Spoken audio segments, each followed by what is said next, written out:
Hola, amigos. Welcome to another y'all. live with our special guest, Tim from Cigars Daily. What's happening? How you doing, Tim? Cheers, all. Yeah. Cheers, guys. And Vic is speaking in slow. I don't know tonight. what to say, dude. You guys know. You guys are the guys with the questions. Hey, it was a 12-hour shift Every week. Is that starts? What's happening? No, I think no. Vic is just starstruck. That's all. Yeah. It's yeah. Honestly, we never He thought we thinks would himself have at you the on the table. channel. Sorry to call you out, Vic. That was the speed. Then you guys can't talk about a whole lot in an hour and a half. I mean, that's you asked 2 questions. Oh, you should see the stuff that we talk about in the 4 to 8 hour streams. Well, it's funny. Normally, all Vic needs is 3 minutes to get things done with. So that's slow. Hey. Cheers, corn and whiskey. Alrighty. Donald B. Cheers. Wise guy. Cheers to Tommy D. Cheers. Joey B. Mike Franklin. Cheers. Robert Rayburn. Cheers. Rodney Townsend. Apostle. Slapshot. Man, we got a lot of people on tonight. Yeah, we got 23 already. Oh wow. Yeah. Obviously, you guys know Ed's here. Joey B. Joey. Aldi's in here. Cheers, Aldi. It's good to see you, Cheers, Peter John. B. the second best Aldi. Sir Kitty. Oh yeah, This Sugar ball. Kitty. I missed him. Meow. Yeah. So Vic reached out to Tim, a couple months ago, and we wanted to get this on the schedule for everybody so that we could learn about all things Cigars Daily and kind of Tim's passion for cigars industry in general. See, what had happened was, What happened? Allegedly. I did an order of a couple sticks. Jeremy Cyrus.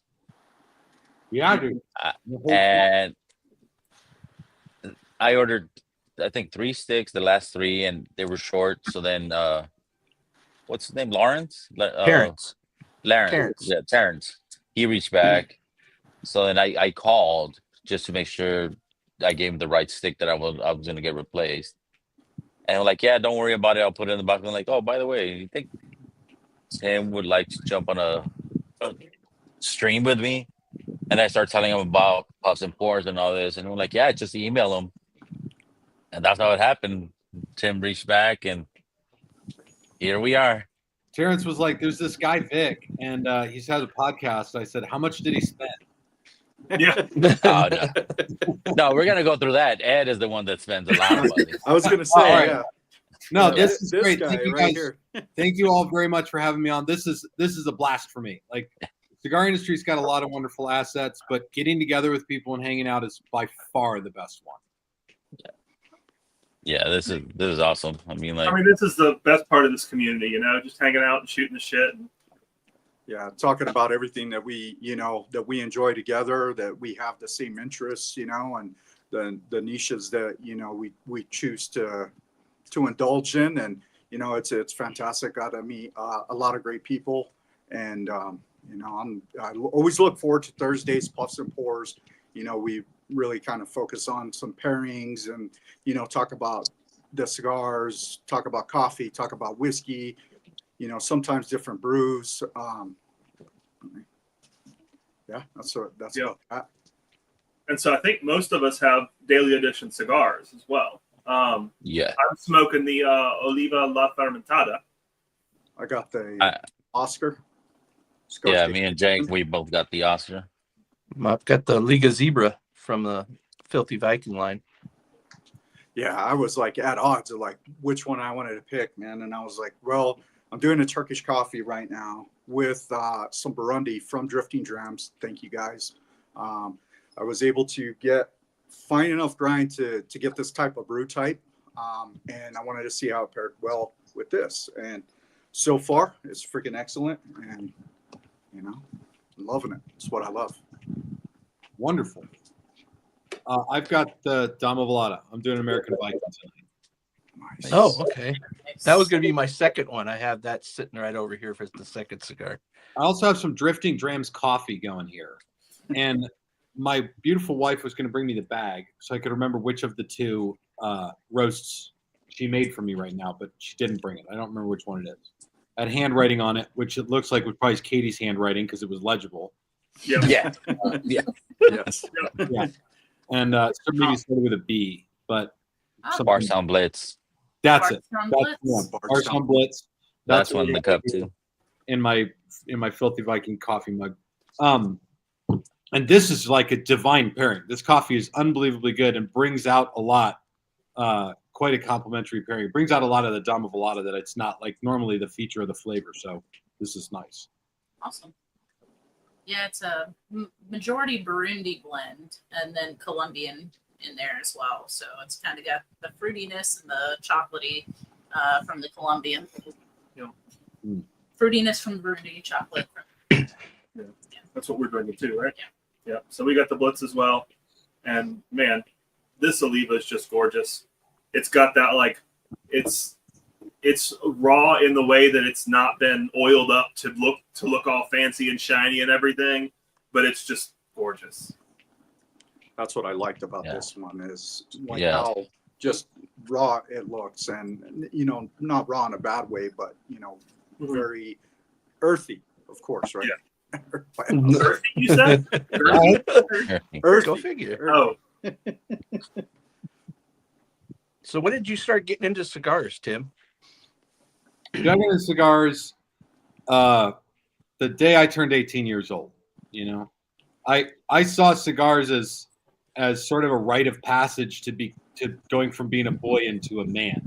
And there's not like our culture doesn't have a lot of those. It's like back in the day, it was like, hey, you're 18, you can buy tobacco and porn now. Congratulations, you're out into the world. Yeah.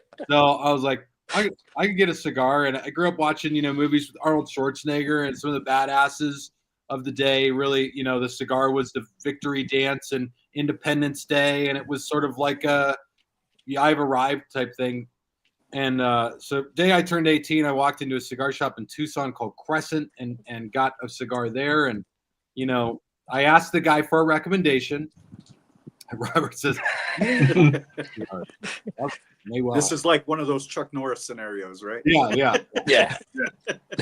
So the guy recommended a Connecticut Shade. It was Ashton, and he recommended a Robusto.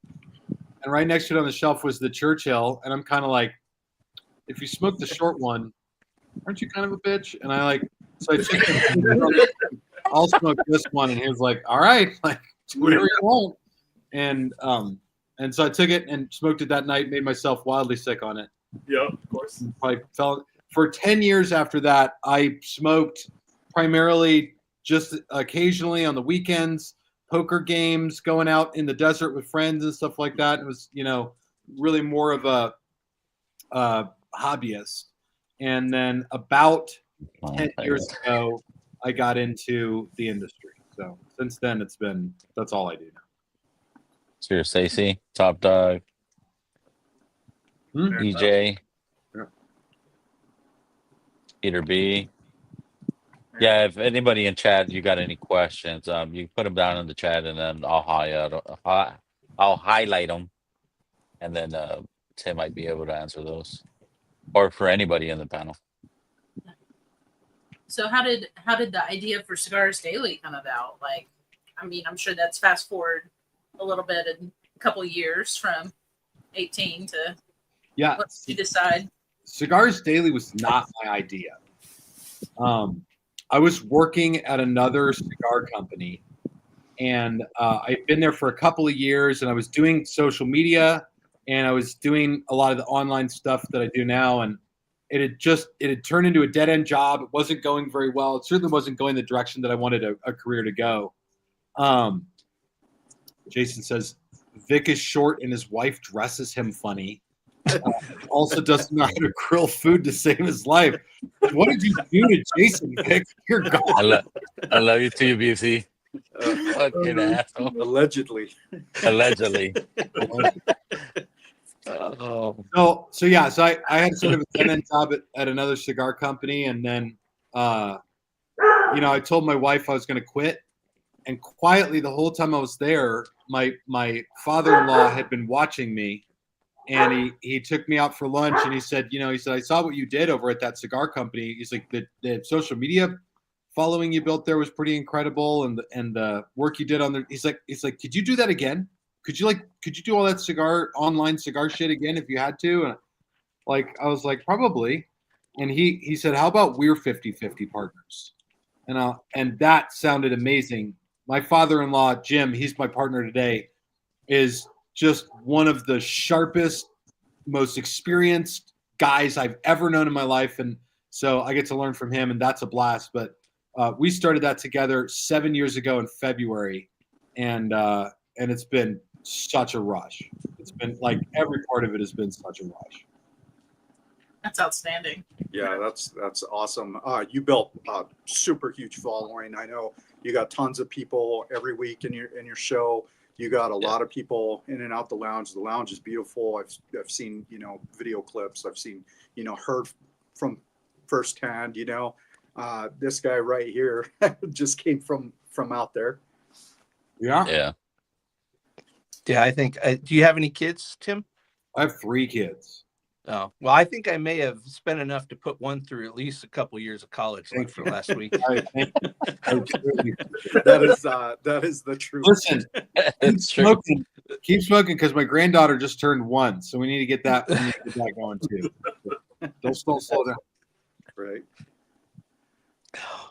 So I have a question for you. So I feel like most people who start cigars and really dive into it, they have that one stick, right? That with okay, this is when they get it, right? They get their light bulb moment and they go, oh, this can be excellent. It can be more than just hanging out in the desert with guys shooting the shit, which is excellent too. Don't get me wrong, right? Yeah. But when you actually start to get flavors and really enjoy it and learn that oh, I really like this. Do you have a stick like that, Tim? Yeah. Oh yeah.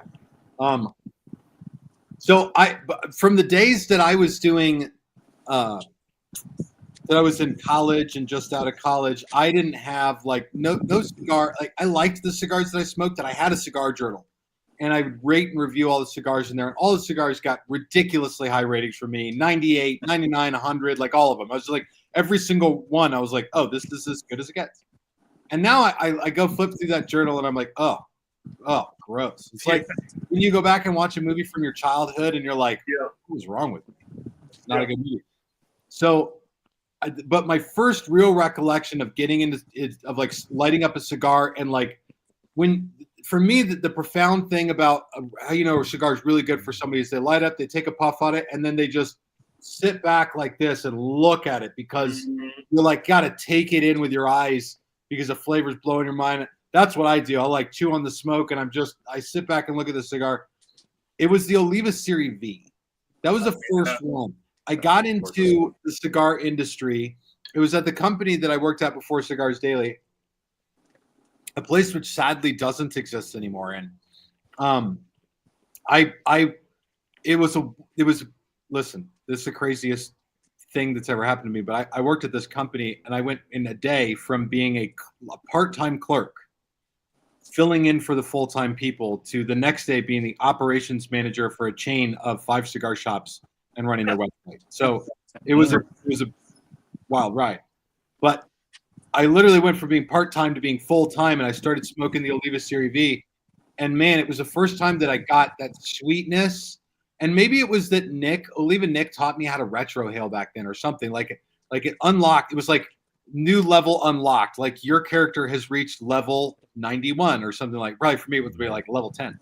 But they loved the cigar so much. The sweetness off the wrapper, the nuttiness and the wood notes off it just filled all of my palate.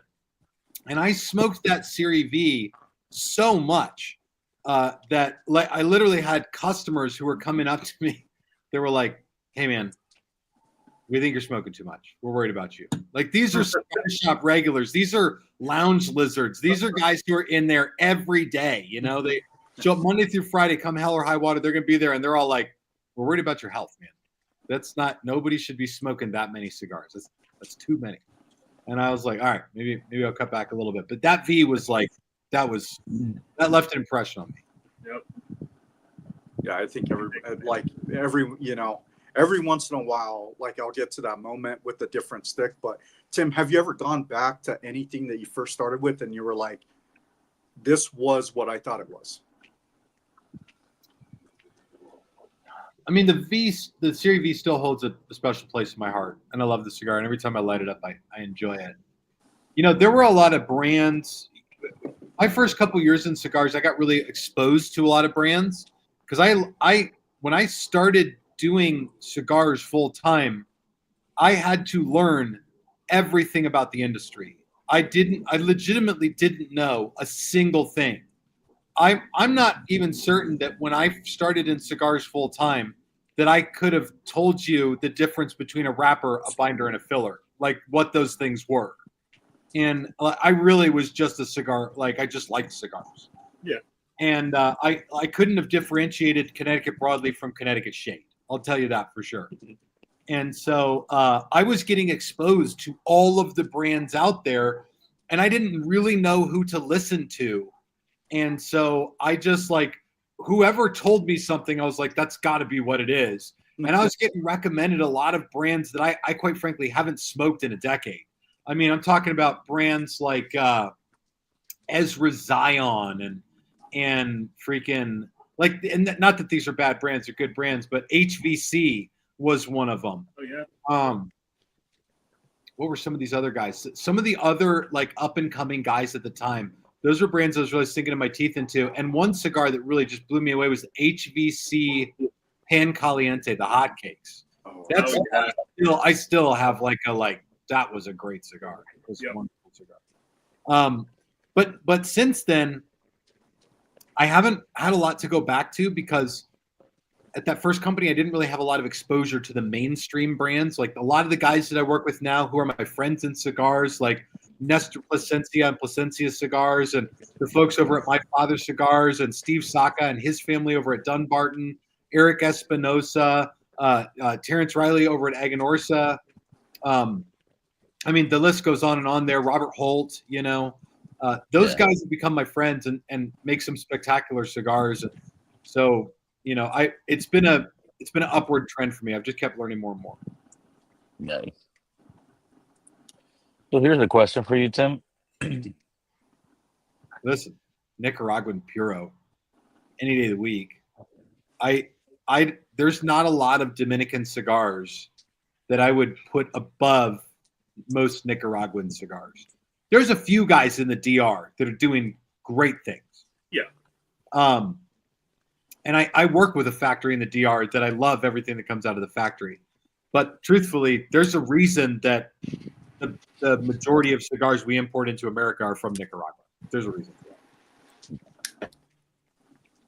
Yeah, I feel like the DR versus the Nicaraguan, it's almost like old world and new world, right? Mm-hmm. DR is making cigars like they were made 20, 30, 50 years ago.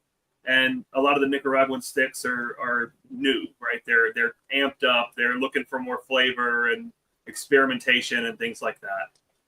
Well, there's and predominantly, I think of things in terms of soil. And so, the Dominican Republic, the soil produces more or less one type of tobacco. In Nicaragua, more or less a different type. And in Honduras, more or less a different type. The Earth by Oscar that Jack is smoking, I called it the Earth because Honduran tobacco has this reputation for being very, generally speaking, very earthy. In Nicaragua, they have lots of volcanoes. In fact, last time I went down there, it was 2019. It's been a while. I flew in, and on the way in, there's a volcano spewing out smoke. I'm like filming this from the window of the airplane.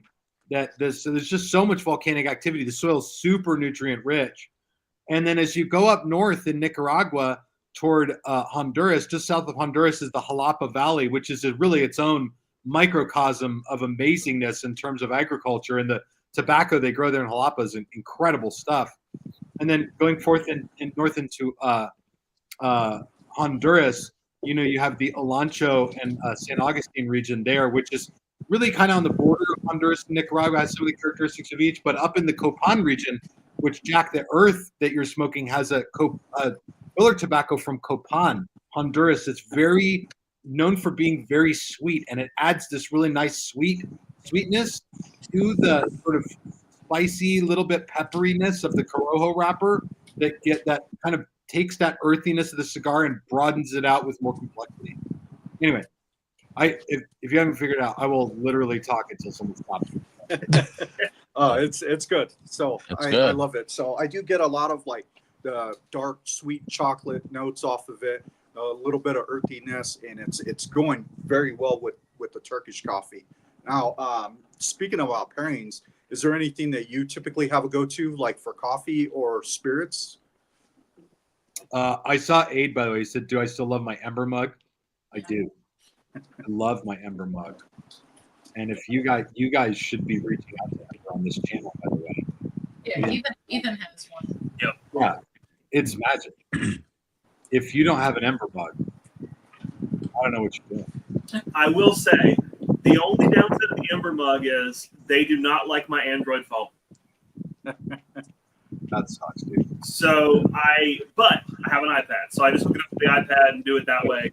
But yeah, they do not like my Android phone. That's the only downside to them. I was Otherwise, gonna say, I don't know what sucks worse. Is it that the Ember doesn't work with your Android, or that you have an Android? One of those two things is worse. Anyway, sorry, I forgot to call you back. You had a question, and I got distracted by technology. Yeah, I was asking if you had a go-to for coffee pairing and a spirits pairing, like a go-to, and then what do you like? I have go-tos. Okay. In the morning, every day, I drink a yerba mate in the morning. And so I typically pair with my yerba mate at Connecticut. And then listen, this is not healthy, and I don't think it's a good idea. I always follow up the yerba mate with like 3 or 4 cups of coffee, which whatever the hell, like my joke is when I get to work every morning, I get there a couple hours before everybody else because it's the only time of the day you get anything done. And I'll brew a pot of coffee for the whole team, and then I drink it before they get there. So, seems fair. I'm usually smoking Connecticut's at that time, and in the evening, if and when I have a Scotch, which I do exceedingly rarely, very rarely will I drink a Scotch, but Duncan Taylor 18 year is still my greatest favorite, most favorite. It's a blended Scotch whiskey, so the Scotch guys will be like, man, it's not very real Scotch, but I love this stuff, so I don't really care. But yeah, I'll do that with something nice broadleaf, like a Desert Walker. Hey, what are you eating?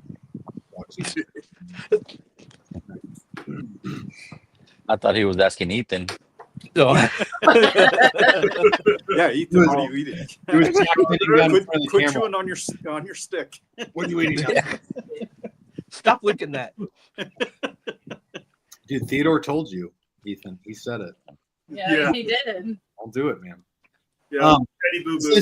Do you guys pair predominantly coffee? I mean, you guys do the show at nighttime. Do you all drink coffee before you go to bed? Oh, tons. So we do have decaf options. We have decaf. So, the misconception about decaf coffee for a lot of people is it's just crappy store-bought, no flavor. But if you're sourcing, single origin decafs, like you can get a ton of flavor out of them. So we have that as an option. We do have. How do you get the caffeine? How do you get it out of the coffee? So so there's a few different ways. The way that we prefer, so like the old school way is they use ethyl acetate, right? It's basically an alcohol solution, and they submerge the coffee and pump the ethyl acetate over, and it strips not just the caffeine but the flavor. That's why a lot of old school decaf is just flavorless mush, right? But there are newer factories now that are doing what they call a water process. There's a mountain water process and a Swiss water process. And they basically just pressurize the coffee with mountain water to take the caffeine out, and then that strips some of the flavor, and they re-inject the flavor back into the beans after the fact, by like reversing the process. So it feels like Robert says, not hating on decaf, but I hear it is from the dirt, and that that way it isn't caffeine. I'm the one that's bad about not drinking decaf. So it'll be 9, 10 o'clock at night, and I'm here drinking a Turkish coffee. Goodness. yeah, And I drink coffee all day. It's like I can drink caffeine and lay down and go to sleep. I am the master of my body. Caffeine is not the master of me, and it can suck it. But yeah, so we pair coffee with it, and then typically a spirit. So we've done an Armagnac, and mostly bourbons and or ryes. Yeah. the ryes for the spirits, I think are pretty go-tos for me. And the pairings that we have been just incredible. One of the special ones that we did a pairing by the thirds, and it was just a heck of an experience. So we did a different spirit with each third of the cigar, which was incredible. That's amazing. It also made for a little bit of a tipsy night, which was nice as well.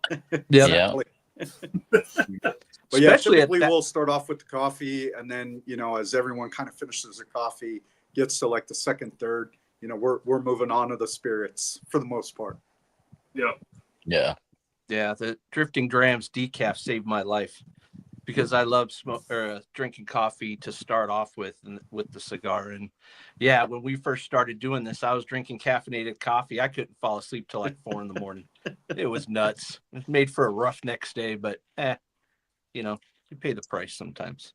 Truth be told, I in the mornings, I wake my son up ridiculously early every day, and I make him a cup of coffee. And so I get up at about 4:50, and I go up to the room and I tickle him awake. And it's like our morning ritual. Okay. How old is your son? He's 12. Okay. He's 25. Yeah, he's only 27. No big deal. Completely normal. I just tickle him until he's. So I wake him up, and he comes downstairs, and we spend about an hour together, and we read the Bible, and we do stuff like this together in the morning. But I was giving him fully caffeinated coffee, and like after a little while, that my wife called me, and she's like, "Our son is just crazy in the morning. He's just like acts nuts here," and I was like, I might know why that is, and so I quietly switched him to half calf, and now I think it's better. She says it's better. It doesn't affect me. I go to work. Damn kids getting into coffee. Definitely wasn't my fault. What's up, Bourbon School? Cheers. I'll tell you this. I haven't given him any tobacco, so in my mind, I'm a responsible parent. That was my next question, but answered. He's like, he looks at me. He's like, maybe Dad, someday I can run Cigars Daily, and I'm like, yeah, sure, yeah. One, go right ahead. I know a lot of guys in the cigar industry got into it when they were young. Like they grew up in a factory, like their dad was smoking cigars every morning. And so a lot of these guys get into it when they're young. They have their first cigar when they're in their teen years, but they're also living in Nicaragua. So, right. Nobody's going to care. Nobody's going to say anything.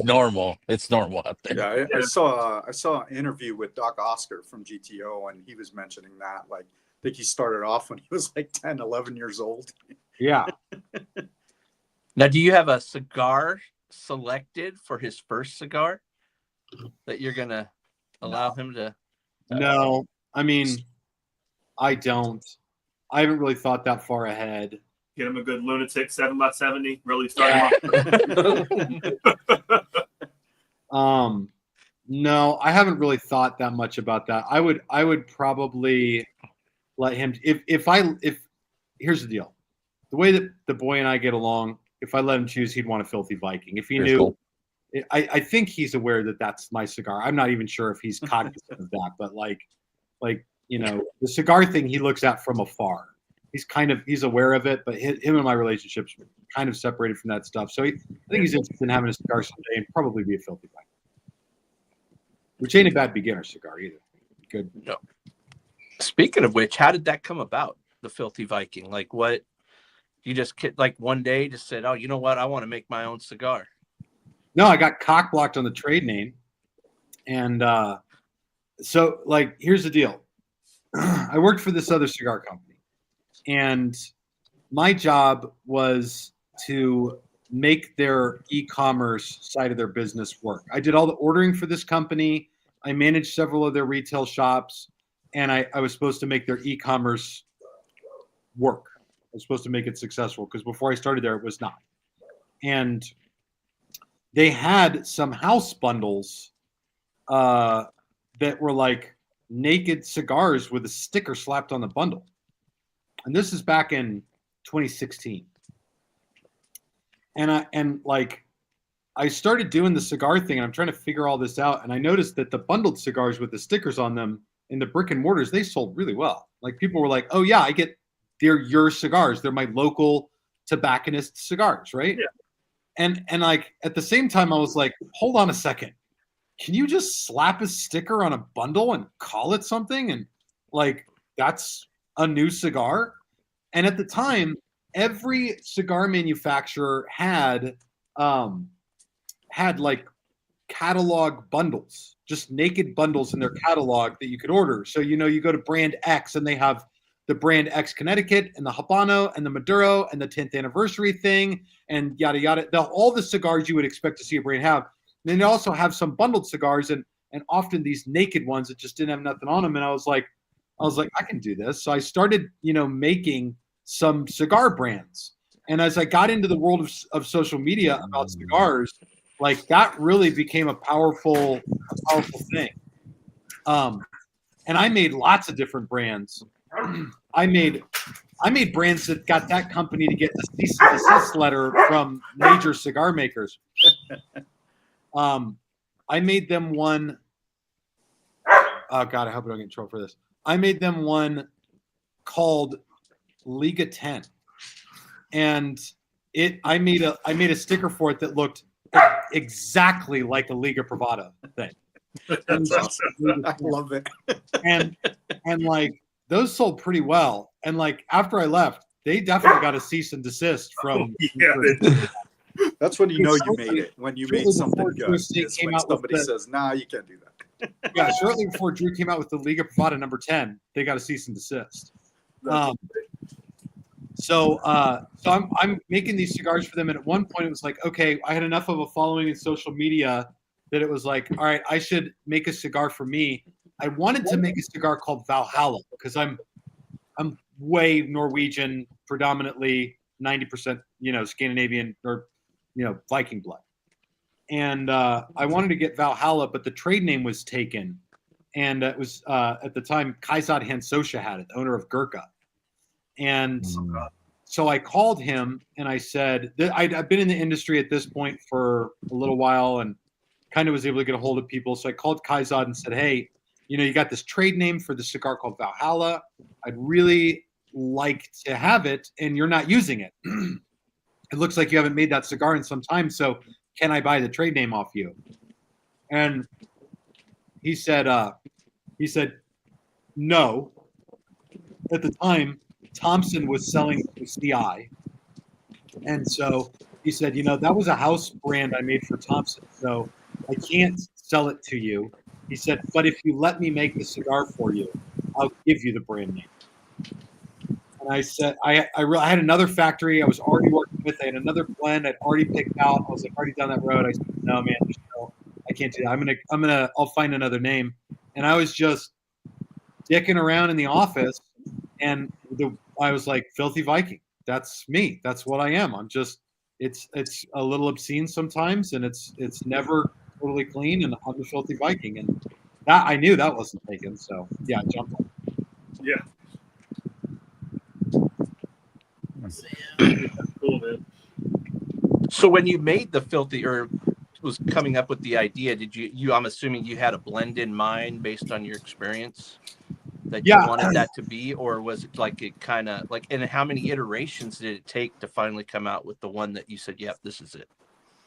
So the evolution of cigar making, it's really, for me, it's more about the evolution of cigar making, because when I was doing that, I was literally just slapping stickers on bundles, that first Filthy Viking didn't even say Filthy Viking on it. It was just like an emblem with an F and a V. And the cigar was made by Maya Selva. Are any of you familiar with Maya Selva? Mm-mm. Okay, Maya Selva is one of very few female cigar makers in the industry. I believe at the time she was rolling cigars out of Honduras. She's a hoot of a lady. You start talking to her, and she'll never stop. She's a talker, and she was able to get me these great bundles, and she sent me a bunch of samples, and that's the way it was. I just got a bunch of samples, and I smoked one of them. And I was like, "This is my Filthy Viking," because I knew I wanted something mild. I always really liked mild cigars, and so it was a Habano wrapper from Honduras with a Habano wrapper, Honduran binder and filler that Maya Selva made. And that's what I had there. When I started Cigars Daily and I left this old cigar company, I had to leave everything that I did. All the content that I made, all the YouTube ad revenue that I made there, all the cigar brands that I made there, everything was technically intellectual property of the company that I left. The only thing that I took was the name Filthy Viking. And like got away with it too. So which was kind of, I was like the first year or two, I was kind of like, I don't know, I'm gonna get away with this. And then everything changed with Cigars Daily because we really blended our own brands. It was like at Cigars Daily is when I transitioned from slapping a sticker on a bundle to blending cigars. And that was when I got the opportunity to go do the blending. We actually sat down at the table with the master blender and went over the blends and smoked the puritos or the fumas and went through the tobaccos and like really dialed in that flavor. And that was when the Filthy Viking, which to me needed to be Habano wrapper, Honduran binder and filler, which is not like that high of a calling. You could do a lot with that. Yeah. But it was really there that we blended the that really buttery note that the Filthy Viking has, that really mild to medium, very creamy, very smooth, buttery note. I kept telling the blender, I was like, it needs to be like smoother, sweeter, creamier. I was like, and I'm in Nicaragua, in Esteli, talking to a blender, and I'm like, creamier. Like, how do you say, como se dice creamier, please? And just crushed it. I mean, he came back with a blend one day, and Jim and I smoked it, and I was like, this is the one. Like, the hard thing is when you get to that point, you're talking about marrying a blend. In order to put a ring on it, you're talking about spending tens of thousands of dollars on that cigar in there, right? Yeah. And so for me to be able to say like this is the one, like that was a big deal. But it was like clear winner, clear away. So we got a question right here from Top Dog that's been up for a while. Back to the first cigar, what would be a good one for you to start? For him, like what would you Yeah, suggest for somebody who's never really picked up a cigar? I've So never I'll seen take a picture of Top Dog for you real quick. He's about 70. He's a little bitty guy, brittle, frail, just real. Be nice to him. Oh shit! a wee little man is what I'm hearing. Exact opposite. You get it, yeah. I mean, the number of first cigars you can recommend is almost limitless today because every cigar maker wants to produce the perfect. This is Arlo, by the way. Every cigar maker wants to produce the perfect beginner cigar. They want to be the one selected. But if you want to know, like, mine was in Ashton, Connecticut, and it was a great cigar. But the Oliva Connecticut Reserve is another like perfectly good, quality, smooth cigar that is like a time-tested standard. Tom and D. Is he Aladdin? Is that Aladdin in there? Actually, That's Big Vic. that's Vic's alter ego. That's Vic's alter ego? Yep. You want to be a Disney character in your alter ego? No. Tim, in what area, in your area, what is the cigar lounge situation like? Accepted, flourishing, lots of competition? Oh yeah. So Phoenix is the third largest cigar market in America. Florida is number one. Atlanta, Georgia is surprisingly number two. It was last time. Interesting. Yeah. And then Phoenix, Arizona. In the Phoenix area, there are ballpark roughly about 70 cigar shops and lounges. Wow. Wow. Holy crap! I didn't know that. I didn't know that. Phoenix is an interesting place because, and I don't want to hurt anyone's feelings here, but I don't know if you noticed that California is a giant dumpster fire. Is anybody? You're gonna get no arguments here. We're all aware. Even these two, they're aware. Yeah. Good. They don't like to admit it, but they're aware. Yeah. Good. So people moving to Arizona, like there's been a lot of Californians moving to Arizona, and lots of people moving to Arizona for lots of reasons. I'm sitting in Maricopa County right now, and we were for 5 years. Maricopa County was the fastest growing county in the United States. We grew so fast that Phoenix jumped from being the 7th largest city in America to the 5th. We jumped 2 places in just a few years. So their growth has been ridiculous. Lots of cigar shops out here. There is a very flourishing scene. The issue is this. So many cigar shops open every year in Phoenix, and so many cigar shops close every year in Phoenix that number remains about the same. And every year it's like about 5 or 6 cigar shops close their door and about 5 or 6 cigar shops open. Wow. It's about that. And I think we probably at this point, honestly, opening cigar shops faster than we're closing them in this city. So it's a really, really great scene, but it still remains exactly like the rest of the cigar industry, which is a really cool microcosm of business, because the cigar industry doesn't have like a lot of business people in it. It's predominantly hobbyists. The way that I often explain it is this. On the manufacturer side of cigars, there's not a lot of business people. You have Latin American farmers, okay? Multi-generational families who have been growing tobacco and rolling cigars for 3, 4, 5 generations. You're talking about the Plasencias. Nestor Plasencia is the 4th or 5th generation cigar maker in his family. AJ Fernandez comes from a lot of cigar makers in his family. The Olivas have several generations of cigar makers in their family.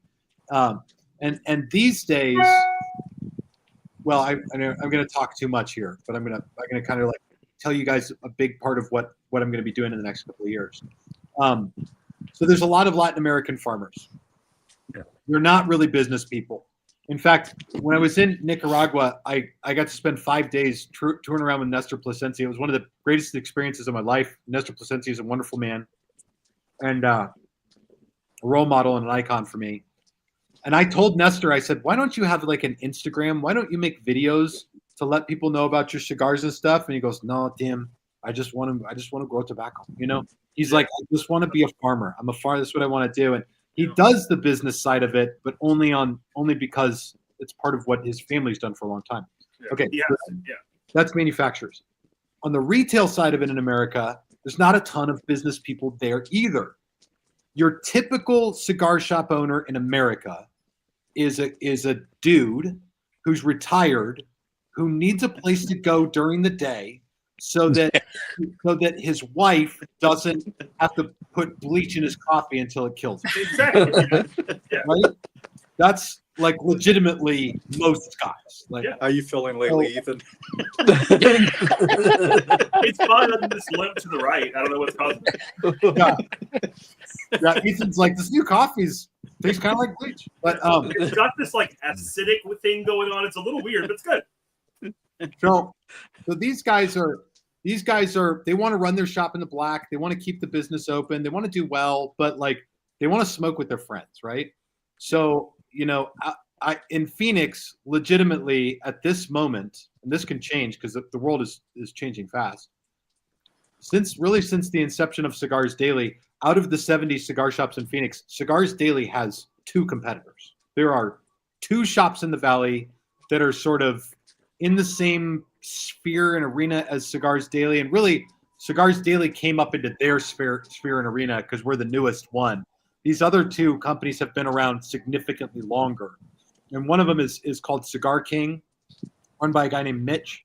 And the other one is called Fox Cigars, also coincidentally run by another guy named Mitch.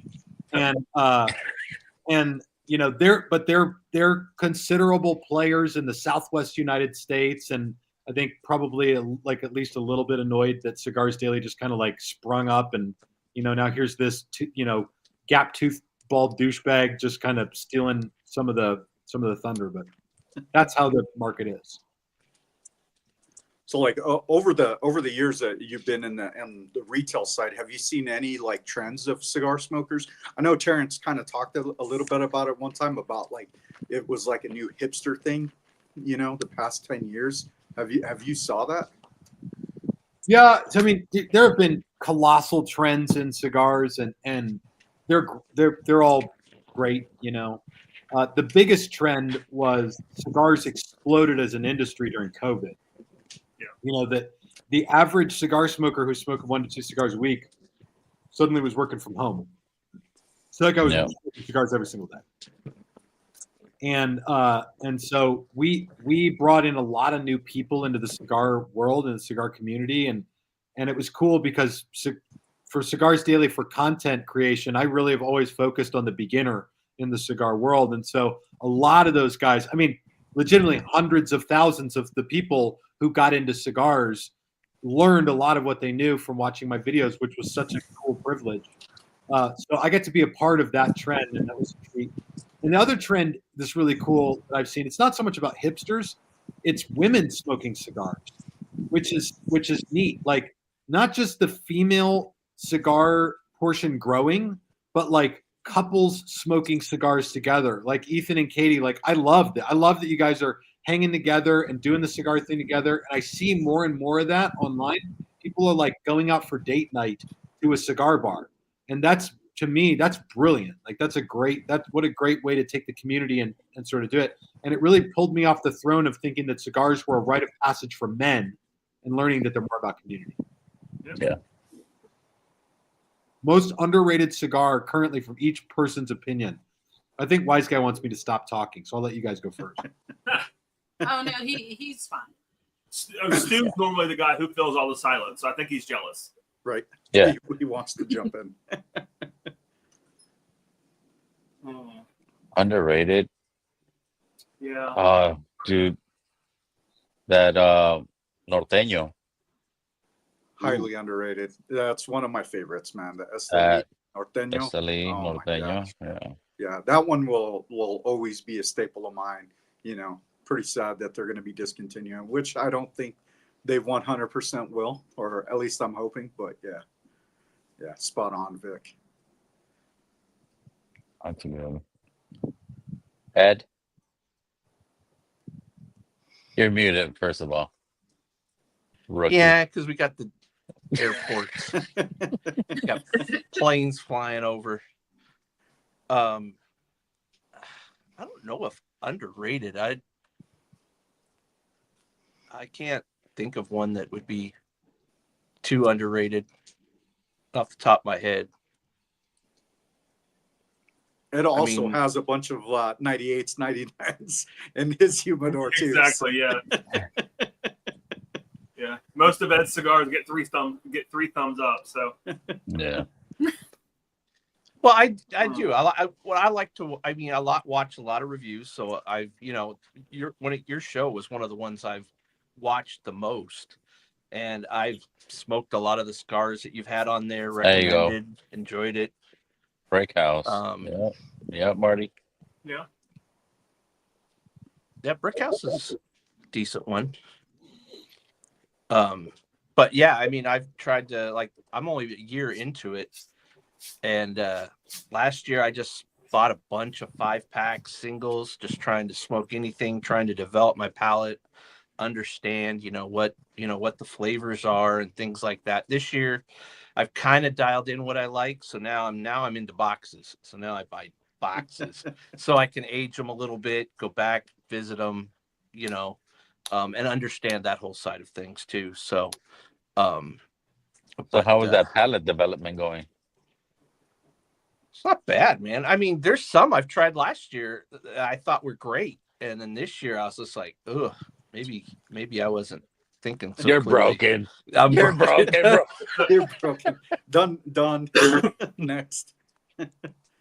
Yeah, I think I'm gonna cast a really broad net and cheat a little on mine and say, I think boutique cigars are what are underrated, and specifically because a lot of people just stick with what they know, right? And it's the same in the whiskey world. They're used to that same AJ Fernandez or Alec Bradley or Rocky Patel or whatever label they're used to, right? So they kind of stay within that sphere. But man, some of the boutique cigars you get, and even from the large boutique like Room 101, right? I was just fantastic cigars. The amount of Waheh is another quality and variation they produce is just outstanding, right? And it trounces most of the big heritage brands as far as variety. Now, again, smoke what you like, right? If you like the same cigar every time, smoke it. But as far as variety, it's not even a competition to me what some of these boutique makers, Foundation with Nick is another one, what they're doing, they're just doing fucking awesome stuff. Peruvian tobacco. Thank you, Rob D, for that super chat. It's a good question, Rob. What? Did anyone not get the underrated cigars? I'll come back to Peruvian. No, I think that's it. No? Yeah. You? I was lost. For Which, me, which ones?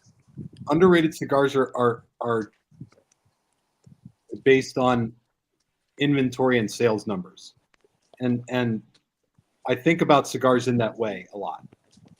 So I walk around the humidor, and I do all the ordering for Cigars Daily. So I know what we run out of and what I regularly have to reorder and what doesn't get ordered at all.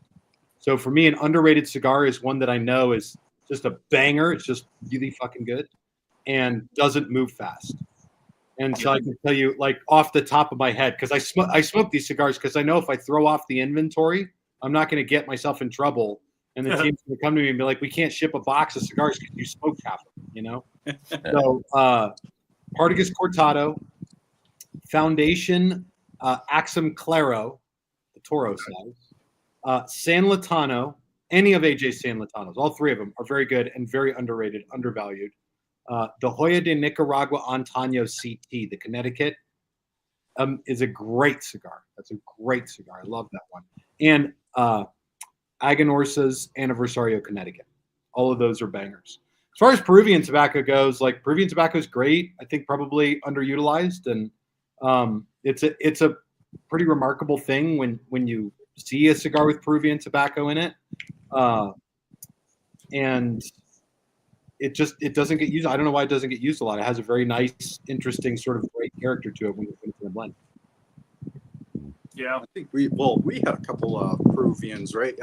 Some house blends, some guys that are doing some house blends on the East Coast, and I want to say that they came out of Rojas, which were fantastic. Dude, I like that guy. Underrated in itself too. I think is a Rojas brand. I think they are kind of coming out, especially with the street taco line and stuff like that. I think they're starting to gain some more traction. I started seeing them a little bit. And some more shops, and people kind of talk about them, and they have great band too. And I think that's people get attracted to the band, and they say, "Oh, this is interesting," or they quite don't like it. What do you see in that, Tim? As far as people choosing off of the band and not off of tasting notes or reviews. So here's the problem. Yes, people smoke with their eyes, for sure. Like, the first thing a person's going to do is pick the band. Every guy picks cigars the way women pick wine. They're like, oh my gosh, it's got a rose on it. Like, yeah. What's that wine in the shop? It's called like Cupcake or something like that. That stuff Yes. sells with the name and the label, like for sure, and it's not a bad one. Mhm. But all guys pick cigars that way, and so that for sure happens. But here's the other real issue in cigars today. The same way with bourbon and whiskey and scotch, there's so many choices and so much variety and so many options. How do you even decide? I mean, what reviewer do you watch that you're like, this is the guy who knows? Every reviewer has a different perspective on this. You couldn't even pick, like, it's hard to pick even a top 25 list. I think most people just kind of pay attention to Cigar Aficionado because they're the longest standing, most known. They were kind of the first ones to do the top 25 cigars. So how do you pick? And, when I talk to cigar makers, the question that I get from them the most is, like, what do you see that causes a person to come back to a brand and smoke it? Cigar makers want to know what creates a loyal smoker. How do you turn someone into a filthy Viking fan, right? And I've had this conversation with lots of cigar makers, and the problem that they all have is the competition and variety out there. There's just no reason to stick with one cigar smoker when you can go try so many different things from so many different brands. And I think most people get into this, and it's like, first of all, where do you start? And once you start, that where you can go is endless. So you end up just trying a lot of different stuff. And that's what everyone recommends. Try a lot of different stuff. So I think what people are doing is they're trying to get educated. I think the consumer today wants to be more educated about what they're getting into, which is generally speaking a good thing. But it makes it hard for cigar makers because they're all trying to command market share. They want to get a number of regular loyal smokers, who really like their stuff, and that's hard to do if you're not a Steve Saka or a Aganorsa Cigars. They've done a great job with their Aganorsa acolytes. They've created. At the end of the day, the trick is you have to create community around what you're doing, in addition to just having a brand. If you just have a brand, people smoke the cigar and more or less say that was really good, and maybe I would try it again. And I'll come back to it after I've tried all of this other stuff I have to try. You have to give people a reason to stick around, and typically that's community. Yeah, you've got to find your differentiator. Yep. Yeah, no doubt. Yeah. Peter B says, that's why I love this stream. Great recommendations from folks I know. Word of mouth is a great way to try new quality cigars. Yeah. As long as you know good people and not the haters, like the guys who are like, that cigar shit. I'm like, yeah, as long as you guys are like, kind of like, yeah, try this. If you haven't had this before, try it. Wait, Vic, I didn't know you knew Tim before this. He's talking about you like this, like he knows you.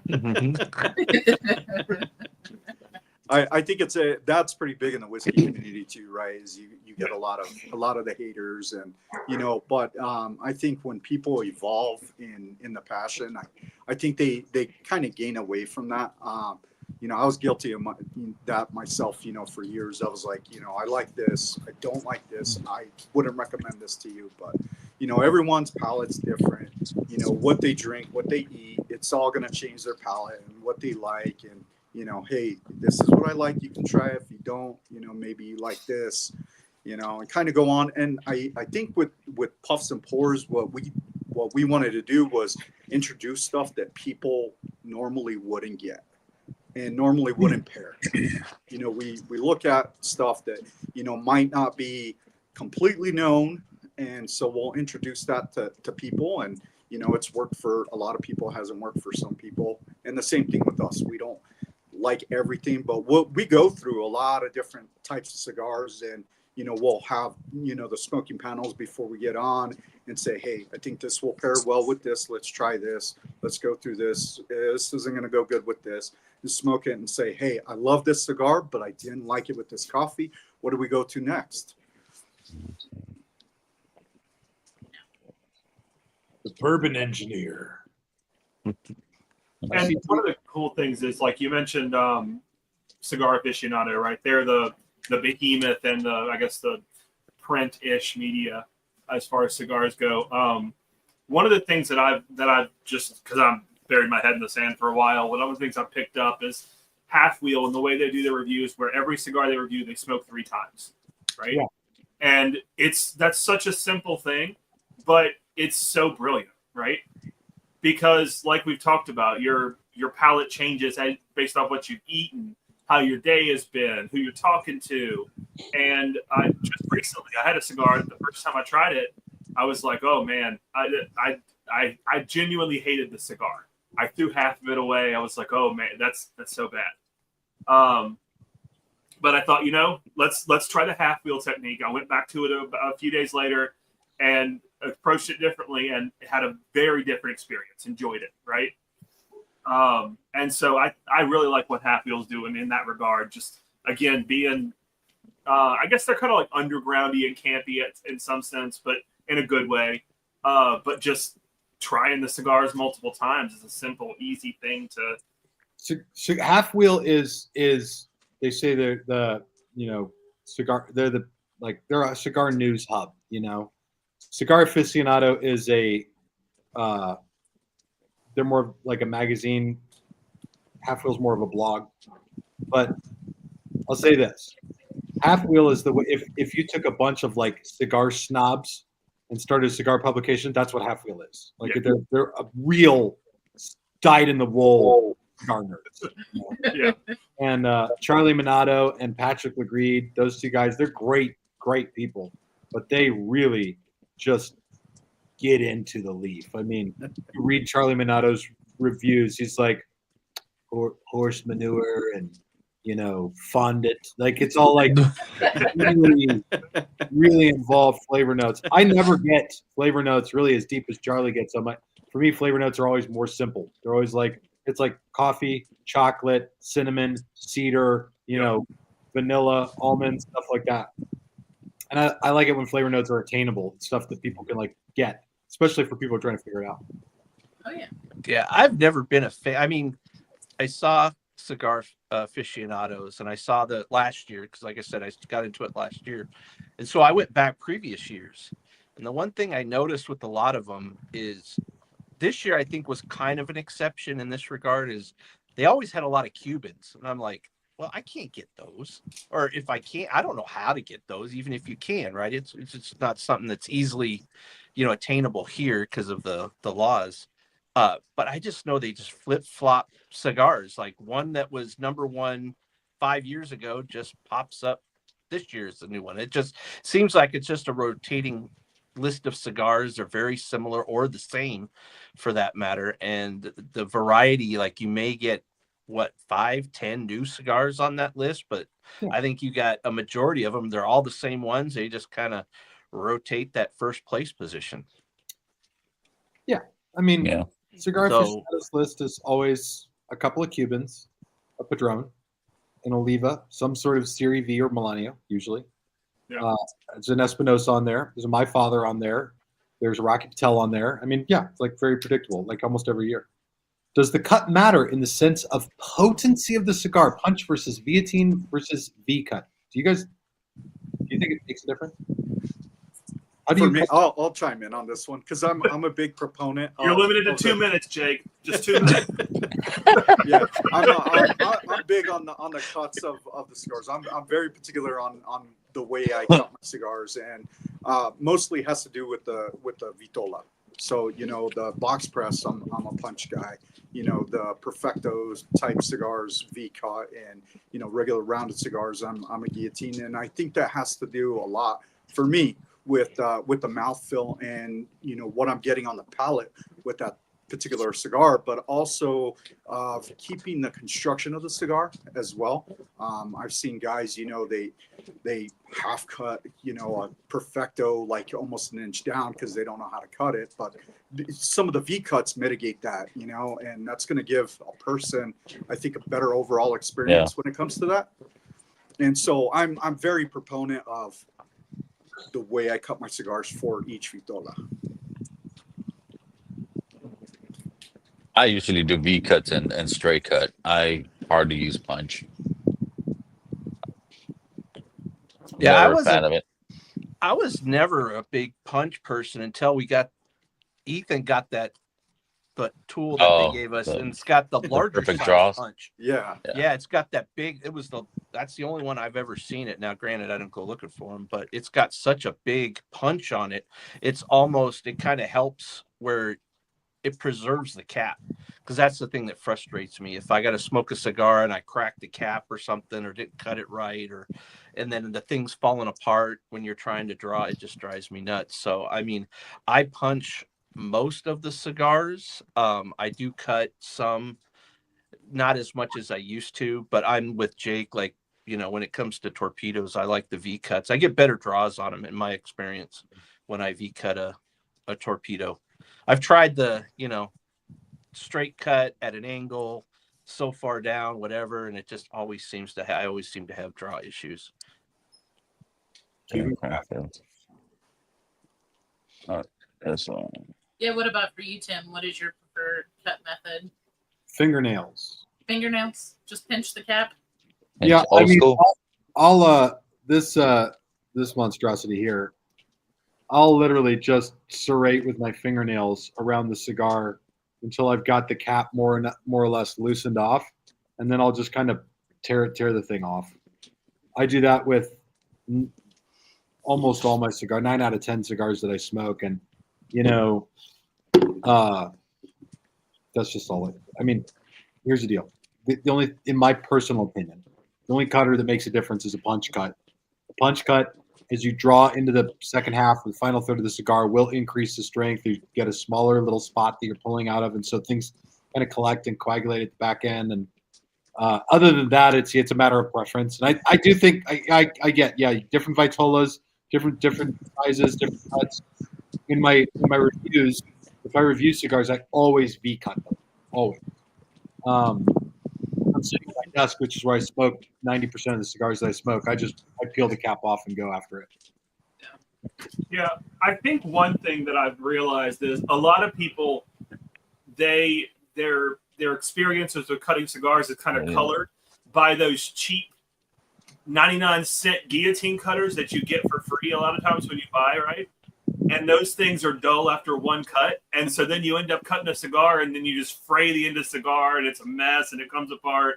Well, no, bro, because I used one of those tonight on my Earth.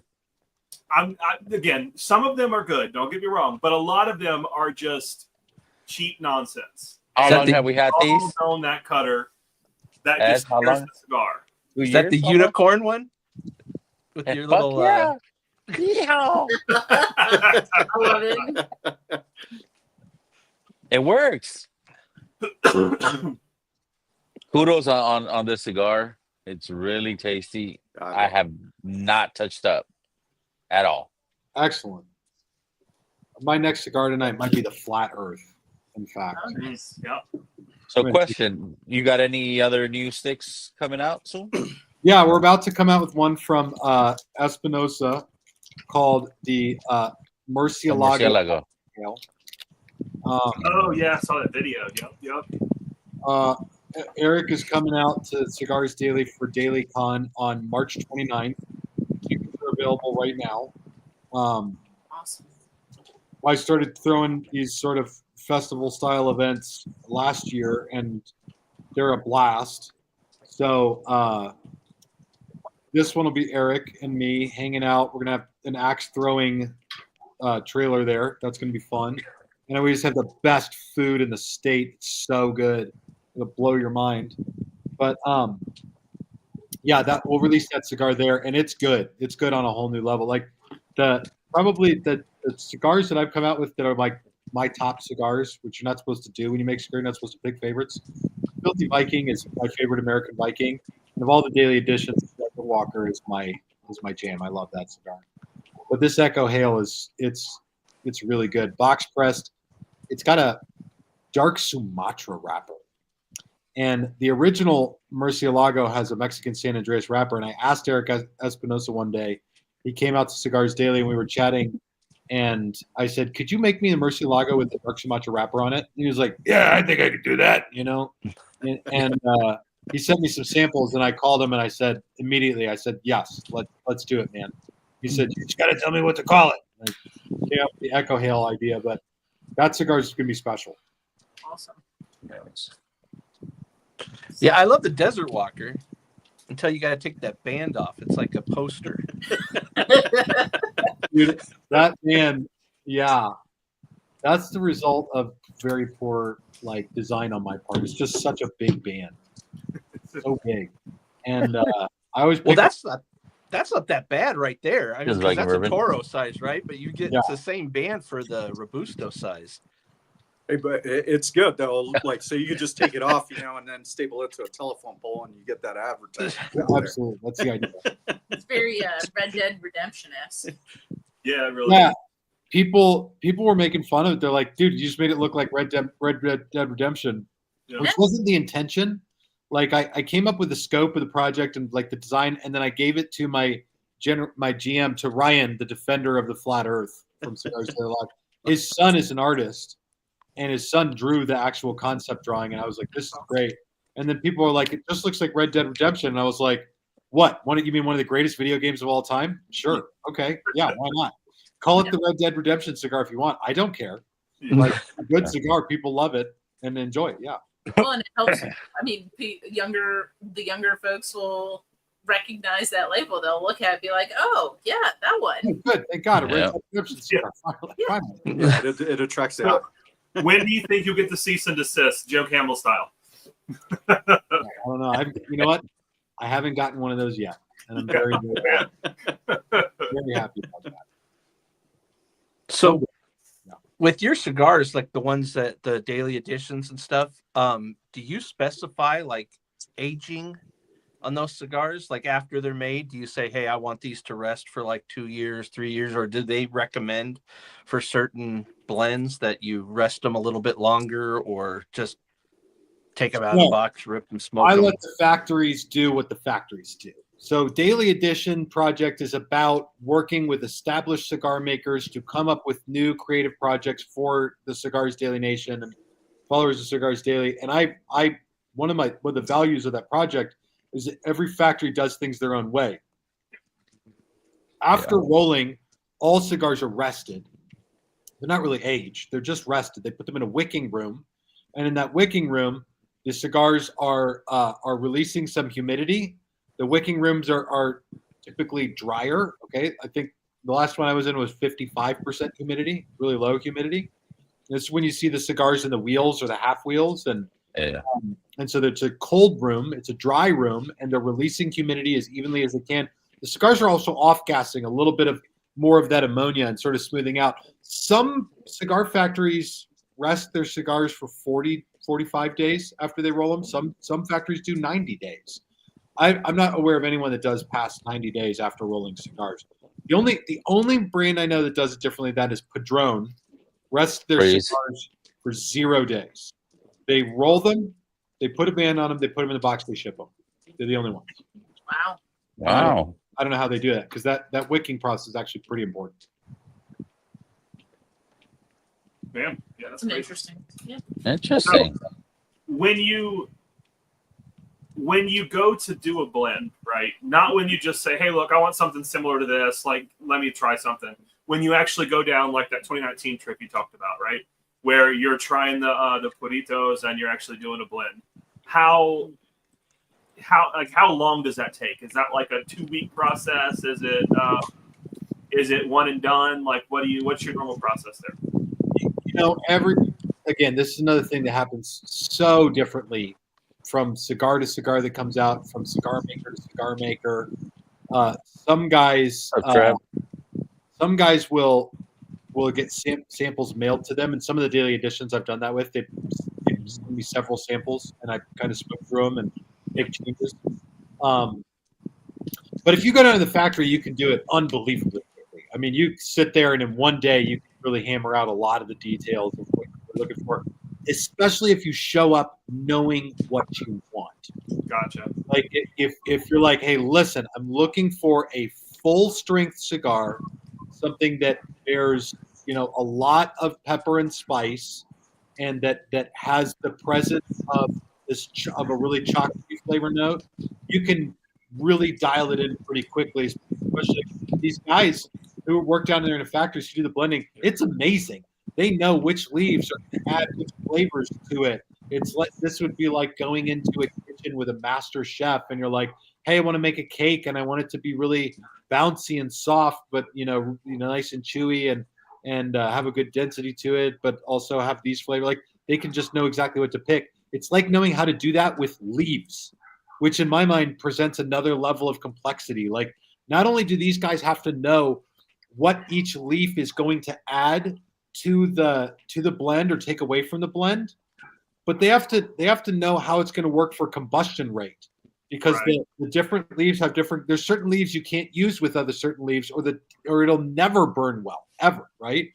You know, the wrapper leaf to the binder leaf to the filler leaves, and even the way that they bunch the filler leaves in the middle, the Ligero leaves have to run closer to the center of the blend than your Viso or Seiko leaves, which can burn a little faster. And so, you know, there's a lot to it.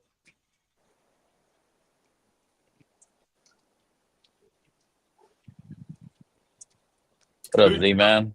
Favorite blender that you worked with? Ooh.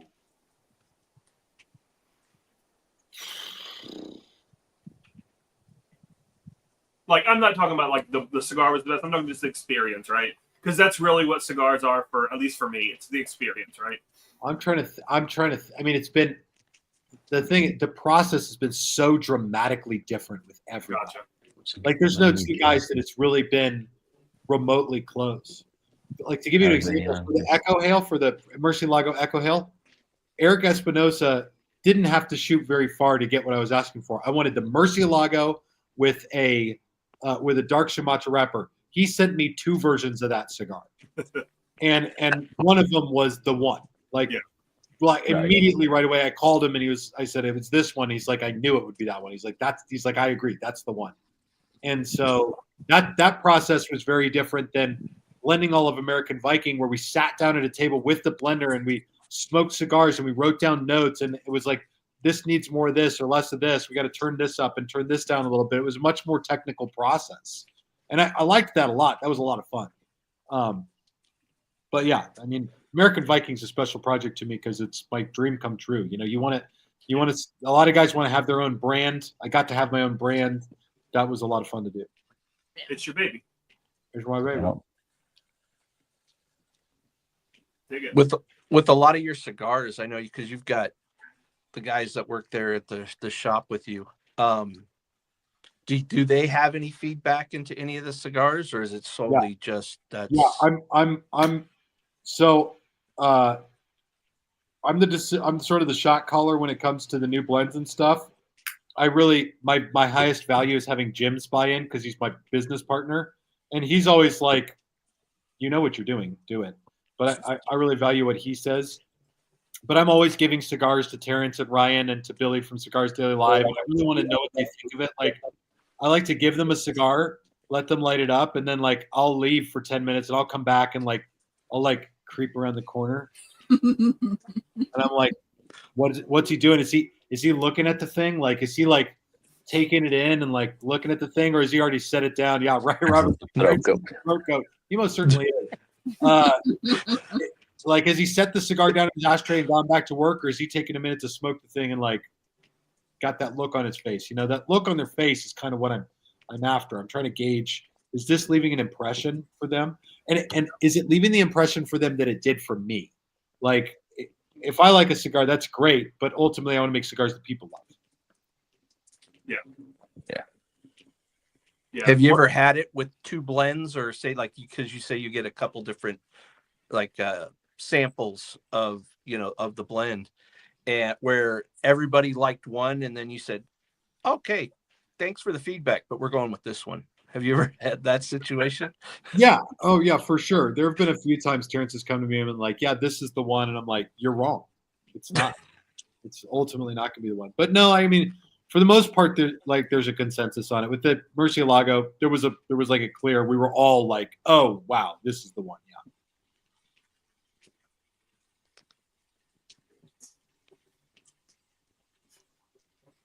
Has any other questions popped up? Or is everybody just bagging on each other? Yeah, everybody clowning on each other. So what's new, right? Yeah. So I know people have been smoking cigars, like basically taking the band off and smoking cigars blind for probably since the dawn of cigars, right? But how often do you find that? So, well, I guess first off, how often do you smoke a cigar blind like that? Never, Never. ever. Yeah, no. I mean, not that I wouldn't. I like doing that stuff, but I find that Cigars Daily demands a certain number of things from me, and so to sit down and pull the band off, like if I'm smoking, it's typically for a purpose. If I'm smoking like project related, I got to figure out something. So I got a piece of paper out, and I'm like taking down notes, and I'm like, it has this, and So I don't almost ever do that, although it's fun to do. Yeah. And, Well, you're stuck being the boss instead. Yeah. What it sounds like. Yeah. I mean, it's weird. I thought cigars were going to be a lot more about like what you see in a cigar shop, but you go in, the cigar owner sitting there in a chair in the lounge, you get to chit chat with them, and it's not. That's not what it is at all. Like someone will come in and be like, "Hey, the urinal's broken," and it's like, "Oh, okay. I have to go figure out what a urinal, like how to work a urinal," And or somebody comes in and they're like, "Hey, the website crashed. It's not working for anyone right now." Yeah. Ricky says, "When is the Saka collab coming?" That one. So that's one of the most fascinating processes. As far as creating a cigar, Saka asked me what kind of cigar I wanted, and I told him, and he blended something completely different, and almost like I didn't tell him anything at all. It's like, no, you want this one. Yeah, exactly. And he I said, hear what you're saying, but what you really want is this. And he said, "What do you want to call it?" And I sent him a list of names that I liked, and he's like, "I'm not doing any of these." And I said, "Okay." And then I gave him an idea. What I told him is, I said I gave him some more ideas, and they were food ideas. I said, "Listen, Steve, I'm not trying to say anything about you, but like a lot of your cigars have food names, like the Brulee and the Polpetta and the Red Meat Lovers, and like, you're kind of foodie." And so he came back to me with the name Leche Burra, which is a Nicaraguan candy. It means donkey milk. And every time I say it, Terrence giggles and he goes, "Ass milk." We'll see how that plays when the cigar comes out. But Saka's made the cigar, and I have to smoke it because he gave it to me in October, and he gave me 2. So I have 2 samples of a cigar that I'm going to spend copious amounts of money on later this year. Yeah. And I'm really nervous to smoke it. I'm sure it's going to be very good, but I'm certain that when it's very good, I'm going to want to get it going and get the project done. This is the project that's going to happen on Steve Saka's schedule, and there's just no two ways about it. So, Leche Burra coming out later this year, and I keep checking in to make sure that's the case. I called Dave Lafferty. I'm like, "Are we still doing that thing?" And he's like, "Yes, we're going to do it." So it's supposed to come out in November, and this will be a daily edition between Steve Saka and me, and it'll be our baby. Awesome. Has he done that with others? Yeah, I mean, Okay. he's got lots of things he does. The U-boat, the frog juice, and the Don Derma. The Red Meat Lovers was originally for a group, I think out on the East Coast, called the Red Meat Lovers Club. Just a bunch of guys that like to get together and eat red meat, smoke cigars. And but he's got a lot of them. It's kind of hard to keep up with. He's now doing the Fiddlehead, which he's going to be releasing through a number of shops. So yeah, he's done a lot of those, and this one will be the Cigars Daily one, and that one you may see it at Cigars Daily for a long time, and eventually it might be a national brand, depending on the reception from the cigar community and the cigar world. Who would be somebody that you would love to do a collab with? Of one of these blenders. EP Carrillo. EP? Ernesto is such a wonderful guy. I really like his cigars. He makes really great cigars. But even more than that, I like Ernesto's son, Ernesto the Third. Him and I get along really well, and I really cherish the conversations that we have. And I mentioned earlier in the show that part of the thing is these multi-generational cigar families. you know, the Yeah. third and fourth generation guys and all that.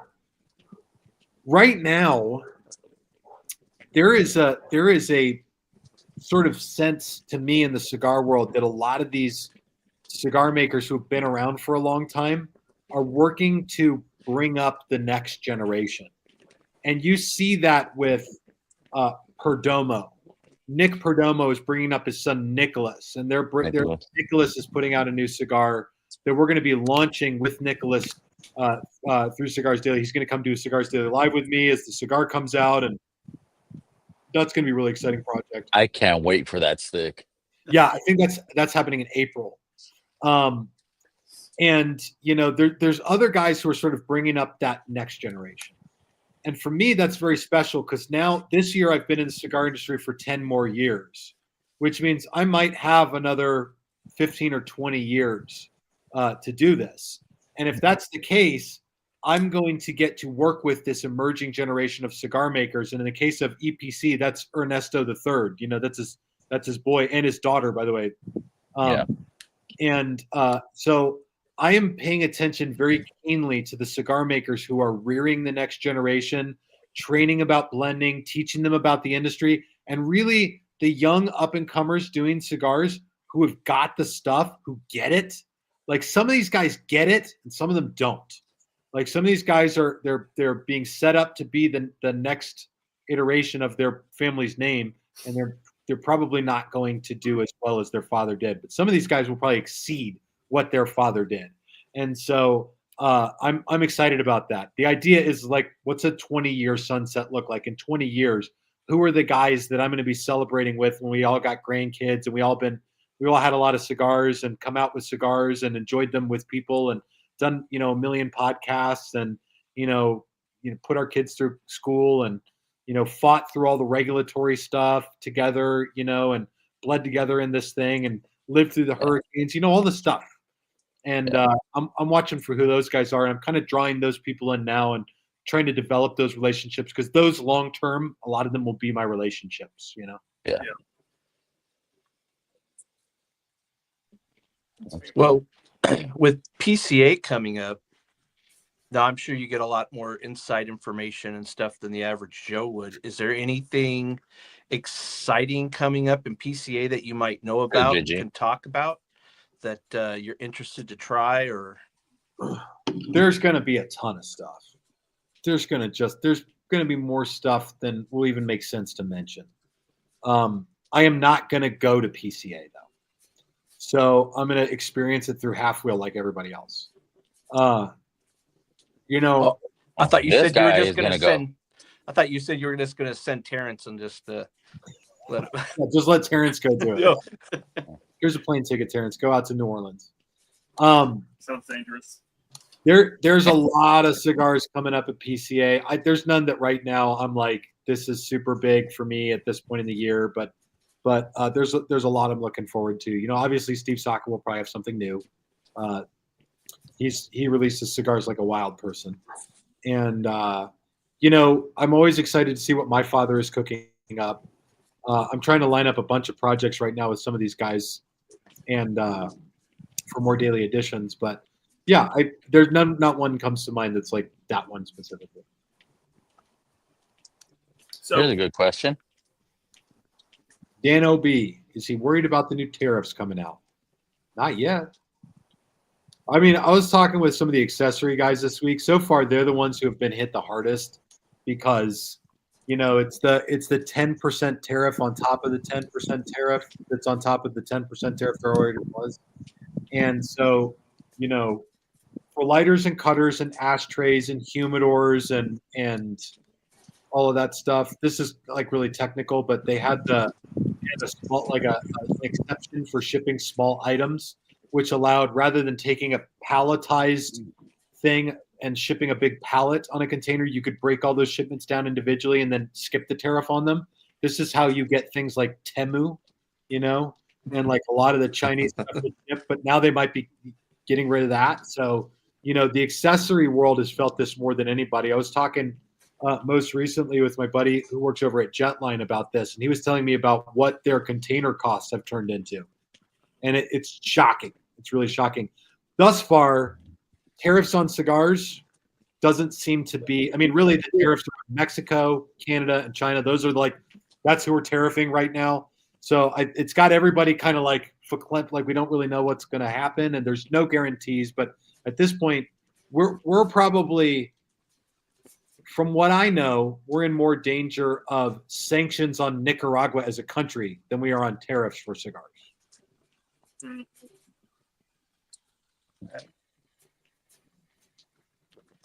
Well, I know there was it last year or a year before, there was a big win about the designation of premium cigars. I think was it last year that they finally kind of cleared that up a little bit. But is there anything coming that scares you a little bit in regards to like U.S. regulations, or is just Trump going to make everybody happy?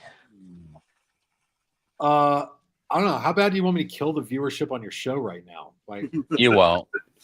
You won't. You all. Yeah, these guys are diehards. truthfully, yeah, we had a huge win. The FDA's deeming rule got shot down. That's actually kind of sort of in limbo right now. That got kicked up to an appeals court who pushed it back to Judge Mehta. Judge Mehta was the one who initially shot down the FDA's deeming rule. And if he literally changes anything about it, it reopens the whole thing, reopens the can of worms. Right now, there's a lid on the FDA's regulations, and they have to basically start from scratch if they want to do anything, which will take a very long time. But there's an opportunity for that to be shaken up. Now, everyone's kind of paying attention to that because the deeming rule was the scariest thing that's happened to cigars since I've been in the industry by like a lot. When they came out with the substantial equivalence and the pre-market approval for premium cigars, it was like going to be the cigar apocalypse. I mean, it would have been a prohibitive thing and a barrier to entry to this industry that would have taken out a lot of cigar makers and kept any new cigars from ever being released again. And that's not an exaggeration. So everybody's kind of watching that. It's being reviewed by the judge who shot it down. So the odds that we're going to end up in a shaky position don't seem great right now. I've always got my eyes out for this guy, Dick Durbin, who just hates all of us. He hates everything we love, and he's one of these Democrat Congress people that's not very keen on what we do. And pretty much every piece of anti-tobacco or anti-cigar regulation that I've seen go into Congress, he's co-sponsored. And it's scary shit. It's like outlawing selling cigars online, introducing new taxes, federal taxes on cigars that would increase the prices dramatically. Starting to see cigar prices look here more like what they look like in Canada, Australia, or Europe, Or California. Yeah. California. So that guy's always putting these bills out, and he's grouped with a bunch of anti-tobacco, like soccer mom groups that don't like us. So they're always pushing for that. So I expect to see more of that stuff come up. But like right now, you've got Richie. at least for the next 2 years, you've got a Republican executive branch all the way through, right? And then that doesn't seem like it's going to really produce much in terms of prohibitive tobacco regulation. And so I think it's going to be a pretty good 2 years. I think it'll be a good 2 years. After that, I think that if the Republicans don't control the House and the Senate and the presidency unanimously again, all that does is slow things down. When you split the executive branch, it just makes it difficult for them to get anything really done. So that seems like, a beneficiary thing. So really the next 4 years to me seem a little bit, I would say I feel optimistic about what's going to go on with regulation in the cigar world. I don't see anything. The problem is in Latin America, things are changing, and that part of it is not good. In Nicaragua recently, the government has changed the rules down there to the point where cigar makers are not allowed to brand cigars anymore with anything that's considered like a Nicaraguan heritage item. So you can't use a Nicaraguan flag in any of your packaging. You can't name a cigar after any sort of Nicaraguan national treasure. Foundation had to change a couple of his cigars, El Huehuense and became the wise man. Matapa, which was named after a famous Nicaraguan poet, who's a national. I guess they consider him a national treasure. That became Actum, right? At least I think that's what happened. And so down there, they made you trademark all your names in Nicaragua. So I had to do this with American Viking. I had to trademark the names in Nicaragua, and they had to basically approve them as well. So they make you go through that process. Of course, you got to pay for it as well. And then the biggest factories now have government compliance officers working there, is the last thing I heard. So the biggest factories got a message from the government that said, clear out an office. You're hiring someone new that works for the government, and they're going to be there to gain compliance in your factory. And so that's, you see a lot of factories open up right now in Honduras. There's I think a big push to Honduras, and that's a multifaceted thing that's going on down there. But even though Honduras has got a lot going on in that country, it is still like, it makes good sense to be diversified and not just be in Nicaragua in case something happens there. Like I said, the possibility of sanctions on Nicaragua is probably real right now, but also the Nicaraguan government and the president down there there's been a situation there, with Daniel Ortega ongoing, for years or so. So that part of it is really the part you kind of got to keep an eye on at this point. Yeah. So Tim, how far do you smoke a cigar? Nub it, man. You got to nub that thing. Somewhere into the final third. I mean, this is Okay. not what you want to see in an ashtray, but like, I when I got about 2 inches of a cigar left, unless I'm really, really jamming on it, I'll put it down, and that's a privilege thing. I've always got a lot more cigars to go. Yeah. So, like the second the draw doesn't hit me right, the burn doesn't hit me right. It's like if it gets, and I'm a very fast smoker. So in an hour and a half on this show, I've smoked the Toro, and I've already gone through part of the first third of this. So being a fast smoker, by the time I hit the final third, I'm like, yeah, I'm moving on. So it looks like it's called.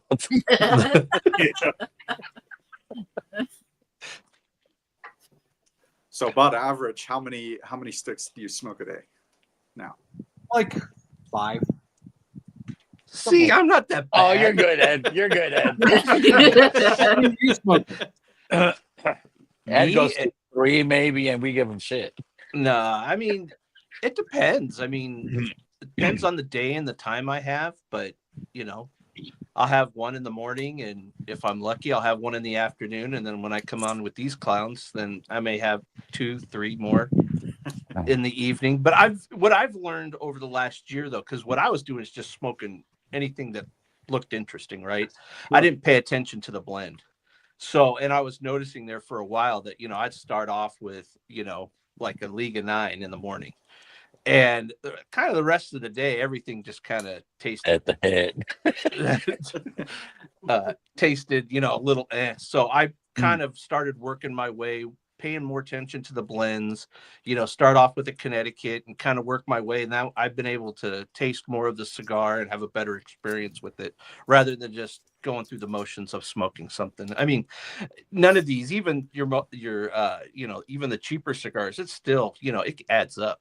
Right. So I want to, for the money, I want to make sure I get some sort of an experience or some enjoyment out of it. So that's kind of how I've progressed through it. I think you've talked about that a couple times too, going through that progression and such. But my problem is I just enjoy it enough that I really don't take a day off, and I think I should, but it's kind of tough right now. I enjoy them too much. Absolutely. If I have a day off, I won't smoke at all. I'll come home and smoke nothing, and then maybe in the evening I'll have one some days. But yeah, I think that's good. I think that a cigar should be an experience. Yeah. Like you can have too much of a good thing, and there's a very real sense of like if you push it too far, you don't get as much out of it. Yeah.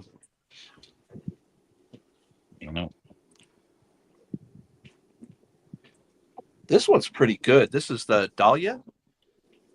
Is that what that one was? The one you started off with? The Dama Velada. Dama Velada. Yeah. I really Habano like that. Rosado wrapper with Nicaraguan tobacco from Esteli. It's a great. It's a strong cigar for for a Habano Rosado. It's really it's got a lot of strength to it. It's not dark, but it's very strong. Yeah. Yeah. No, I'm really enjoying it. The sweetness, especially in the first 2/3, really came out. I was getting kind of like a nice like a raisin sweetness to it. Yeah. And then it kind of it's kind of progressed. Now for me, I get it on a lot of cigars, and maybe it's just me, and that's why I smoke them down to the nub. As long as I've smoked them slow enough, because sometimes if you don't smoke them slow enough, smoke them too fast, it gets acrid because you're heating up the tobacco. But if I do it right, like right near the end, I'll get a lot of chocolate on a lot, especially Maduros and such. I'll get a lot of chocolate on it. So, but yeah, this one's really good. You did a good job on this one. Thank you very much. That was supposed to be like a dark, really, really dark Maduro, because to this point, the American Viking catalog doesn't have a dark, strong Maduro. And when we were blending all the cigars in Nicaragua, I told him, fuerte, por favor, like make it strong. Strong, And we showed up with this Habano Rosado blend, and we smoked it. And I was like, well, this is not at all what I was asking for, but this cigar is so good that it's going to be the one. And so up until this point, American Viking still doesn't have a dark, rich cigar. And I actually am working on a brand new project for American Viking right now called Unkillable. And the idea is to come up with a powerful cigar. Lots of pepper, lots of spice. It's chocolatey. It's nice, like raisiny sweetness comes out on this cigar. Fills the entire palate. Really full-bodied across on the retrohale. And I literally just selected a blend. The packaging is already all designed. And the cigar is about the unkillable nature of the cigar industry and the people who are in it. From people who lived through the rise of communism in Cuba and fled Cuba to other parts of the cigar making world, and then the cigar makers. There was a few of them who were driven out of Nicaragua by the Sandinistas, and had to flee the country and then come back and set up years later, all the way to the people in America today who have had to struggle through regulations and taxes and industry crushing things and all the little things that go on when cities and states and counties come up with these stupid rules that make it impossible to do business. It's just like a foot on the throat of what you do all the time from every direction. But these people are unkillable, and you still have families with 5 generations of cigar makers in it. Like, the kind of fortitude you got to have to do that. I'm proud to be in an industry where people are like, have that kind of resilience. You can't squish them. You can't squash these people. There's such a long, rich history of tobacco in just America alone, let alone in the West for the last 600 years. Tobacco has been huge, but the people behind it have made tobacco what it is and made it great. And at the end of the day, what's produced is super simple. It's an experience that you get to have that gives you flavor. You hang out with people. You have something in common together. It's beautiful. Yeah. But what I've gotten to see is that on the back end, it is the result of profound amounts of blood, sweat, and tears. And in many cases, very literally, Yeah. And so that cigar for me is going to be very special. Yeah, that sounds awesome, man. And so, like, you kind of hit on it. And one of the things that I love about the freaking cigar community is everywhere you look, everybody wants to hone in on however people are different. But that is the opposite of the cigar community, right? You sit down with a cigar, and it doesn't matter how you're different. What matters is you're sitting there spending an hour with somebody smoking a cigar. Yeah, Right. it's all that It's profoundly unifying, and I love it. What would be the bougiest, most expensive stick you have ever smoked?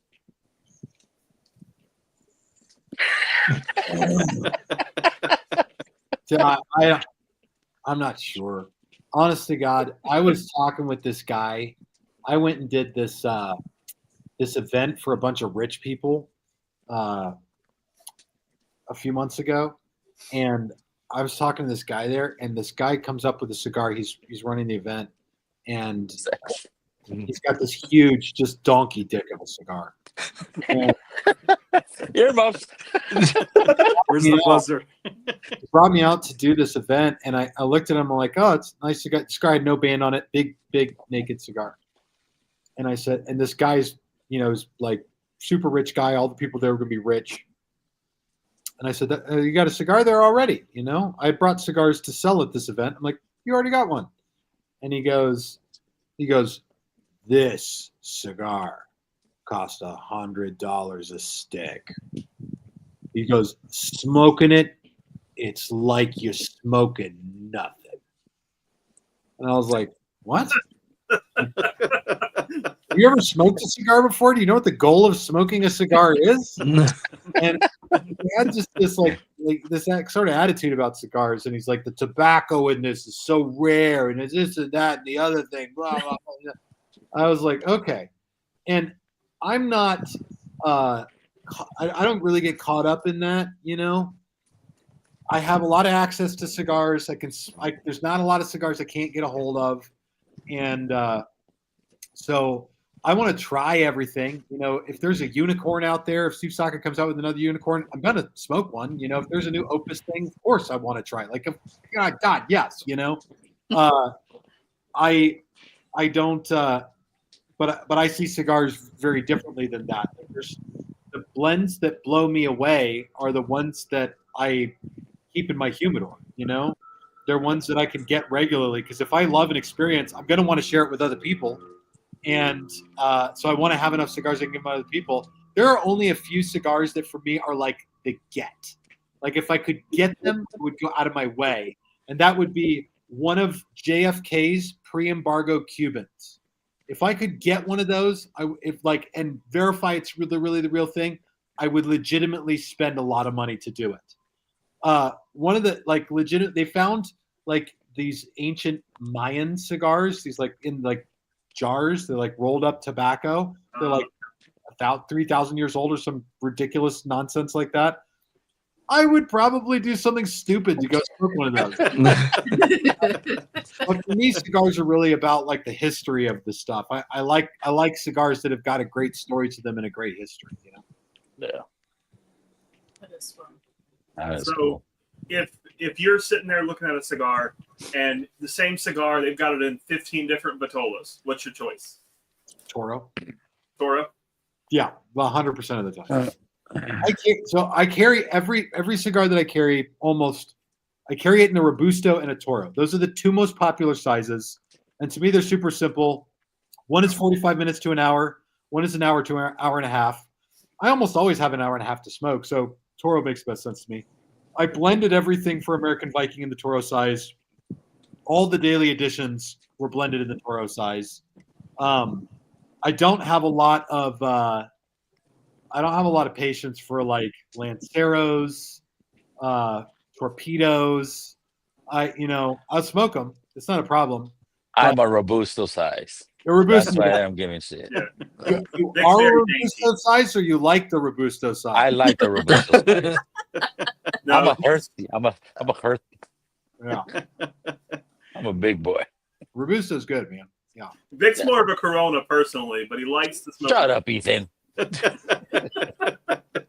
Aw, little Pito. So, with the cigars that you've had, and I mean, because I've noticed it too, but have you, we'll say in the last year, had a cigar that just, the nicotine or they're just so full body that it knocked you on your butt? No. Okay.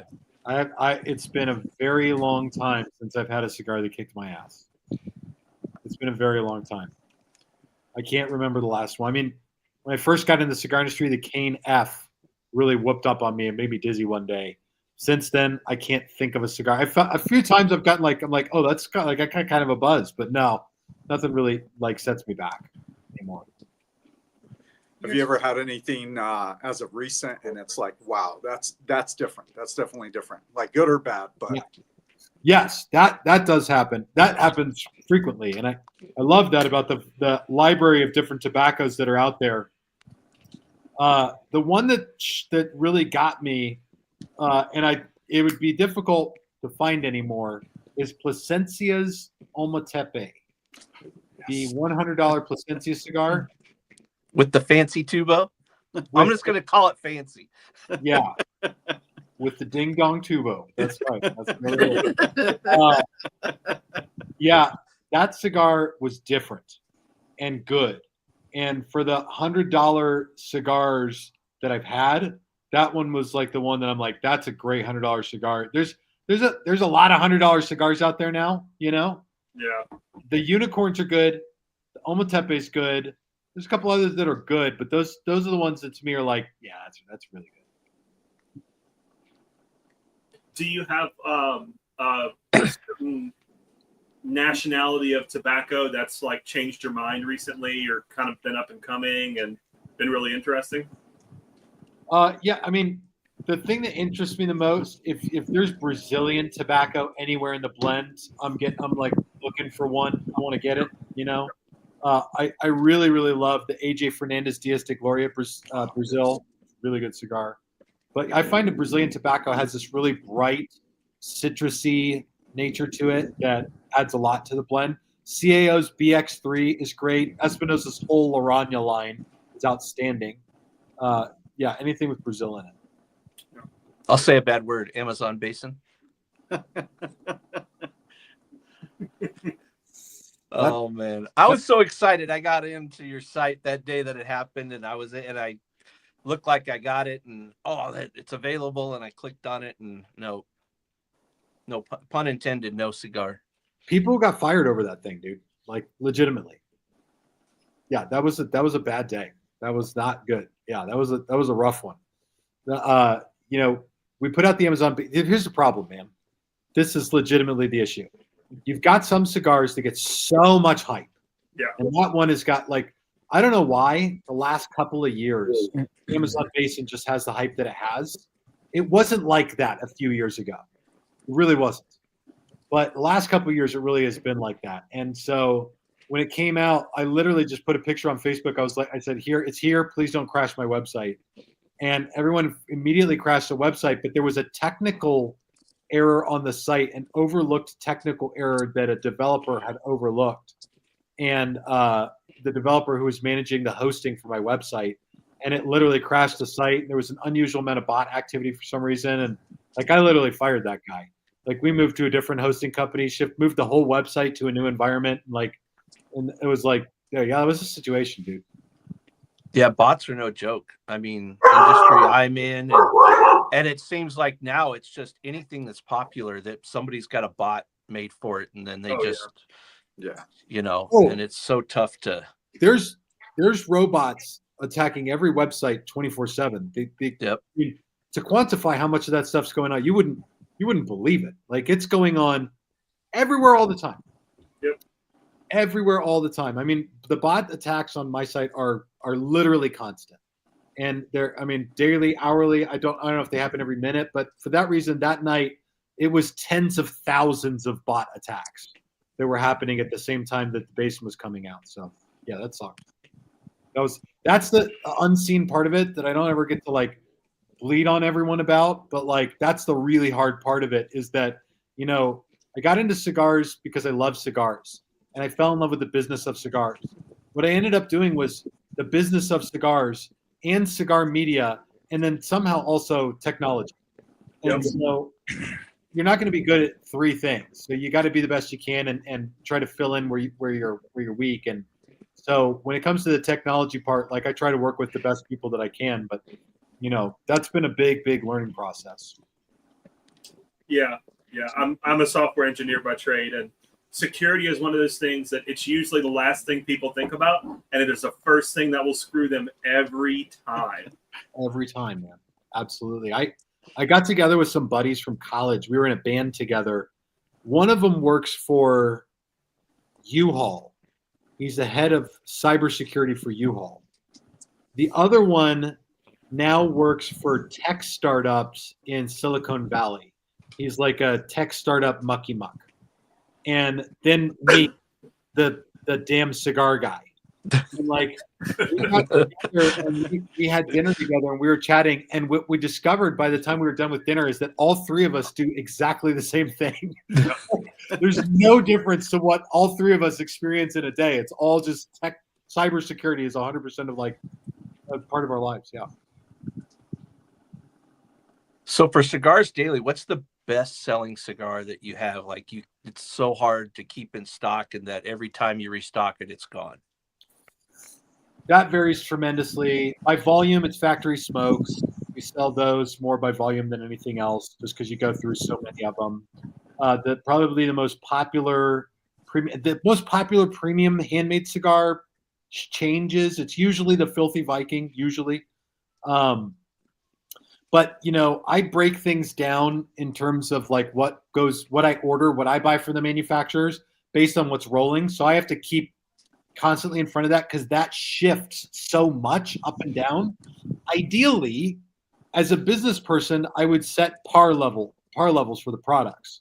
My reorder levels. Mm-hmm. If you could just set it to say, once I get to the point where I have less than 2 or 3 boxes of something, I'm going to order more so that I never run out of it. That would be great. But there are some cigars where, 2 boxes is quite frankly enough because, people aren't really jamming on that cigar. And there are some boxes where 20 boxes are not enough. And that's always shifting. Like some cigars that were really hot last month completely cooled off this month, and a new cigar is going wild. It's almost like the stock market in that way. So literally every single week on Monday morning, the first thing that I do is I sit down and I start to go through the ordering process, and I'm looking at what I'm running low on and what's moving slow and what's moving really fast and what's sort of picked up in pace. The stuff that is consistently always jamming and rocking and just flying out the door is Drew Estate's Deadwood series is just it just moves. It's just always certain Jake's favorite. Almost every vendor has like 1 or 2 blends that just cook.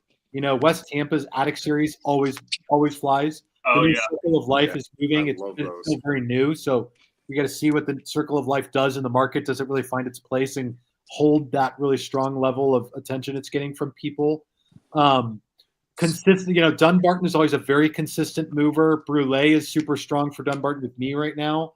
The Brulee Blue, it's kind of like a get as much of it as you can type thing because it's limited production. So I'm always trying to like grease the wheels to try to get as much as I can. And like the guys at Dunbarton, they know that. They know when I call. Even the people in the office. Thank you, Richie. The people in the office when I call Dunbarton, I'm always like, "Hey, it's Tim from Cigars Daily." I'm like, they know what's going on, but yeah, those things cook. AJ Fernandez, the whole New World series, especially the Cameroon and then the Connecticut, those 2 move really well, along with the Oscuro. Padron just sells. All Perdomo just sells. Yep. Yeah, like it's, but really it's a shell game. I'm always guessing which cup the thing is under. Is there a difference between like your brick and mortar big name sellers versus online? Yeah, brick and mortar is great because with the brick and mortar, you are the downside with the brick and mortar is you're limited to the number of people who could physically walk in the door and buy a cigar. Right.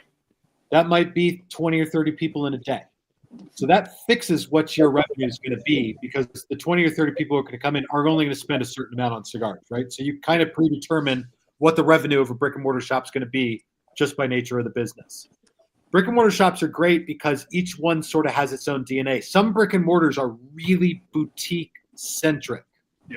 And I know Ethan already said he likes that doesn't think boutique cigars get enough love. Boutique cigars, I love a lot of my boutique cigar maker friends. Boutique cigars are trouble. They're very difficult, especially from a business perspective in cigars, because if you fill your humidor with boutique cigars, you put yourself in the position of having to explain every cigar to every person that walks in. Completely agree with you. Yeah. Completely. 100%. Yeah. So like from a perspective of a business owner, if you're trying to figure out what your expenses are, it's more expensive to pay people to explain cigars to the consumer than it is to pay someone to ring a guy up for a Cohiba. Yeah. You know, because he knows what that is. Yep. So some cigar shops are super boutique. They like doing that work, and it's good for them. Other shops are super heritage. They carry all the heritage brands and stuff like that. Some cigar shops do much better with like bundled cigars. But the thing I like about boutique cigar shops is that the stuff that really is the ones you want to seek after, the brick and mortar shops where you're going to find those things. A great example, Amazon Basin broke Cigars Daily. Like I was like crying in a corner when that happened. Like I just like, it was one of the worst days it was the worst day I've had this year by like a lot. But there are still brick and mortar shops you can go into and buy a whole box of Amazon Basin. Like you can do it. You can find the CAO Flathead V19 in some of these shops. For a cigar that came out years and years ago. I love going to brick and mortar shops for that reason, because you can go in and like find gems. Oh yeah, that's what I like to do. I like to go into the brick and mortars and, hey, this has been sitting on here, since 2008. Let's do this.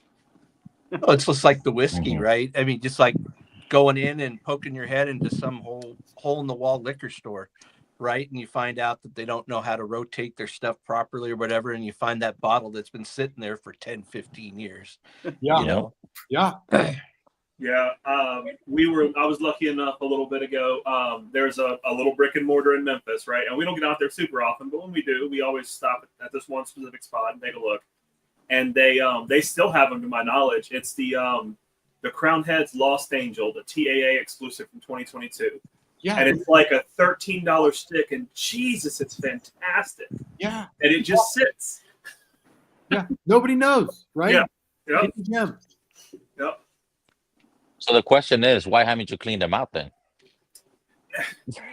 You've seen how many cigars I have. That's why I literally don't know where I'd put them. Yeah. Well, I was telling Ethan, we were talking last night, and I've been around to several of the cigar lounges here, and I know for a lot of the, the kind of the proper etiquette, right? You go into a cigar lounge, you buy the cigars that they have, right? And you sit down and you smoke them.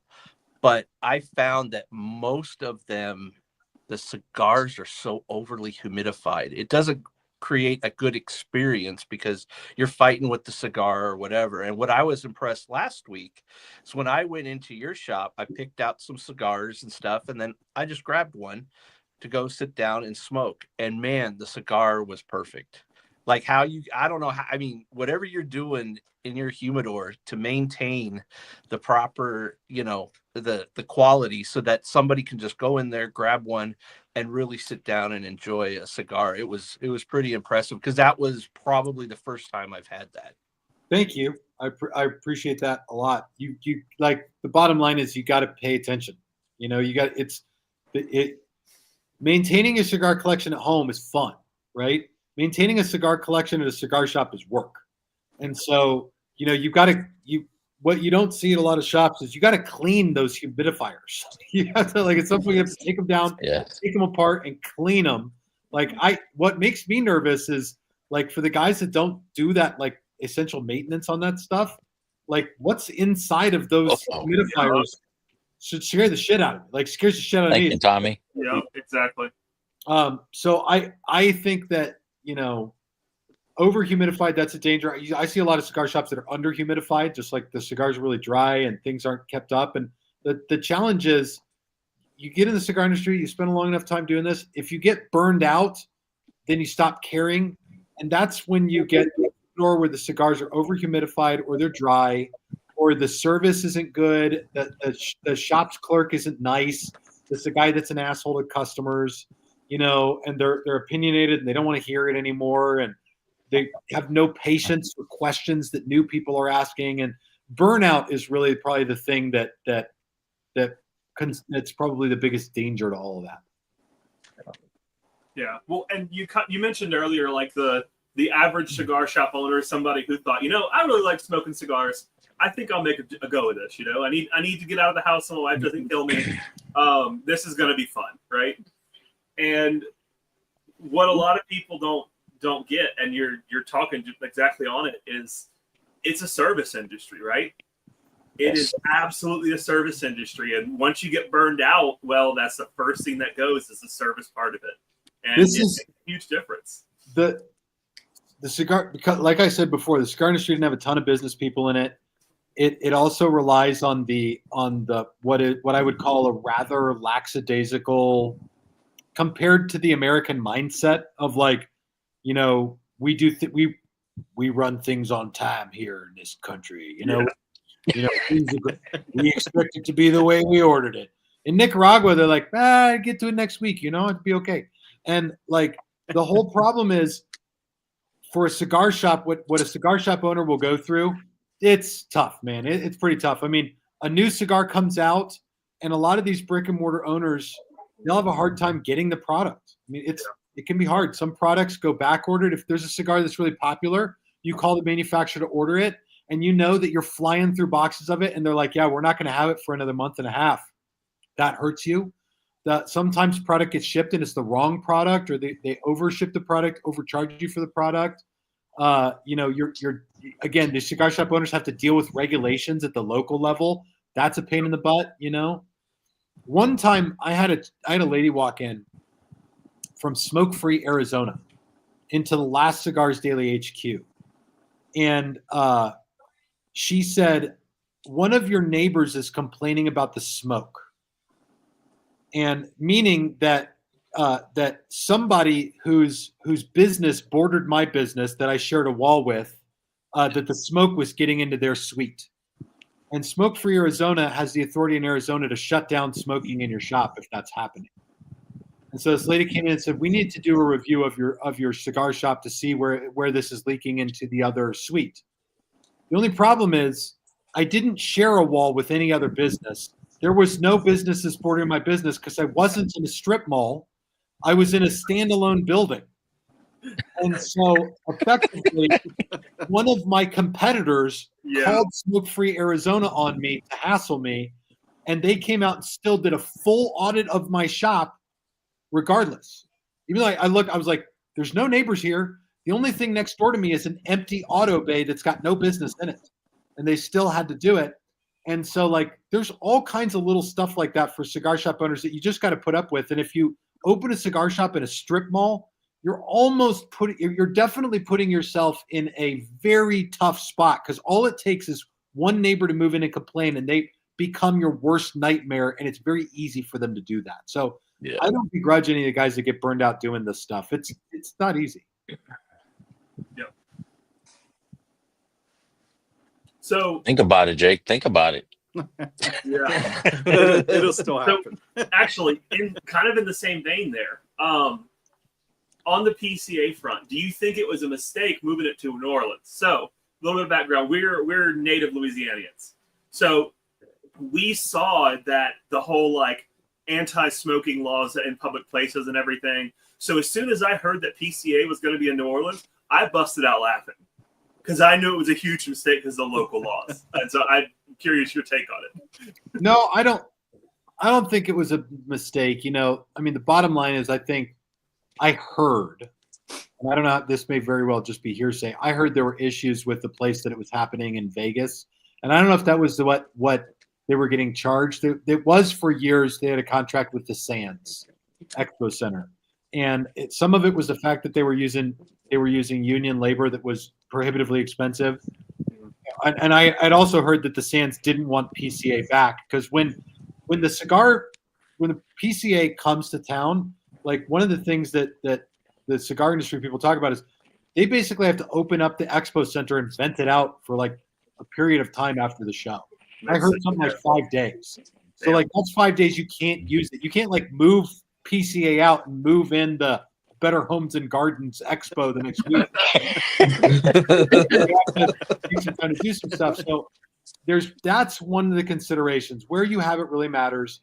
And for years and years, it went back and forth every other year. 1 year it'd be in Vegas, the next year it'd be in Louisiana, in New Orleans, and it went back and forth every year. So they're kind of returning to something that they've done in the past. Okay. And I think there's a method behind that madness.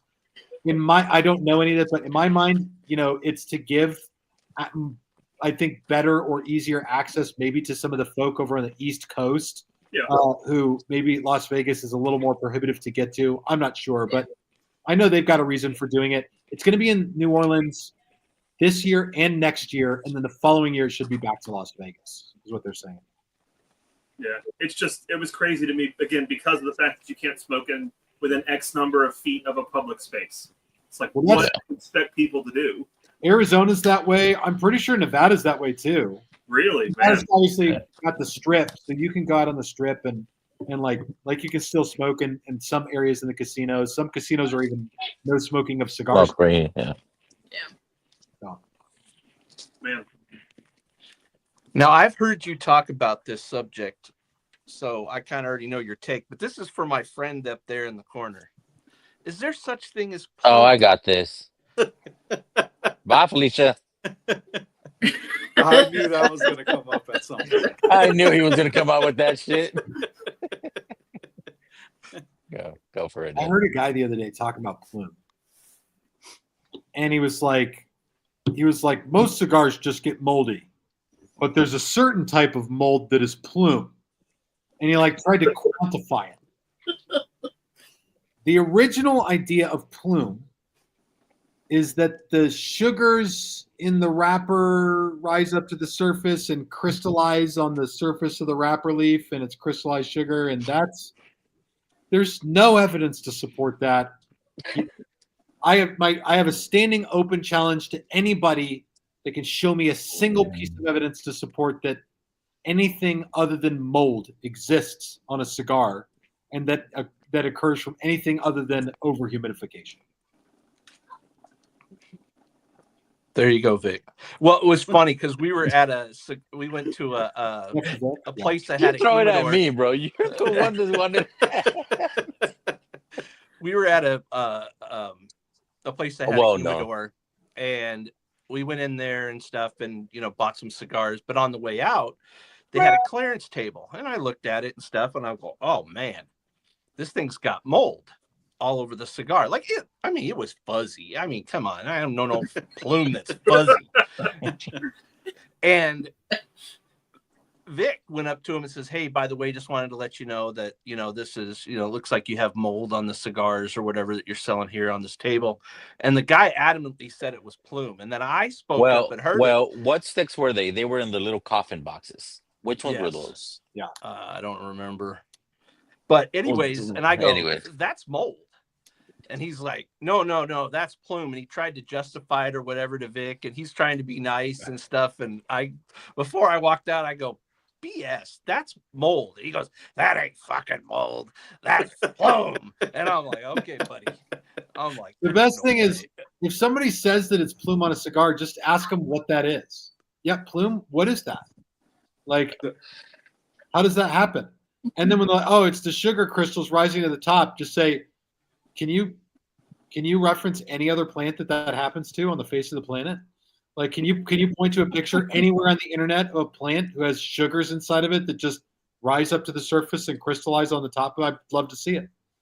The question is, can you produce a shred of evidence that what you're saying happens in nature at all? And no one can do it because it doesn't.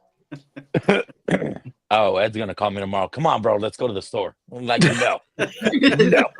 It's listen, this is great. Somebody at some point in the cigar industry had a bunch of moldy cigars, and they came up with a great backstory to sell moldy cigars, and it stuck. Listen, that's somebody had to put a mind to it. Good for them, I personally, if I get a cigar that's got a little bit of a white spotting on it stuff, I'll brush it off and I'll smoke it. It doesn't bother me. That was what I was going to ask you. If it's growing, would you just clean it? If it's growing in the folds of the tobacco at the foot of the cigar, I won't smoke it. I toss that cigar. But if it's little, every once in a while, I'll get a box of moldy cigars from the manufacturer. Right?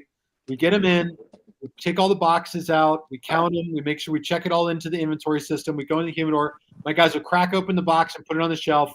Lo and behold, little white spots on the box. And they'll come to me and they'll be like, "Hey, there's mold." Immediately, they now have to open everything else that came in that order and look at all the cigars. And depending on how bad, the issue is, I think most cigar shops, if it's one box of cigars that's moldy, you got to call the manufacturer and say you got to replace this box.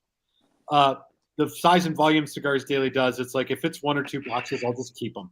I take the cigars out of the cellophane, I wipe them off. I leave them outside the humidor for a day or 2 so that they the humidity drops off on them, and then I just take them home. Like, I got humidors that I can keep moldy cigars in. It won't bother me. Yeah. It's not worth the headache. I love it when you go into a shop and a whole case is filled with their so-called plume, all up and down the glass. Sir, this is rare. This is the plume section. Exactly. Look at all the sugar on this glass. No. Yeah, I have yet to run into one of those guys, and the day I do, I'm going to be fumbling to pull out my phone to start recording the conversation. Sir, tell me what plume is, please. Come down to Cali. We'll take you to the shop. There's a few of them. There's a few of them. I would cherish that experience. The store that shall not be named. Yes.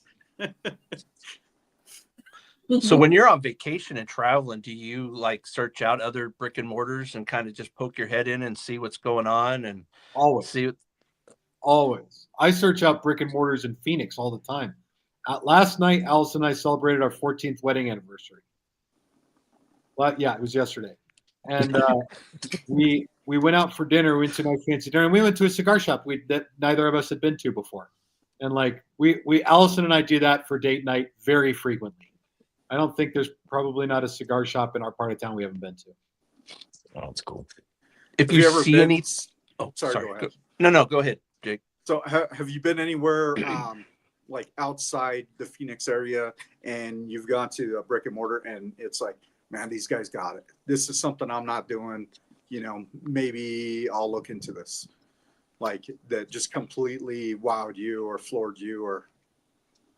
No. I mean, cigar industry is pretty simple. It's the sizzle is the blend. And there's not a lot to doing business that is really that complex or complicated. It's really about how well are they doing the fundamental things that create success in the cigar shop. And so the business model is pretty simple. If you're going to open a brick and mortar lounge and it's just going to be a lounge, it might be kind of a rough ride. There's places where you can open just a lounge and do really well. I have a really good buddy. His name is Rick. He has a shop in Phoenix called RJ Cigars, and that guy crushes it. At the last cigar company I worked at, he worked there for me, and he's the best brick and mortar retail cigars person I have ever known in my life. And he started his own shop, and he just does sensationally well.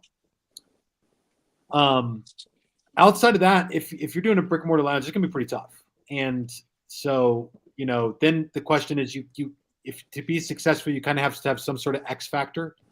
And that X factor can be beer and wine. It can be a whole bar and have a whole cigar bar. You could do brick and mortar retail with an online presence. It's certainly the Cigars Daily's, model. I've even seen cigar shop. One cigar shop I worked with back in the day with American Viking had a cigar shop inside of a gun range. That one didn't make it, although it sounded like a great idea. Like it sounds like a no brainer.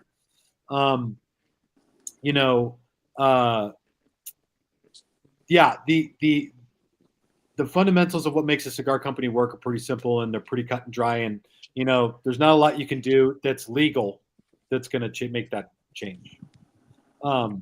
Any plans on expanding to other cities? No. There's a reason that there's not 4 Cigars Dailies right now. Jim and I talk about this stuff all the time. Jim and I share an office at Cigars Daily. And so we sit in the office and we talk a lot every day about this.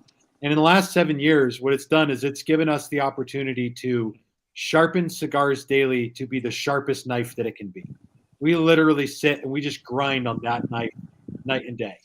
And we have a type of person that comes in. We call them the you know what you should do people.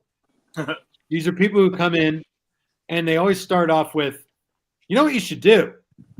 And Oh, that's Ed. what That's follows. Ed. Yeah, what follows is always some idea that they had that they think we haven't thought of, and that will make our business better. Terrence could have his own Cigars Daily store. Terrence has got a long and bright career in the cigar world. Him and I actually talk with Terrence a lot about what his career will eventually be in cigars, and I consider it a privilege to get to invest in that young man right now. But you know what you should do? People have come in and I've never ever had a you know what you should do person come in and recommend that we do something that Jim and I haven't already talked through to exhaustion, and decided not to do. We don't want to open a cigar bar because we don't want to deal with drunks, and we don't want to deal with alcohol inventory, and we don't want to deal with alcohol industry and the regulations. We don't own 3 or 4 brick and mortar shops because the problem is the only shop that does really well is that the one the owner's physically at. You know, it's when you've got 3 shops, the owner travels around. The one he's at, the other 2 are going to be the ones that suffer. That's where the theft is happening. That's where laziness is happening and stuff's not going right and things aren't getting paid attention to. Yep.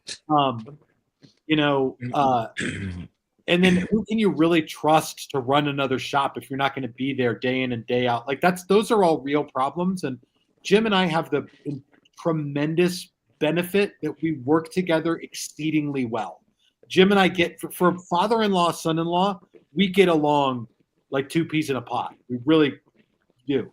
And so one or the other of us is almost always at Cigars Daily. There's probably a matter of 6 hours a week that one or the other of us isn't there. And that's because on Thursdays I leave a little bit early. Ryan and Terrence close the shop together. But outside of that, one or the other of us is always there no matter what. And so that way Cigars Daily starts, and ends well. And I'll tell you, like, the benefit is, and this is the metric that I give to people, like Cigars Daily ships about 50,000 orders a year. And so it's somewhere between 50 and 60,000. And that's good. Like if we wanted to go open a couple of other shops, we could expand our headaches by a tremendous amount, but we're pretty happy with the headaches we have. Oh. Yeah. Well, go ahead. Go. No, I was just going to say that's very similar to Franklin Barbecue. And they had asked him, Aaron Franklin, hey, why don't you open more shops, or, you can expand, because he's so popular and he sells out all the time. But it was like, he goes, the minute I leave this place, and you alluded to a lot of that, I can't control quality control at that point. He goes, I can't. He goes, everything that I've built my reputation on now can be in jeopardy based on somebody else's either mistake or not the focus to details and things like that. So that's why he just, he says, I'm happy doing what I do right here, and he does a great business. He's not looking to be a millionaire, even though he probably is. But it's just, it's for him, it's all about quality and the service and everything. And he feels that would suffer tremendously if he had to open up other shops. Well, and the reality is, a big part of the experience with Cigars Daily is the people. I think for the vast majority of our audience, it's me. I'm the face of Cigars Daily. And so, the fact that I'm there from ding to dong almost every day helps, because I like meeting people. We get people to visit from all over the world. People will come out to Cigars Daily as part of their vacation. And so there's high value to that. And if you're not dealing with me, you're dealing with Terrence or Ryan or somebody else that's on the channel that's a familiar face and a friend already. You feel like you know him. And so I can't reproduce that anywhere else. There's no way. Like it would be my logo on the door and similar deals and pricing, and that's it. Like, and if I got a guy that's an asshole, like that hurts me, and I don't want to do that. Yeah. Is there any cigar or cigar brand that you wish you had at your shop that you can't get?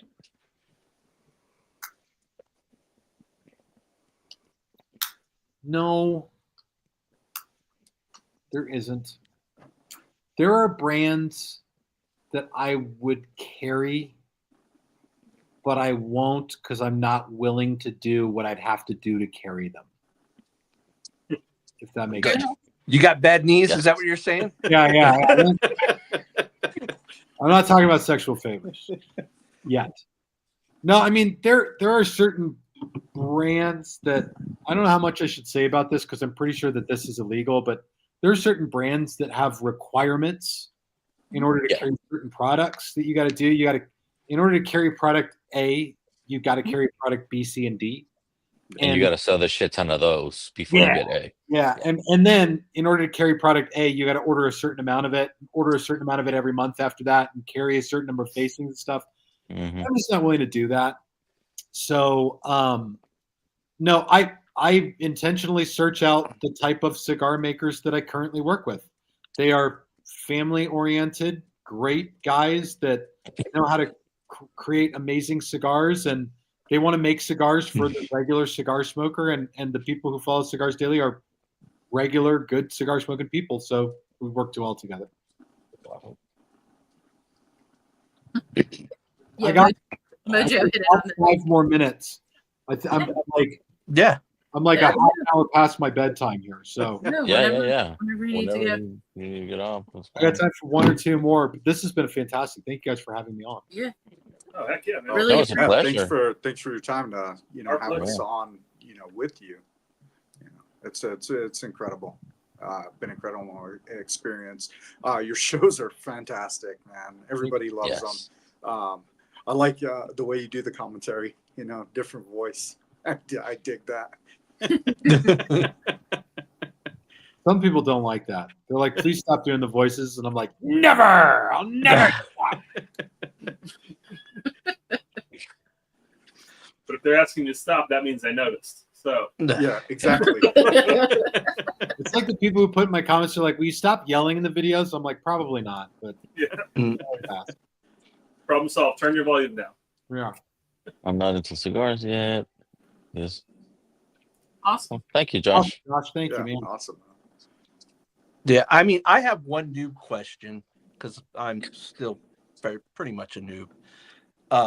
Now that I'm starting to get into boxes, does it matter if I take them out of the boxes? So right now I'm putting them into Tupperdoors. I only got so much space, so I've got a couple of the Cooladors, the need ones and stuff. But should they stay in boxes when storing them long term, or can you just put them in there? And I do it because I can organize it a little bit better. I can consolidate. That's really it, because boxes come in so many different shapes and sizes. It's so hard. It's like Jenga sometimes if you have to store boxes. So I just didn't know if it's just more of a personal preference, or is there a better way of going about doing that? Yeah, take them out of the boxes. Boxes, for one thing, other than the odd sizes and shapes, boxes they take up space. They just do, And if like the cigars inside the box are this big, the box is this big, So it just takes up unnecessary space. The other thing to think about with your cigars and storage is simply this: everything around a cigar is an extra layer that prohibits the transmission of humidity. So this cigar right here is the only thing stopping humidity from coming out of the cigar is the band, and that's not going to do a very good job at all. So this I don't cigar know. That one might do pretty well. This one's all right. So this cigar will dry out quickly. If you add a layer of cellophane to it, that's going to keep the humidity from going out, really well. If I put this around 20 other cigars in a box, that's another added layer of protection. That's going to keep the humidity from leaching out further. If I cover that box in cellophane and heat shrink it, that's going to keep humidity from passing out even further, right? And if you take it, wrap it in a t-shirt or put it into a humidor, that's going to keep the humidity from going out even further. So the more layers of sort of protection there are around the cigar, the slower the humidity leaches. And that can be a good thing if you're trying to keep the humidity from leaching. But if you're doing Tupperdoors and stuff like that, take them out, organize them how you want them, and just conserve your space and set it up all pretty so you can look at them. Well, that's what he does most of the time, all night. He just stares at them and drools over them. Well, I had to buy more Tupperdoors, man. I've been buying so many boxes. I got stacks of them sitting in the office in there. So I'm like, okay, I got to find something to do with these things.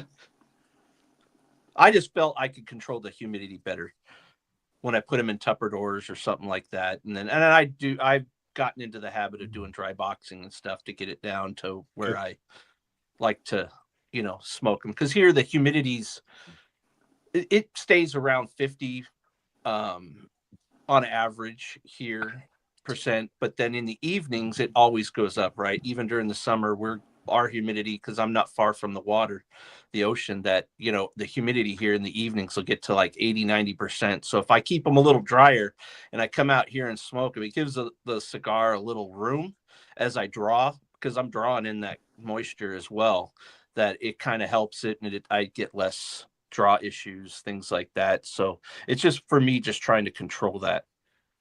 Josh Fitz says, real basic question. What is the best humidity to keep cigars at? Feels like a rabbit hole question. It is a rabbit hole question, but I can sum this one up. First of all, for you guys, what do you keep your humidors at? 60.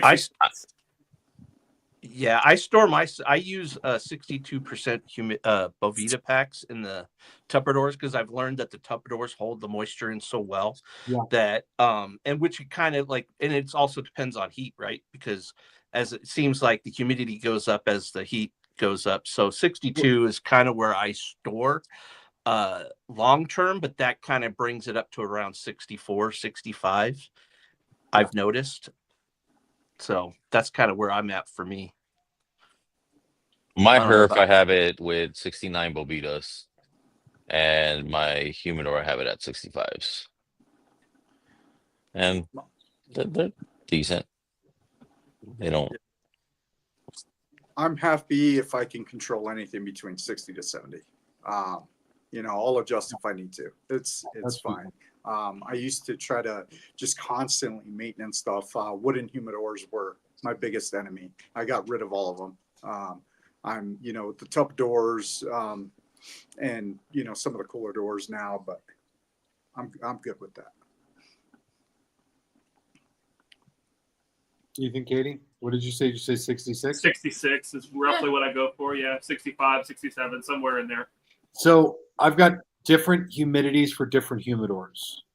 At home, I keep my humidor I set it to 66. It stays right around 66%. I use 65% Bovitas I have 3 humidors in my office. Those all hit 65%. My one downstairs, my tower cabinet humidor, that gets 66%. At Cigars Daily, I keep all of the humidors at 69%. The reason for that is the cigars that are in that humidor are all going to be traveling at some point. Whether somebody walks in the front door and picks out a cigar and takes it home, takes it to the golf course or whatever, or it gets packed up in a box and shipped, it's going to go on a travel somewhere. So I keep the humidity there a little bit higher. 70 to 72 is a little too high for the retail thing. So 69 tends to be just about right, perfect. And so we really focus on keeping it in there. Personally, when I first got into cigars, I liked 72%. I liked it when my cigars were soft and like a little mushy. Like, to me, for whatever reason, for the first like 10 years I smoked cigars, that seemed like a really good way to go. And then I learned through the last 10 years in cigars that the more I dropped my humidity down, I just started really getting a lot more out of the cigars. So at this point, mid 60s feels like the best that I get. Even if it's like 62 or 63%, the cigar's still good. You just got to be a little bit more careful about the wrapper cracking when you cut it or something like that. But mid 60s seems pretty dang good. But even still today, I've changed my safe range. I say 65 to 72, but today I really say anywhere between 60 and 72. So like a lot what Jack says, if you can keep your humidor, even if the range kind of like moves around, in Tupperware, your range of humidity is going to be greater than like a wooden box or certainly a thermoelectric humidor, just because Tupperware does nothing to regulate temperature. So it's just going to be whatever temperature the room it's in is. A wooden desktop humidor will do the same thing, but it'll take longer to acclimate because it's made of wood, so it won't let out the heat or let in the heat as quickly. And so you kind of got to ask, what is your humidor made of? How quickly is the temperature going to change? How much do you need to control it? Are you aging cigars for a long period of time and therefore need to keep a more like a more specified humidity, or is it like your general daily smoking stock that you can just, go and smoke the cigars that you're going to smoke this month and restock it as time goes on? In which case, if it jumps 5 or 7%, it's not that big of a deal. Yeah, I heard somebody say the other day. I forget where I read it. It was a YouTube channel. It might have been Cigars Daily. I forget. But basically, the whole idea that 70 is the right number all came about because that was the proper humidity that you got off of mixing propylene glycol. I think Steve Saka said that on my channel. He's probably said it on other channels though too. Yeah, But, I felt like it came from him, and I felt like it was from your channel, and it was like, okay, that's why 70 was the number for so long. It's because that's what was available, right? Yeah. Mm-hmm. Yeah, the way that this stuff has changed over time is actually pretty impressive. Wooden humidors aren't really all that old of an idea. Like, So many. Wooden humidors first became popularized like sometime around the 1940s. Before that, like nobody had a wooden humidor. Wasn't a thing that anybody did. Humidors were made of porcelain or copper. And like I have a really old humidor at Cigars Daily that's literally copper lined on the inside.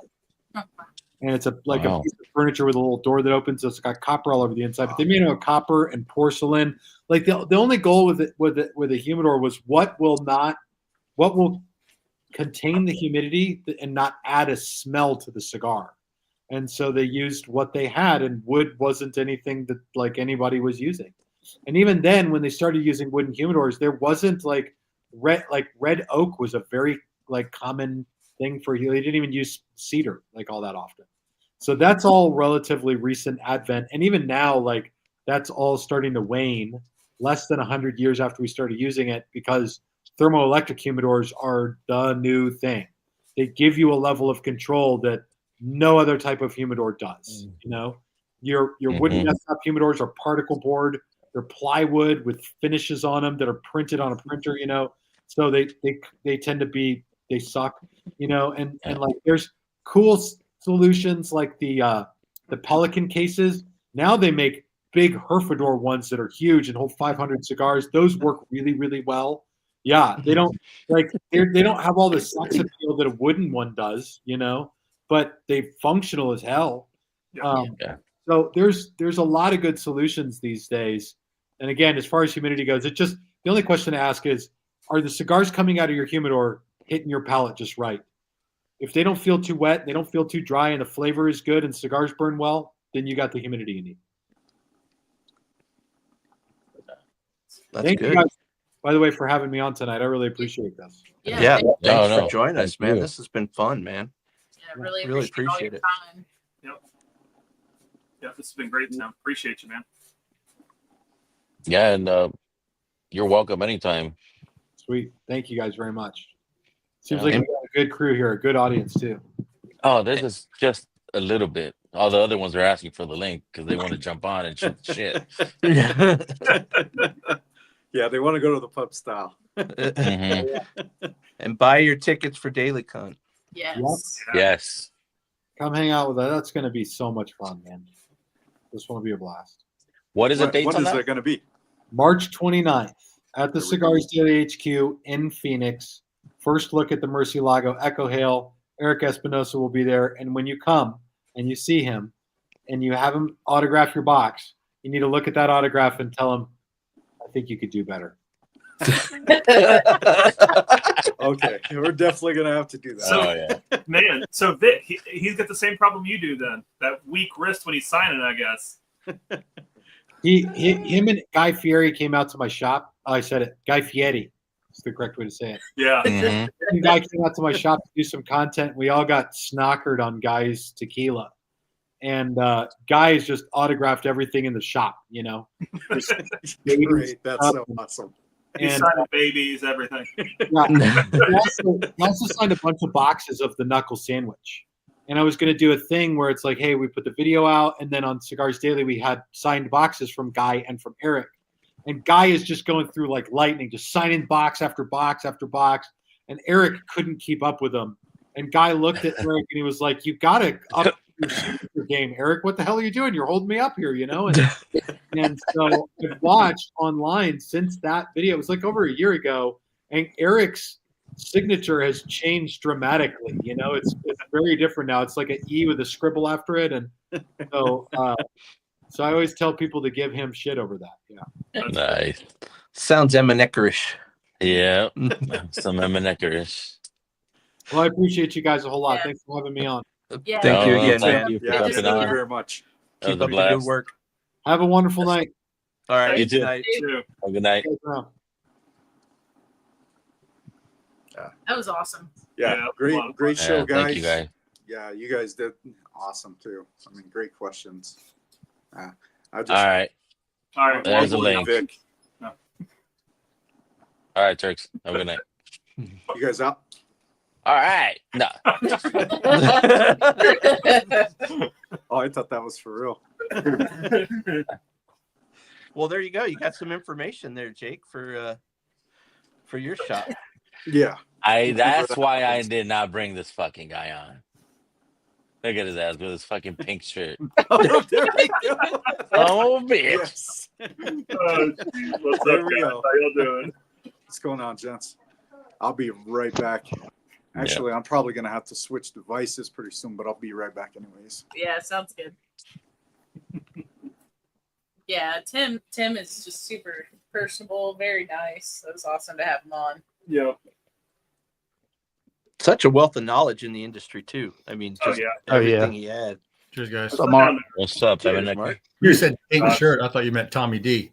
It is Tommy D. Then I It is saw it. Tommy D. Okay, I was right. You know what? I hate to say it, but when I first turned to streamer, he said when I was going back from streamer to come here again, you look like Marty sitting back there. Fuck you. Shots fired. See, well, it's It actually was the dark hair. I saw the dark hair. I thought some dark hair, but that's the black hat on your head. It's chilling. All right.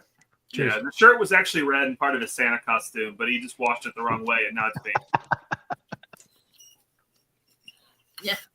I'll have some whiskey today. I have a little bit of this thing. Nice. Nice.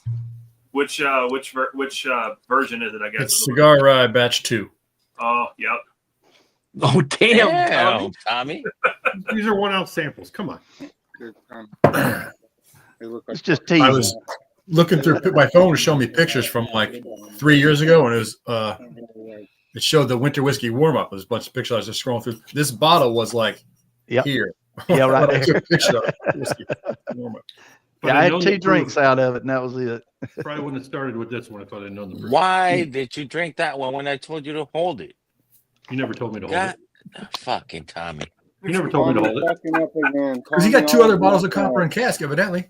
He's You never throwing told up me to copper. hold it.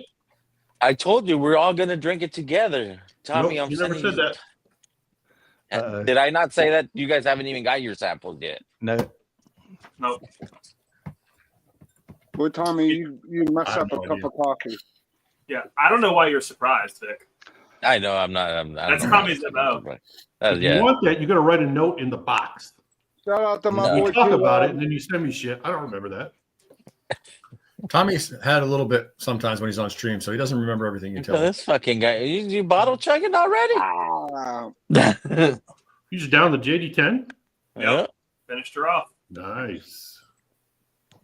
yeah, that The was 10 a good is no stream, more. though. Yeah, That was a good stream. Vic.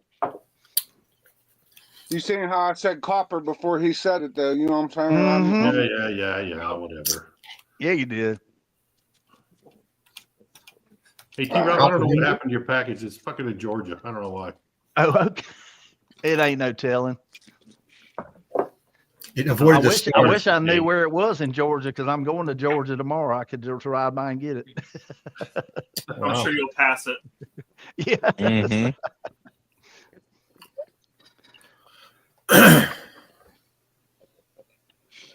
So I had a tiring day. I spent the entire day in the emergency room because my wife had a stroke this morning. What? Oh, Oh no. shit. Ew. Yeah, Oh my no, god. she's all right. She Yeah. woke up like the room was spinning and she was sweating and she was sick at her stomach, like she had vertigo. Yeah. So it lasted for a long time. She couldn't walk across the room. She's like leaning to the right, trying to crawl from the bed to the toilet. Yeah. And I said, okay. Well, took her out there. Like, well, maybe it's vertigo. Maybe it's this, maybe that's. Well, could be a complex migraine. The guy from the ER talks to the neurologist. Like, well, let's get the MRI. Yeah, she got a stroke and Wow. cerebellar. I mean, at least Cerebellar she has stroke. a doctor in the house. A little literally, but he's- cerebellar stroke. Is she home or is she still in the hospital? She's still in the hospital. God, She sent me home. I was there all damn day. How long are they going to keep her? I don't know, a day or two. I mean, she walks. She walked herself to the. She's getting around now. That passed. They gave her medicine for the nausea and the vertigo, the spinning, and she feels better. But Yeah. But keep some she's observation. got a little bit of uncoordination with her right hand. And then the other thing she said when she was walking like that was, or this morning, my fingers feel numb or weird or tingly kind of in her hand. Yeah. So she's a little less coordinated with some of those maneuvers with her right hand. But yeah, she's doing good. I think I might have told you all guys before she told her dad and brothers, but whatever. Yeah. Was she exhibiting any of the fast symptoms? Nope. No, because it wasn't a cerebellar Right, stroke. She could right. move, she could Yeah. speak. She had a little bit of word finding maybe, but she always does that. Just puts the wrong word in or something. Gotcha. But no, But not no really. slurring or anything like that. Nope, Yeah. her face was the same. Right. Well, No except for the dripping. Yeah. tingly feeling in her hand was probably the only thing Right. it might have been. So what do they do? They just put like blood thinners and stuff, or Might have been. Well, she's already on aspirin from her heart stuff from years ago, so Yeah. I don't know exactly what they're going to do, but probably. I mean, she didn't Probably get put like her on clot Coumadin or busters. something to dissolve it. Probably not. I don't know. Maybe, but probably not because she doesn't have a lot of deficit, so they're not necessarily going to. She might get a regular strength aspirin, or they might give her Plavix for a few weeks and then regular strength aspirin. Of course, there's other tests that I don't know the results of yet, and they're doing other things tomorrow. Neurologist said a lot of times it stems from a heart thing, like, and I was thinking she got a clot from an irregular heartbeat or something, but she's never had any irregular heartbeat type of issue. So I don't know. how do they interact with you with this? Since you're What? How do they interact with you? I mean, are they keeping you in the loop, so to speak? You're getting a little more. Yeah, I'm just sitting there by the bed all day. The ER doctor has been there at this hospital system like longer than I have, by a year or two.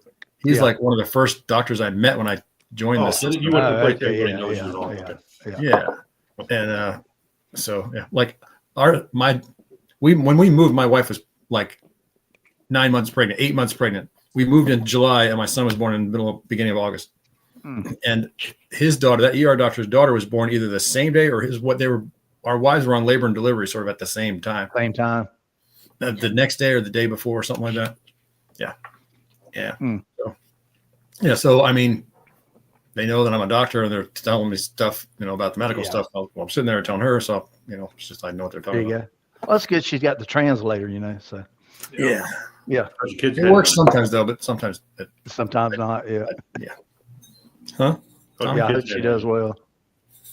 Kids got all. Yeah, everybody came over and saw her today. But what did you say about Mike? Did you say that the kids?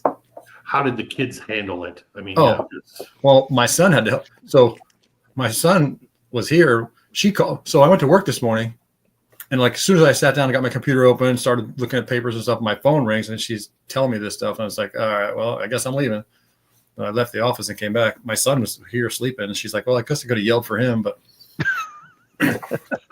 So we ended up having to help her down the stairs because she was listing sideways. Like, you can't, how are you going to get down the stairs? You're going to walk down the stairs. I'm like, should I call an ambulance? But, so we just, she sort of bumped her butt down step by step. Yeah. And we got to the bottom and helped her get into the car. And at that time she was like still spinny and barfing and like she had motions, like she had bad vertigo. Right. So yeah, it's kind of tough sometimes when they don't present any of the classic symptoms. You're just kind of guessing as to what's going on. And because it's posterior cerebellum where balance and coordination and stuff is. Yeah, it's not affecting the normal areas you normally. It wasn't like she's got a droopy arm or weakness, slurred speech or none of those places where none of that commonly happens. And He told the ER doctor, well, when they were talking about whether they should do more of this or that before they talk to the neurologist and everything. So she's like, I'm always the one that has the zebras. I know you guys are go looking for the horsey things, but if something weird is going to happen, it's going to happen to me. It's mine. Yeah. And she's not wrong. Like, yeah, guess what? It booted me off and said to update StreamYard. When I was watching the other thing, a couple times my YouTube just stopped. Like reload, the all snap thing comes up and it just stopped. Yeah, well, Oh, before it was snap. Chrome, I had to update my need the Chrome, and police. now it's making me update StreamYard. It's all good though, but if that happens, Yeah, you guys, I that's think what it is. she's good. She's When Tim would start talking about the sticking the stuff on the boxes and all that, my internet just went. So I didn't hear half of it. Well, that's kind of a lightweight compared to that JD10, isn't it? Nice. No, that's good. got higher more proof. proof. Yeah, this is hard. That's some good stuff right there, man. Making sure you're paying My attention. friend, we were just talking about Old Forester because I busted out that 1897. Then a buddy of mine allegedly had this in a Blanton's Gold store pick. Well, that Blanton Gold store pick is my buddy, one of my best friends' birthday on it. So I had to get them both. I said, There you go. Nice. And the guy only charged me 30 over retail for both of those. So that's not a bad deal. No. So How we sometimes I eat shit on deals so I could get better deals. And Did he answer your question I don't about know if you cellophane got and non-cellophane together or no? No. See, Rob, you got your bottle, right? Which one? The one you won? That or what was it? Samples? Oh, the larceny. Yeah, the larceny. Yeah, I got it the other day. Yeah. It took Allegedly. about a week and a half to get here, but yeah, I got it. That Yeah. and the them pack mules are slow. The Western Union pack mules, they're slow. and the rum. Oh, there you go.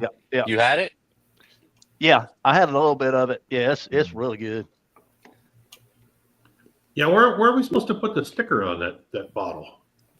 Anywhere you go, it's going to cover something up. Well, they on always do. They always on your do, bro. forehead. Just put it on the label in the back. I wouldn't want to cover that's the thing too. I was wondering where to put it. I was going to sort of squeeze it between the labels and cover up so the proof, you can still see the proof and part of the case one, and to the side you can still see the mash bill maybe.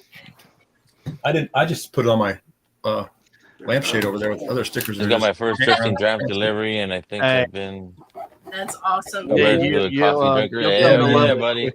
Yeah. I got to reorder here soon. I'm about to run out Yeah, of I work. want to get some soon. I just want to support too. I gotta get some soon. It's good, man. Don't be shy or don't wait on that damn cigar blend stuff. That shit's good. Yeah, I know. I'm not kidding. It's good stuff. You can sit there and just smell the bag, and it's freaking awesome. Oh yeah. I cut up the sticker, took the logos, Wow. all the bottom, Cut out, Vic. one strip, and then cut out. Oh, okay. Is the crowd in the back? Are those other faces of the rest of you all or no? Okay. On the sticker. I don't think so. I think it's just Vic, if I remember Yeah, correctly. it's only me. So that crowd doesn't have like small faces of Darrell, Jeffrey. I don't think so. I think it was too hard to do. If I Yeah, remember it's hard to correctly. do it. To Jeff get was the trying. detail. Yeah. And you two and Dan in there somewhere. I was like, Yeah, Okay. no, it's only me in the front. That's a pretty good job. Good job, Egg Roll. Oh, yeah. You could take the logos off the bottom of it where everybody's name is at, and then That's right. Bless ups, Dan. yeah. Good night, Brian. If you cut around Cheers, brother. I've shot. Vic's picture, it's just like he's got the egg roll Hey, Christmas bless picture. ups, man. Good night, All right, Brian. Brian. Have a good Good night. night, Brian. Good night, Brian. Yeah, that was a good stream though. That guy was very interesting to listen Yeah. to. He was good to have on. I appreciate And I know he that. said something about a channel. I was like, oh, he's got a channel. So I went to look at his channel, and the first picture I saw was like, that looks like him about 40 pounds ago or something. It's like, Oh, how wow. much weight they got lost. That Yeah, first he picture I lost a saw lot on of weight. the stream, I was like, That's good.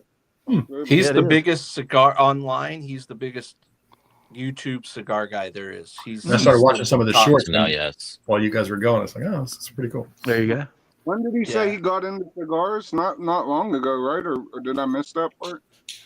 When he was 18. When he was 18, Okay. Yeah, I missed Yeah. that. a long time ago. Yeah. Yeah. I mean, we didn't get into it, but he's also an avid boxer. That's what he does to stay in shape. I was going to say, dude looked like he was in shape. Yeah. Yeah. He got one of the shorts. He's talking about going into a tournament in Vegas. Well, a lot of them guys too. You swing weight if you're a boxer or a wrestler. You could swing weight too. Yeah. Like yeah. I could do that shit too. That's what they do, them guys. Especially if you were a fat guy. Not to be rude, but if you were heavier, they make you suck weight when you're a kid. Thank you, Richie. They do. That's right. Oh yeah, they can do those cuts, man. Yep. You got thanks everybody with the super chats. Tommy. Yeah. Thank you, sir. Run and spit. Chew gum and spit. I think it's send me some more copper cask. What? Nothing. What are you guys all drinking? You guys still on coffee or? Was that the pick? Yes. That was the only pick. asshole chugging Jack Daniels. Very good. Very good. Whoa. I've got a barrel strength Michter's rye. Nice. What is that? What is that? Southern Nashville Collective? what? Yep, Southern Collective. Hold on. There we go. Okay. Hold on. What does it say? Slower. Nashville. Move slower. Nashville hot chocolate. Nashville hot chocolate. chocolate. Yeah. Okay. What is it? Weeded? No. Tommy sounds like he's directing a porno. Well, it just paused. Nope. This is it's a bourbon finished in an imperial stout barrel.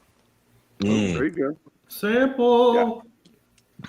I'm telling you, man. If you want, Fucking let me Tommy. this shit is fucking. You know, Vic, you used to always do that. You like it? No, Everybody came but over, I don't sing it, bro. I don't yeah. sing it the way you do. Oh, okay. You fucking I sing try to this put a shit. little, He sings it differently. fluff into it. Man, Jake, one of the weirdest bottles I got is it's a Black Bell, a Bell Me Black Bell. It's a coffee stout, cast strength finish. Shit, dude, a old Bell Me bottle. Yeah. Yeah, I would open it, but it's a store pick, so like I'm kind of saving that one. It's like real rare, I guess. Yeah. Apparently, they Yeah. had 2 store picks of Black Bell ever to leave the distillery, and that was one of them. Thought we were tight, Mojo. Yeah, Jake, Mojo. are you drinking that or you just had it? I got it a long time ago and just put it away, like 4 or 5 years ago now. Oh, dude, open it up in I 10 haven't years. paid for it, D-Rob. I traded for it though, allegedly. There you go. Yeah. Jake, are you drinking that? Yeah. That Southern Collective? Vic, And I put in Yeah. an NBC Cypress Craft or NBC Yeah. Cypress Craft or what? Is that sacrilege to do that? I'll join you. I'm gonna drink a little of this modern Cypress. There dusty. you go. Cypress. There you go. Modern Hell Dusty. no. Dude, that shit's Wow. dark That as does crap. really Look at good that. stuff, man. You shouldn't even put coffee in there. Oh yeah, that is dark. And I saw your comment in there, Tommy, when he said he ships out 50,000 boxes a year or 50 shipments. Tommy goes, yeah, 49,999 or to Ed. Yeah. I didn't know what he was talking about, but I've seen him say that. That's pretty funny. That Huntington Beach is in the memory of the computer Yeah. Head to head. on the UPS. Yep. Oh, He has his own account. It just is the head-to-head account. Yeah, my you know what I mean? fucking luck. Fucking karaoke tonight. I didn't hear it. Oh, Like, no. son of a bitch. I didn't Oh. hear it at all. No. They're on now. Why don't I you go saw over that there, you Rick? muted me a couple times, probably from the wind. The wind Is was it a little still- bit when he was talking. It was cutting his voice off. I got it. Is it still the Korean karaoke? Yep. Oh, dude, you should get a speaker and start playing the Damn, that's dark. mariachi band. Dude, that stuff is so dark. Oh, yeah. man. That's motor oil. It's so Is that good. a That's full size 30 Glen? weight right there, T-Rob. It's coffee. T-Rob, is that a mini Glen? Yeah, that's a mini. And you have a sample of that. Of what? Modern Dusty. Oh, Yeah. okay. Modern Dusty. 15-year light whiskey. I gave it to you a long aged in, time ago. There you go, Ethan. Yeah, there was Oh, only nice. there was only Okay. 41 bottles of this. Smoke it slow. Smoke it slow. Elusive. What is the name of that? Elusive. Elusive. Oh, that's okay. cool, Tom. How was that olive? That olive. It was a good smoke in the beginning, Oliva. and then I want to Drink say another probably the third quarter, or okay, so you got one quarter, or the second quarter, it just started burning funny. It didn't The second, explode or nothing third. like that. Do you mean? So when I lit it, the first The quarter middle. it burned really well, and then the second quarter it kind of started burning odd. It didn't explode. Okay. The second quarter is still in the first third. Yeah. Yes. And so I touched it up a little bit, but then it started. But I had a hard time at the second quarter. I had a hard time keeping it lit. I don't know why. Okay. But then when I this is got the to second stick I got tonight. fourth quarter, it was This good. is actually Nice. a tasty stick too. Oh, Thank you you weren't guys supposed to for all smoke these. that yet. Yeah, thanks, Ed, for sending me. Oh, You were right. gonna Yeah, wait. we You were. told you not to smoke it. Oh yes, we were. I told you not to smoke it. And that Oscar, that Oops. Earth, that is a tasty stick. I had some problems with the I label enjoyed on it. this one. Like coffee, like cherry Oops. coffee, man. Like it the, was the just diesel super Desert Walker. It's Yeah. good. Well, I brought it up That was because tasty. that's the complaint that everybody, because I've only had it in the Robusto, and dude, that band takes up pretty I much brought the shit 90% out. of the diesel. cigar. Yeah, that diesel Yeah. Desert Walker as a Robusto, yeah. it's like majority of it. But Oh yeah. he gets that comment all the time. Everybody kind of gives him a hard time about that. Well, Yeah. it kind of caught me off guard because I wasn't watching it. So then I got to the edge of the wrapper and I'm like, oh shit, let me start taking it off. But then it's such a big wrapper, the heat hasn't really hit the glue in most spots, so it was a hard time ripping it off. Yeah, no, I don't think I've been able to get Yeah. the band off cleanly on that particular cigar. Is the Robusto a little shorter than the Toro? Yes. Yes, Yeah. sir. Yeah, it's Found about it. an inch Same shorter. gauge, isn't it? Same girth. No, normally a Toro No. is 6x54. A little narrow. Robusto is 5x50. Yeah. 5x50. Rebels is 5x50. Yeah. I like Yeah, bigger it was the son of his employee Ryan was the one that came up with that design. He drew it. Oh, okay. Oh, the Oh, I diesel? was waiting for one. I was waiting for one of you, like, oh yeah, he does fucking thigh roll fucking cigars. And like, I saw it. yeah. I didn't even think I- about that. about it. I said, if anybody says it, I'm dipping the fuck out of them. Right now. I kind of wondered if that's what Ed was going to say when you did dip him. I'm asking for that guy in the corner, and then when you dipped him, I thought he might be Preliminary talking- dip. Mhm. No, I had to bring up the plume one because it was always a conversation about It's a Yeah, well, fun. it's a According to fun Google, topic. I put the thing in there, but Google says it's a thing of perfectly aged cigars. Okay, Yeah. doesn't sound like that's how It that just works. shows that AI, God, poor AI. Yeah. Yeah. AI is only as good as Where'd Katie go? She go what take a has bath? its input on it. I think you had to go. Kind of like Wikipedia, it's only as good as the person Yeah, putting the everybody information on can there. change it. So okay, Yeah. no, that's not right. Yeah. It's this what I say. No, that's probably what happened to autumn in New Zealand. Somebody put it on Wikipedia that it starts on March 1st, and now there you go. There you go. Mhm. That's Oh, fucking Emma, we're gonna start that shit now. Fast, get your ass in here. I was thinking about that this morning too. I'm like, God damn it. I always wondered, who is Mojo talking to? His buddy. Yeah. His What name are they is doing? Just Jesus. like standing there Hey, looking at so- him? No. I was telling him this is like I'm getting like a little blueberry and slight chocolate, but it's almost like a toffee or like a cooked brittle. It's his Like, babysitter. Oh, man, Well, nice. Where are they at? They just standing there watching you? Yeah. He's fucking sitting here in a seat, and I'm sitting here. I mean, Okay. what are you talking about? He just With said he that was sitting beard and that hair, he's talking to himself, obviously. Yeah. I'm thinking Hey, so. so- When I Sorry, was 3, Jesus. I had an imaginary friend. You want to talk to him? I mean, I'll fucking summon him. Pretty soon we're gonna see the Can you beard start talking back. can you show him? Ethan, this elusive is weird, man. So Mojo, are you sharing it with your friend? I'm not digging it. So No, are you? Tommy, I told you him to kidding? drink fucking rainwater. I gave him a glass of Flint water. When you come to my house, I'll pour you Flint water or fucking Malort. You have your That's choice. where the hair I growth would comes never through. share anything I own. Never ever. No, I just didn't know if he was also drinking. That's all. Yeah, no, I just gave him. Right, you're drinking this. Or he's Yeah. just sitting there Oh, smoking okay. perfecto. Who No, knows? I Okay, just gave him- what did you say, Ethan? So Jake, on that stick, are you getting like that paper note if you smoke it too fast? So I'll tell you exactly what I'm getting off of it right now. I am getting a Camel non-filter. Wow. Straight up. Like, That ain't Yeah. good. So Oh, tobacco. shit. That's not good. I'm like, So it's oh tobacco. my God, this is not a fucking cigar, dude. Well, you did say you used to smoke a bunch of cigs before. Cheers, buddy. That's how he knows. Yeah, well, yeah. I mean, yeah, that's I have some reference to that. Yeah, you know, would that- know. Yeah, You yeah. got- you And I got- never smoked cigarettes, so I couldn't tell you if that's what I was getting. I wouldn't know. Yeah, Dude, it's, I'll be honest, it's that paper like cigarette paper, Yeah. Yeah. and the filler Roll tastes your own. like. Dude, like my that. mom and Yeah, dad it's smoked always enough. good, I didn't man. have to smoke. They filled the fucking Nick, house. what's the name of it again? Yep, me too, T-Rob. I smoked Dude. second fucking hand all my My life. dad, That's the elusive, Tommy. Elusive. his alarm would go off at 5 a.m. He would sit up. Wake up to it. Yep. He would sit up on the side of the bed, light a cigarette, and stand up. Elusive. What's the small? I have no idea. I can't It's say. how the about the phonetic brand? spelling. It's the phonetic spelling of elusive is all. Yeah. I okay. got you.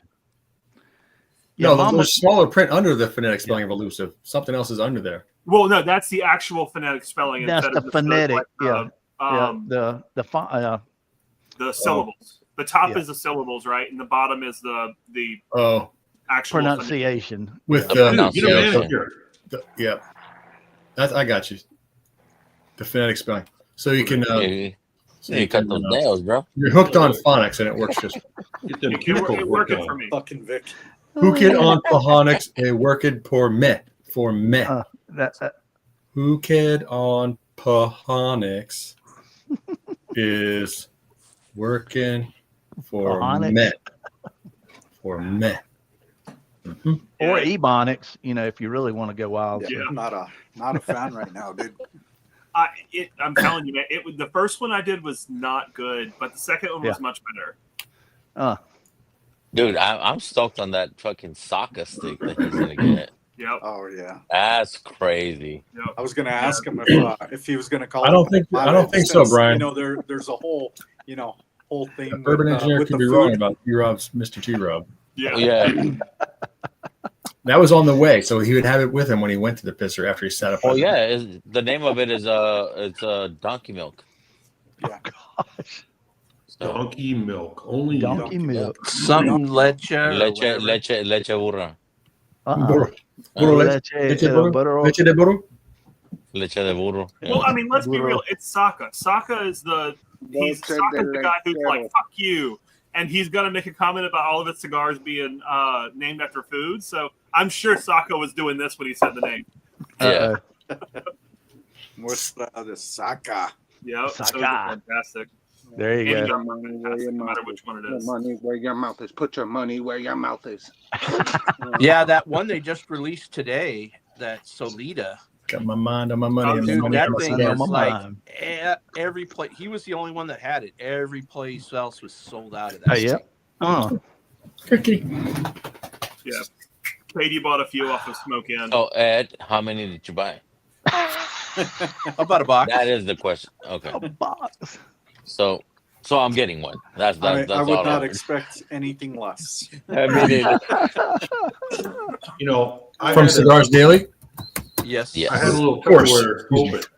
Not anymore. Thanks to Ed. Not anymore. Thanks to Vic. what? What's that? I got down to having one little Tupperware thing or Humidor. travel box. Tupperware. open that I was going to do the dry boxing in. Nope, not anymore. Got too many cigars. So Just use an old cigar box, the dry box, right? Just a cigar Yeah. box. Yeah, that's what I do. Do you need a cigar box, Tommy? I'll send you a no, cigar I'm box. good. I'm good.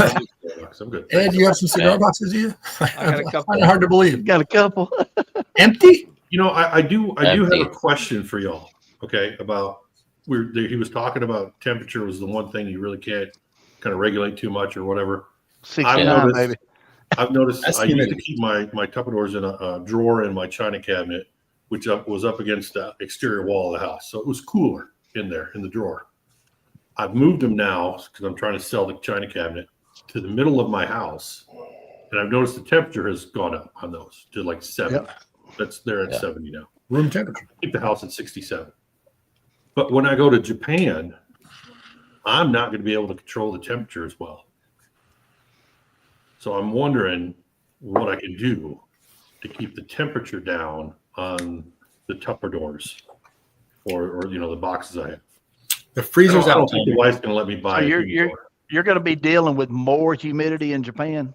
Oh yeah, Oh yeah, way more. 95 In an to island, 107. yeah. Yeah. Even in the winter, it's still Right. My suggestion, Tommy, to just to mitigate the temperature thing is keep it as low as possible, like underneath the bed frame. If you do, you know what I mean, something like that. That's going to control the temperature a little more because that heat's going to rise on it, right? It's going to rise inside of the house. Yeah, if you keep it Usually low and it's in gonna be a in little the bit cooler. shade, it'll Like, be In the more. wintertime, it's better, but in the summertime, it's basically. I don't think she's going to let me run the air conditioner; it'd be too expensive. But Yeah. I mean, we'll run it at night before we go to bed. So I don't know. Well, like Jay Yeah, said, if you yourself. keep Well- it, low and in the dark, it should maintain. I think I Yeah, might it's temperature going to better. maintain a lot easier, Yeah. especially with Better like cooler or the something. Pelican type cases. They're going to have it might not be super insulated factor, but it's going to be an insulated factor than keeping most of that heat out. Yeah. Okay. And all it's going to happen is it's even if it's over 70 degrees, you're fine. It's when those boxes get like above 80, 80. Yeah. Yeah. then that's where you'll have more problems. But what's going to happen is as it gets warmer, the humidity is going to fluctuate. It's going to the humidity will go higher because it's going to start the heat's going to start pulling some of the moisture out of the cigars. But the Then it's problem gonna cause is it to rise. Yeah. with the Tupperware, it holds all that in. Moisture. Yeah. Yeah, so it just goes right back into Well, the I've got the cigars. two that have the little vent, but I don't want to keep those open. Yeah, No. back of the closet, very bottom, should be And then fine. if you, in the meantime, chisel some ice off your heart, and then you could use that also. Yeah. Holy shit. God damn, Mojo. Yeah. That was like an ice pick. Love you, Tommy. Thinking you need to shave your head and let me use it for insulation. I can make a toupee service. There you go. You can use the top and the bottom. That's right. There you go. There you go. Just don't go too far down. No. You don't want any. Hey, you know what? Just go We get don't one of want those the jungle. fancy We don't want manscaped the things on jungle your chest involved. and give him the leftovers. No, it's just something I never really thought about until I noticed the temperature rose. I'm like, oh, Yeah. shit. I'm going to Yeah. be screwed. Mm-hmm. Yeah, but I mean, you'll be fine. You'll just know that the humidity on your sticks will rise a little bit too, or the box humidity will rise, and that's where I've gotten into dry boxing because last year I would pull cigars out of the Tupperware thinking they were great, and then when I go to try to smoke them, the draw sucks. Oh, They yeah. don't burn right. They're all over the place, and it was like that with every cigar. It wasn't, Right. so it was the Tupperware that was doing it. So dry boxing helps it. Like depending on the humidity of where you're at, then That's why you got to open that box though too every 2 to 3 days. We talked about that before too. Like if you have no Once a week. ventilation, you got to Yeah. create it, right? We did Yeah. speak on that. Gotcha. Refresh Yeah. the air inside. I wonder if I could buy something over there that my wife would let me get away with. Like a little mini fridge so she can keep her beer in there too. Oh, well, you can That'd be get too the cold though. That'd be too cold. yeah, but you could they get the do- wine coolers, right? Yeah, but the you wine can- chillers. You can buy those. They have smaller need ones that aren't like big old huge things. They have some that are desktop. Mm-hmm. Have a couple drawers on them, and then and it doesn't take up a ton of space. So Yeah. you can get We'll those see. as well, and they're pretty inexpensive. I think you can get those for like less than $100. Shit, over Oh, there, yeah. you could get them for less than $20. Oh yeah. Why? Because they're made in China? Something like They that. import to I Japan? didn't want to say it. Oh, they're not made in Japan? Much more high quality there. I don't know. You might find Yeah. some. The need ones, I I think, mean, are. everybody smokes in Japan, don't I they? think the need ones Pretty are much. Taiwanese. Probably I'm not cigarettes, sure. though, huh? Yeah. Well, Yeah. it's the same company. It Cigarettes just- are Same still company. pretty big in Japan. Well, when I was there, that was fucking 20 years ago. yeah, if you look at those Well, they're those still humidors, well, they're the same humidors with just different names on it. There's a Different labels on manufacturer. them. Yeah, they're Yep. pumping those out, and they're pretty much the same thing. So, but no, that was good. I didn't know if we were going to have enough, questions for him and things like that. But he would Dude, bring something up. I and thought bring he up was more only going to do questions. like an hour. Me too. I was surprised it was And like 2 minutes. the good thing is that he looked like he had fun. Yeah. Yeah. Oh yeah, yeah, So it was So, cool. yeah. when I first tuned in, he was talking about politics. I was like, "Ooh, how's this going to go?" I thought he was sincere. Yeah, thanks to Listen, Ed. Well, Listen. he's talking about the tariffs. Leave it to Ed. I think people were civil enough where we wouldn't get heated, even if we did Yeah, have yeah. those topics. Yeah. I also wanted to show my new blanket, It was too. concerning about the topic. Oh, Pikachu? dude, that's awesome, man. You got a pink Pikachu. Got a pink Pikachu. Pink Aw. Pikachu. I like Oh, Pikachu. look at Now that. you got your daughter's blanket. Pretty much. She didn't want it. I have a Golden Girls shirt that's pink. That's like one of my favorite shirts. I just don't wear it a Nice. lot. You go, Golden girl. Girls is one of my That's daughter's right. shows. Oh, it was great. That Mama's Family. You know what? fucking- Golden yeah. Girls is? Golden Girls is what Tommy's got in his spank bank. Oh, Jesus Christ. Buzzer. Jesus. Where's the buzzer? Holy shit. Oh gosh. Betty White was hot. Oh. She's from I- Wisconsin. I just love She's it when dead. Tommy She's just- dead. Imagine Yeah. When he Maud just in the fucking- bed. Well, yeah, What did she he was say? in her He 90s, was a man. dick or He's something? flipping you around. And She Katie did just have went a on she like did have a this. sense of humor though. Eating those cheese curds, man.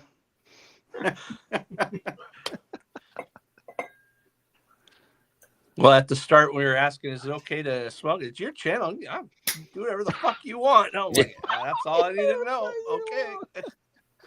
Oh. No, I yeah, kinda it missed was a like, little bit of the intro, but yeah. yeah. I kind of started fucking my engine too slow. All right. And of course, Ethan had to make fun of me. Like Oh, no. always. Hey, Vic, you better start bombing. You know what pissed me off is I had the stream up, Gummit. but then you weren't on. I better so what? You I better had to start stream. boxing them avocados up, man. You can charge top dollar for them now, baby. I missed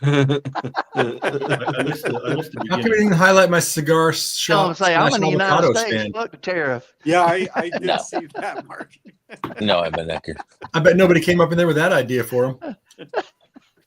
Hey, what about Tommy Okay. fucking sent me a box of fucking cigars with avocado bands on it. And I they're said, sold what? out. You can't get any more. I was like, damn it. awesome? I Oh, said, God. this fucking guy. Hell I no, was he ain't looking- getting the fucking link. I was looking for an avocado shaped cutter.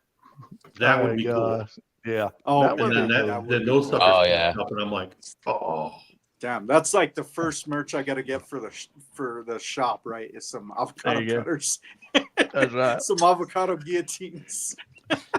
Well, it sounds like you better start buying some of those up now, Jake, because the way he was talking, Yeah. trying to get Yeah. those things in. There's Absolutely. ways. There's ways. No, bro, I'm not hooking you up, bro. I'm not pulling that container without fucking having a work order. Without a work order.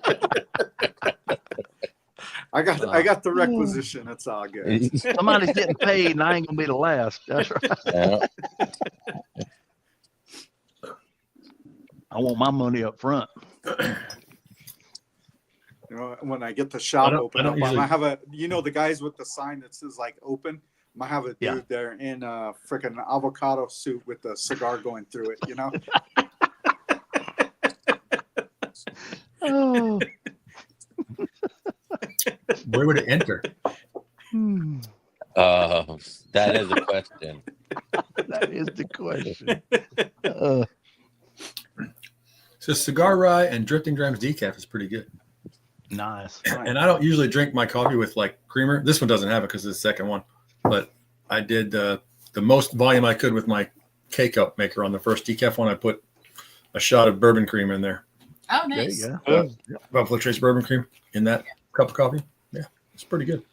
You missed it, Jake. We asked him. I don't know if you've watched any of his videos and stuff, but we had a brief discussion about Booth. Oh yeah, no, Yeah. I missed it. Yeah, Oh, dude, that was funny. that dude is so off the handle. I cannot wait for that to happen. Oh yeah, actually, I need to reach out and see when we're gonna have him on the channel. Yeah. There you go. Yeah, he. Okay. I guess. Yeah, what Booth showed Tim at the last event, that TAA event or whatever that was. Yeah, I guess. Well, you Booth- should go back and watch that video that Tim Yeah. did when he No, saw. yeah, you gotta watch it first. Yeah, What he saw him at the event. that was funny. Oh man, I've He's heard crazy. so many Yeah, the stories crazy guys. about Boofy. He's just unreal. Yeah, that's probably more of a discussion for non-live, but it was pretty funny. After stream, it was pretty extreme. Like when they Vic, told me, I was like, "Oh my god, this when guy!" When he does come on, you got to ask him about Senior Frogs. Senor Frogs, the restaurant, Tijuana, Rosarito, but yes, that same shit. Okay, that ain't the question I'm going to ask him. Talk to me about this thing that you had made. No. Ed has a limit of 5 questions in the whole fucking thing. Yeah. So you better make them count. Oh, this one will count. This might be the only question I'll have. Because then I'm gonna dip his ass. When I asked Boofy, he mentioned something, and I said, "Oh, like Senior Frogs." Then he just looked at me like, "This motherfucker."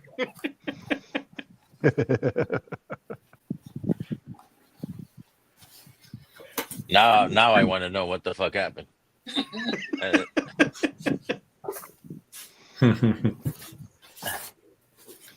What stays at Senior Frogs stays there. What happened? It will go home with you. What happens? What stays at Senior Frogs is all the stuff that happens there. Never mind. I don't want to know. And last time what I went to Senior happens Frogs, at Senior Frogs stays with you for life. The last time I went, the last time what happens at Senior Frogs sends you to therapy. Stayed the last time I was at Senior Frogs. I will never go back. and last time I went there, they got mad at me because they were doing trivia and I was getting all the fucking answers. that chick kept coming over there and pouring damn shots. I was giving them away. I was giving them my friends, my brother-in-law, his wife. I hit like 10 in a row. She went to the other side of the fucking bar. She wouldn't even come back over there where we were. Oh man, I was so freaking lit. They had the catwalk, right? The one in Rosarito. I was so lit. I was on the catwalk, sea walking, and they had me on the big screen, you know, like in the front. You're on the catwalk, sea walking. Yep, catwalking. Catwalking.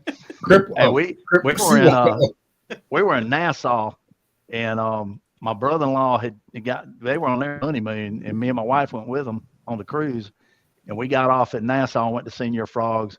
And she drinks 2 drinks and she's almost out. And he bought her one of them damn 2 foot tall, that's got like 30 ounces of damn rum and with all the frozen drink, we got giant Slurpee. Yeah, and she drank that thing in like 15 minutes, dude. We had to carry her back to the ship. I had the first time I did Vegas, I had one of those shits from Coyote Ugly, and they fucking put the shot of 151 in it. Yeah. Gone. Yep. Only one shot. Yeah. Then you'd be out there like Jake. Keep it gangster, y'all. Keep it gangster. Keep it gangster, y'all. Keep it gangster. Crip walking. What's up, Yus? 40 ounce old fashions. Yeah. There you go. I drank 2 drinks and I almost get for 40 ounce old fashioned. It's not called the Sea Walk. It's called the Jake. The Jake. Yeah. The Jake. The JAC walk. That's what they That's do. Senior Frogs was about where I walked to from Atlantis. Oh, fucking! Did From Atlantis across the bridge? Yeah, downtown. Hey, in that's Nassau. the one you didn't get mugged, dude. Well, I thought about that. We came up to this building. There's like 3 taxis there. We're going back. Yeah. I was like, should we? Yeah, all right, we'll go. Yeah. He got there. His hands were all bruised up. Next day. Because when you get down there right before you make that turn to go over the bridge, if you notice, every building on both sides of the road has 8-foot chain link fence and barbed wire on top. A little sketchy. Yeah. And those little shacks going over the bridge where they sell seafood stuff. I got a sample of Hamilton 151 proof from. Damn. I don't remember any shacks on the bridge. Yeah. Well, they're on each side of the bridge right before you get to it. Oh, yeah. Yeah. They were closed by the time we were walking back. Yeah. So heads up. Pretty soon we're gonna do the pre-sale on that copper and cask in a couple weeks. So if you get that rolling, Dang right. It's it good. should be. It's good. It's good. Jesus. The consensus says it's good.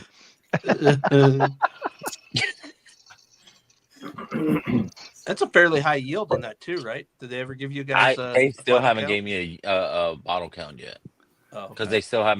they still haven't bottled it. They're waiting to get their spot on the distillery so they can bottle. Yeah. Are And they? I Is think it that in a should, vat, that should happen at one. I or have is no it idea. still in the barrel? I think it's still in the barrel. Hey, Damn, did still did aging. anybody have a copper gasket, the Blitz? Which one? Which one? Any of them? Yeah, I think there was a couple. I think OH brought one. Yeah, there were a couple. I Yeah. want to say that might have been the first copper and cask I've ever had tonight. Period. No. For Unless I had the one. Unless I had one at the Blitz. price, you can't beat Yeah, them. for that price. And the Dude, this is a 7-year What? single barrel. It was That's not the first $42. copper cask I've seen on the shelf. $42 at Myrtle Beach. 110,000 Harley. They released. Yeah, that's stupid, man. That's crazy, dude. They've lost their minds. Lost their ever loving Ever loving mind. Yeah. Those mother effers. I love how Peter B comes on and he just uses abbreviations and letters for his curse words, and then sometimes he doesn't, and sometimes he slips out and he doesn't anymore. Yeah. Those sons of bees. Expletive. Those Well, mother that's effers. that's when you know he's had too many pours of Bookers. Yeah, too many bookers. When he stops using the abbreviations. Yep. Yeah. He did another. Or He he did start- another beam night on his own. Booker flights for everyone. Beam night, Like- round 2. Bookers for you. Bookers for you. You I get could a bring some Booker. bookers down. You get a Bookers. You get a Booker. I got my first Bookers this year. Oh, really? First ever. Really? I saw one on the shelf on I got the Saturday. 2403, the distiller's cut or distiller's batch. Mm. I don't think I bought any 24s. I didn't get any 24s either. I was out. No, You the didn't main get reason I got it was 2404. because it was distilled on my birthday. So Mm. Oh, Oh, nice. there you go. it had the little card inside of it. The where it actual said it was- year? Oh, No, it No, was the distilled day. on December 7th. that shit would have evaporated by now. Oh yeah. Only 300 are going to be made. Production copy of the King of. The King of Baggers race bike. Yeah. Oh, Oh wow, that's pretty cool. Mm. Yeah, I used to love to go to the rallies where they'd have the demo bikes and you got to ride the demo bikes because it was when they first came out with the Buells back in the early 2000s. We went to Maggie Valley in North Carolina. They had a rally up there and they had the Harley trailers and they were doing the demo rides. And we took those Buell, that 1200 Buell, and went up on the Firestorm. Parkway. Oh, I thought Yeah. it was the Firestorm. Yeah, Firestorm engine, yeah. And we took them up on the Parkway, on the Blue Ridge Parkway. Dude, we were scraping damn foot pegs, and it was crazy, man. We were just letting Those it things eat. could take some curves, man. Probably didn't like that. I had a Buell Lightning. Which, Yeah, the was Lightnings are a- nice. Yeah, it was more of a street fighter. Yep. But, it wasn't as fast as the other bikes, but man, it could hug some. Oh, freaking yeah. curves. It just serious lean angles on those things, man. So was a Buell out Harley? I thought that was a different, like, So Eric Manufacturer. Buell designed the bike, and it was based around the 1200 Sportster motor, but it was a redesign. And Harley actually bought it and did a division of Harley. Oh. yeah, I thought he Buell was- he was was- a brand. Yeah, it was a brand. Eric Buell was the originator of the brand, and he was the president of the company for 5 years, and then Harley divested themselves away from it, and then since then he's come up with some new designs on his I own. was gonna say he does a lot of race bikes now, right? Yeah, a lot of race yeah, bike. Yep. Yeah, a Yeah. lot of race bikes. Yeah. That was a 30,000 bike before tariffs. Before tariffs. Yeah, exactly. Yeah. all Oh, right. and there's tons of Chinese parts in that. Yeah. Good night. See you Guys, guys later. ladies, Yeah, Yeah. I'm fixing. I got to cut Good night, out too guys. because I gotta All right. get up and leave in the morning early to go to Georgia. So Hey, good to see y'all. I'm gonna try to All right. catch y'all over the weekend, Saturday. I may have to jump on my phone, but y'all have a Sounds good one. good. All right, man. Safe Cheers, travels. everybody. All right. Cheers, Y'all have a Rob. good one. I'll be right back. Yeah, Mark Northwest is live too, so go hit the like over there. Oh, okay. If you insist. Do you insist? Mm-mm. I took tomorrow off, so let's see what tonight. I'm going to the hospital. Oh shit! Yeah, right. I'm already fucking tired. I'm already fucking. Cheats, are you invited on Northwest Stream tonight? Looks like your buddies are hanging out. Did I get dipped? I probably did. No, not yet. Now you did.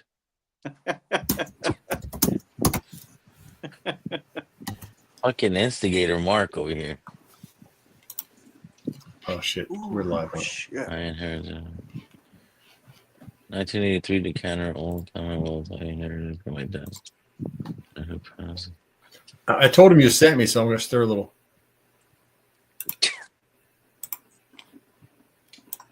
Yeah, fuck those guys. I ain't going over there. Just make sure you hit the like on yours. Instigating. Mark. Yeah, I'm fucking instigated. I did hit the like.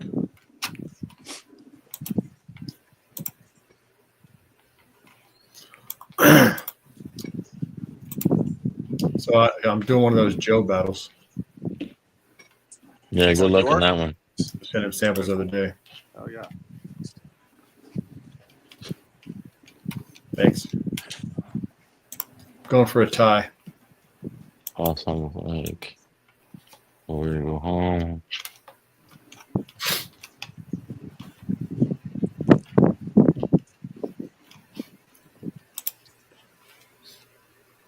Where'd Katie and Ethan go? They're out Mimi's. Dead. Go That's night rocking. night. soon. So Vic, you got a big day tomorrow. I still got time. I don't think I might go. I might not go pick it up this week. Yeah, no shit. I was gonna say probably best to do it during the week, right? Mm-hmm.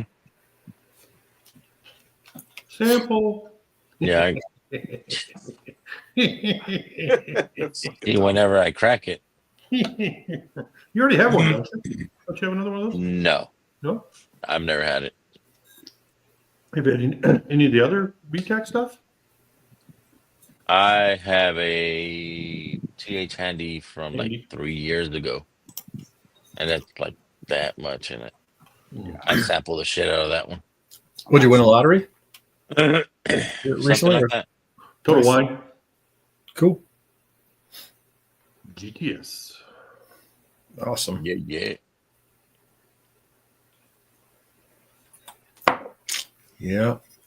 I didn't even go to the allocated raffle at A1 last time because I hardly bought any of their store picks. So I was like, yeah, fuck it, I ain't going down there. Yeah, I'm like I've been skipping out on a lot of stuff. Well, like I'll go to the grocery store raffle when it comes up because you don't have to. I mean, if you buy some, you get an extra ticket, but you get a ticket just like line up and get a ticket and stand around the line. I didn't get picked away towards the end. I got a few 1792s, a 12-year, and I think a single barrel. 12 years pretty good. Man. Yeah, but I mean, $55. Shit. Well, did Ed get any? No. No, Oh, he no? said he didn't in the text. Yeah. I remember Ben's head. You can't really see how long. It says the biggest bald guy we know. Yeah. Yeah, BS, you get your ass in here, bro. Come on, man. We haven't seen you in a bit. We don't really want to see him, do we? Maybe he'll Just- jump on now. Just jump on so you can give Tommy real fucking shit on the live. Oh yeah, shit, we're still live. I forgot. Mm-hmm. Bro, seriously, that fucking stick that I got this last time from UBT. No bueno. No, I'm not a fan, dude. What, the camel? Did you put it down and let it go out? Or are you still smoking it? I The Camel non-filter? yeah, the Camel non-filter. It's there. Yeah, I'm like, I don't know. I thought that was funny. I'm with enjoying Tim. this whiskey a little bit too much to go back to it. Yeah, we do. Sure, we do. You pouring something else to get the taste, or lighting something else to get the taste out of your mouth? No, I think I'll be done for Yeah. cigars for tonight. I had a lot of coffee today, so I got a lot of that acid already kind of built up, and I'm gonna have to seriously take some time. Hydrate. Yep. Before I go to bed. Yeah. Yeah, hydrate is no joke, Doc. I got a kick out of Tim when I think it was Ed that asked him how long, or maybe Jake, how long, when do you stop smoking a cigar? Oh yeah, Ed. And he's like, yeah, I get about this, whatever. And then, Oh no, that was me. oh, Yeah, and he's got that damn ashtray full of half cigars, yeah, third Like, cigars. oh, Maybe. I don't feel bad. I don't feel bad anymore. no. But 'Cause when that's you're the owner of a most store, likely that, the way. Yeah, he said, well, come to think of it, I This was got mine from 2 nights ago. I got a good lot of backups or whatever. Yeah. So. It happens sometimes. I mean, Yeah. This was 2 nights ago. This is a stick I really like too, and I couldn't get through it, man. It just depends sometimes. Yeah. But I mean, that's the thing too. Is like, I don't feel bad about if throwing out you that know inch, you're inch and a done, half I left that you're burns done. out. Yeah, if you're done, you're done. Yeah. Oh It's yeah. all good. Yeah. Just let it go out. As long as you get the enjoyment out of it. I'm gonna have to learn to do that before it starts to kick my ass too hard again. You know what, Jake? Though you sent me a couple sticks that still had the price tag on there, and I'm like, oh shit. Sorry, I gotta bro. smoke all of this Those should have been taken off. No, I'm like, this is a fucking good stick. I gotta smoke all this shit. Don't worry about it, bro. Smoke them when you smoke them. If you don't finish it all, I don't give a shit as long as they got to you and you get to enjoy it. Well, appreciate it. Yeah, I mean, you guys smoke a whole lot more than I have, obviously. When I bought a Padron in Florida, it was like over $20. The first over $20 stick I bought. I guess it's probably a Robusto. It's a I short. don't think I've ever bought one over 20.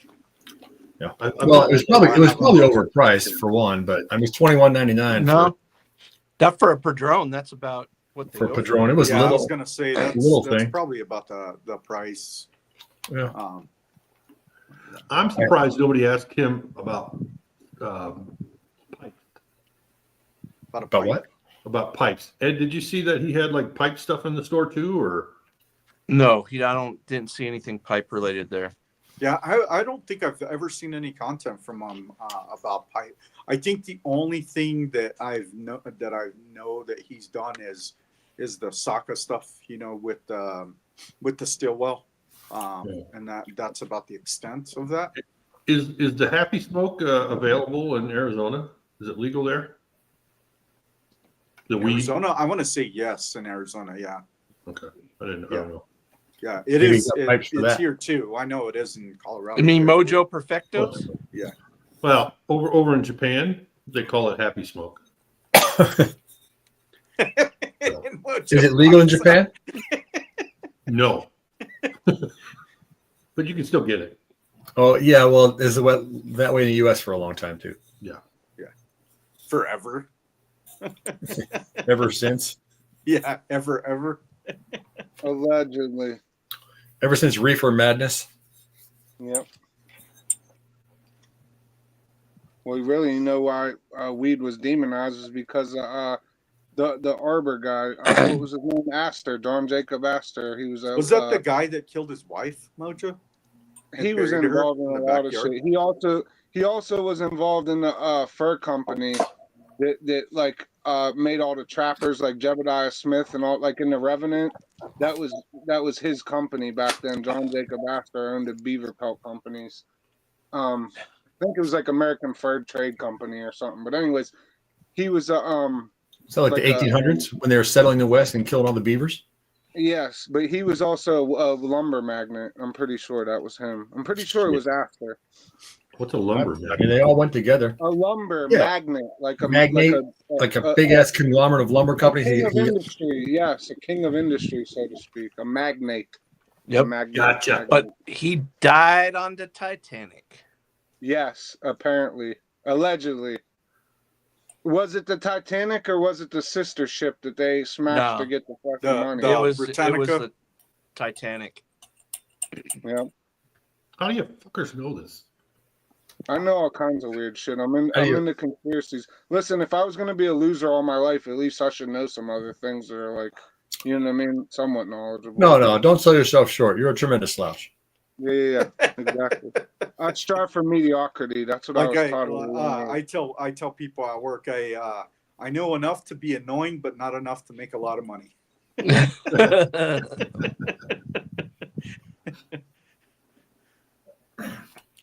Yeah. You guys notice the board is pretty much empty? Yeah, I did notice that. All gone this week, Tommy? It's over in a box over here. I gotta. Oh, You okay. just sell your I tools. thought you were selling it out. No, I've decided like to keep my tools and let the kids have them, and I don't know, maybe later in life they can use them. Who knows? Yeah. I Tools mean, is the thing. I've got a couple saws, old saws from my dad. Wow. So Dude, I remember. You cannot replace those old hand saws. Like No, there's nothing no. like them, dude. Like they just like they always say, right? They don't make them like they used to, but No, they don't. those were tools that were very made different. Like faux show. oh, Yeah. All right, Busey. Later. Have a good Have a night, good night, buddy. Busey. good night, Jason. Love you, buddy. Cheers, Buse. Thanks for coming on, Bubba. Hit the like if you didn't. Hit the like on the way out. Yeah, what do you mean? It's good for the algorithm. Probably did. And it's free. Probably did. You ever Hey, get So it? I couldn't see because I'm on the StreamYard app. Did you get a good amount of people during the stream? It was 57 likes. it was straight 40 plus. 40 plus. Awesome. Yeah. That's Once he freaking dipped it down, it dropped down to 24 now. He actually Once had a I lot of came guys on- from. Yeah, a lot of Once his I guys came come on- over. Yeah, I did see that too. Yeah, that's freaking awesome. Some crossovers. I got. You, I think you ever I get got them 3 this small and then subscribers. flip it around by accident? And What's Oops. that, Tom? Ed, Something maybe by Ed. accident? You ever get them this small and then you're like just do and flip it around and try to smoke the cherry? Oh, Holy shit. I haven't. That's done all No. you do. Why would you flip it around? You Were like you trying to when do I tricks said in your you mouth? finger, huh? Don't do that. Well, there was a thing that Winston Churchill used to do, right? They actually named it the Churchill. Is you actually put the ash part in, and you take a draw. Yeah, I don't believe it. It's a thing. Look it up. it's a thing. Yeah. Not trying. AI to says it's a believe it. thing. They only do that with cigars that have plume on them, though. Tommy's gonna like us. Bro, that Plume, that's bullshit. It's powdery mildew, bro. I don't want to hear that. That's bullshit. Even he said. even that he place admitted when I it. was out in Cali. I know. that got the That's, like you said, it's a powder smell, euphemism. I like the description that as a was, like, euphemism. That's one of exactly the, what it is. Worst Exactly. humidors that I've seen with mold on it. It was horrendous. So like I went into the like main walk-in one, and it was gorgeous. They had a bunch of different stuff that No, he I got usually don't see in a lot of places. And I walk out, and they had some cabinets on the side, and I look at their Drew Estate line, dude. The entire Drew Estate line cabinet was lined with mold on the glass, like, and I mean from the floor to the ceiling, and it was like on the glass shelves and everything too. I'm like, how do the reps? How the not- fuck do you have that? That's Yeah. the no cleaning your humidor business right there. Well, that's what I'm like. How the fuck do the reps even come in here and like fucking see this shit like that? You know what I mean? I've got a local cigar shop, cigar lounge here that seemed to be nice. I remember walking the last time I was in there. I'm not going in there again. The last time I went in their humidor, I looked up and there was just so much mold and shit on the air conditioner. I'm like, you guys don't Yeah. see that? So Yeah, I my local Total Wine, fucking horrible shit. And I don't know if Ed has even walked in there or not. Walked Because I in told once, you. saw mold, and walked right back out. The one in I the had like the courtesy. green- I had like the green courtesy to shit go up growing to on the them. front desk, and I told the manager, the shift manager, I'm like, "Hey, just an FYI, you might want to go clean your humidor because you have all your fucking shelves. Literally, almost every fucking box had mold, and the cigars even they were in cello, they had white fucking mold around the outside of the fucking cellos. That's bad. Well, No, it's just and plume. It's plume. It's fine. Brush it off. they didn't do shit. I went back in the next week, same shit. I said, yeah, fuck, It's they don't- called, I they am don't buying do- shit they're from these big called- box It must stores. not be a good sell. I mean, they must not make enough money on those. Exactly. Oh, I called guarantee you systemic. they're Oh. still fucking It's- selling it's shit a out of there. You know systemic what I mean? form of mold. Guys that they go in and they're celebrating their boy's birthday, night, and Yeah. they're picking up shit and they're going and fucking smoking that shit. And they're like, Yeah. what the fuck is this? And then they're all probably all sick for the next fucking 2 weeks. There you go. Yeah. You get a lung infection, then you're really fucked. You'd Yeah, be exactly. Wheezing like wheezing Ed. The Not- one not in head to head, but La wheezing Brea Ed. that we went to, I smelled it as soon as we walked into their humidor. Yeah, it's I'm a like, it's a what the fuck? absolutely. Listen, Like old it's a bread. miracle that I still have my lungs for all the shitty weed I've smoked over the years. Allegedly, I probably should have had a bunch of lung infections. But that's how I know a Mojo lot over there about fucking this shit. smoking asbestos. Yeah, but look, Yeah. it's not. It's systemic, bro. So like, it's not like you get a piece of cheese and it gets mold. You cut off the moldy corner and can still eat it. Like the rest of that cheese has mold. It's just not visible. So like, Yeah. if you're seeing signs of something that's moldy that holds fucking humidity, chances are there's fucking mold growing, or mycelium, a form of mycelium, which is the predecessor to mold formation, right? So It's I a don't part of know. the mold organism, the mycelium. Exactly, it's a predecessor. Like it's the catalyst or the growing substrate. It's like what you It's use part of the substrate plus organism. mycelium, and that grows a mushroom. Even the fancies walked in there with me. They're like, "Is it supposed to smell like this?" I said, No. "Absolutely Where did I not. see We are that? not- We're not getting anything." Somewhere there's a picture of like a mushroom growing on something, and Mhm. and that mycelium that's just like a sheet of fingers and strings and strands, and then it's just like one little mushroom over here, but it's in the soil. It's this whole big area. Yes, So, the yeah, large it's just portion New of Zealand. on Earth Just the mushroom is just is one a little piece bacterium of this cell, basically. It's a whole mold cell, the largest portion of the organism. living organism. What's his name? Dr. Paul Stamets, I think his name is one of the guys who speaks about that. He's on Joe Rogan a lot. Who's that guy? Number one. He's got a podcast. It's a little thing you might have seen. Mm. No, but I don't know. I You have should, to know. you about should that invite him shit on to Puffs and Pours, bro. He from smokes sticks. doing my Joe phone life. Rogan? I used to- you have to That'd be know amazing. They're that. like, who the fuck are you? You I'm never amazed know. Tim fucking jumped on. You just set it back I mean, and for ask being him, a and then he's little gonna watch all your fucking- shit. He's like, "Yeah, I'm over there. I'll be there." For being a Yeah. little 500 sub channel. I'm actually honored. That was a Having him great on. stream, bro. I mean, That was a he wouldn't great be where he stream. is without Ed buying all the shit he did. Yeah, True. good point. True. Oh, From what I hear, anyway, allegedly, from what I hear. Dude, I started laughing. I'm like, well, okay, how many sticks did this guy buy? Holy shit. Okay. Putting his damn kids through college. Well, no, when Terrence told him about me fucking wanting him to jump on. Shit. Okay, how much does he buy? Not that much. I'm sure it's It was not awesome. bad for him to get his name out there, to Oh, just yeah. put it out there somewhere else. I'm sure it's helpful. Well, yeah, I mean, even if he picks up like 2 or 3 customers, Yeah. that may not have been there before, it's worth it Yeah. for him. Yeah. I mean, Yeah, because he deals in volume. That's why he probably doesn't mind doing that, even for smaller ones. Because anything where he can reach out, and he's personable, To be fair. and knowledgeable. What's up, What's up, Cheers, Paul? Fuzz. Hello, Paul. Cheers, guys. What's up, Cheers. Are you enjoying the autumn weather? Yeah, it's getting cooler. Nice. Long sleeve The t-shirt. days are getting longer up here, while they get shorter down there. Yeah, it's supposed to snow tonight. It was blowing shit yesterday. It was rain and then snow and wind, like the 30 cigar miles an bands hour, on 35 degrees. It was door horrible. cover there. I Now, did what not you get a smoking? chance to Let's Let's ask see that cover. about the this is the Hemingway bestseller. It's got that Yeah, how do you funky cut it? little Oh, yeah. weird end on it, like how It's called how a do you nipple. Like that thing. It's It's called a the nipple. nipple. Yeah. The nipple. Do you use a soft flame or something for that? Like Hemingway No, bestseller? no. No, just go light it like Is it you would closed? Light any it up other. like any other. No, that's the opening, right? Yeah. Yeah, you just light it up. Is it called Hemingway Bestseller? Is that what it's called? Yeah. Bestseller, yeah, Cameroon. Because there were several Hemingways not- on the cruise ship. Yeah, It looks not like, sure look at which the I'm same gonna stick make. that's open down there. Is that a Hemingway? Maybe Something it's, else? The short V story that doesn't is have a is- wrapper. That's Yeah, a that Vivo V Milanio. Yeah. Yeah. That Dude, one look at doesn't all have that one's a space got you're one. wasting with that That's damn like- humid. Oh yeah, the Bosphorus. Yeah. Is that those the are Bosphorus? Aramis. Aramis. Okay.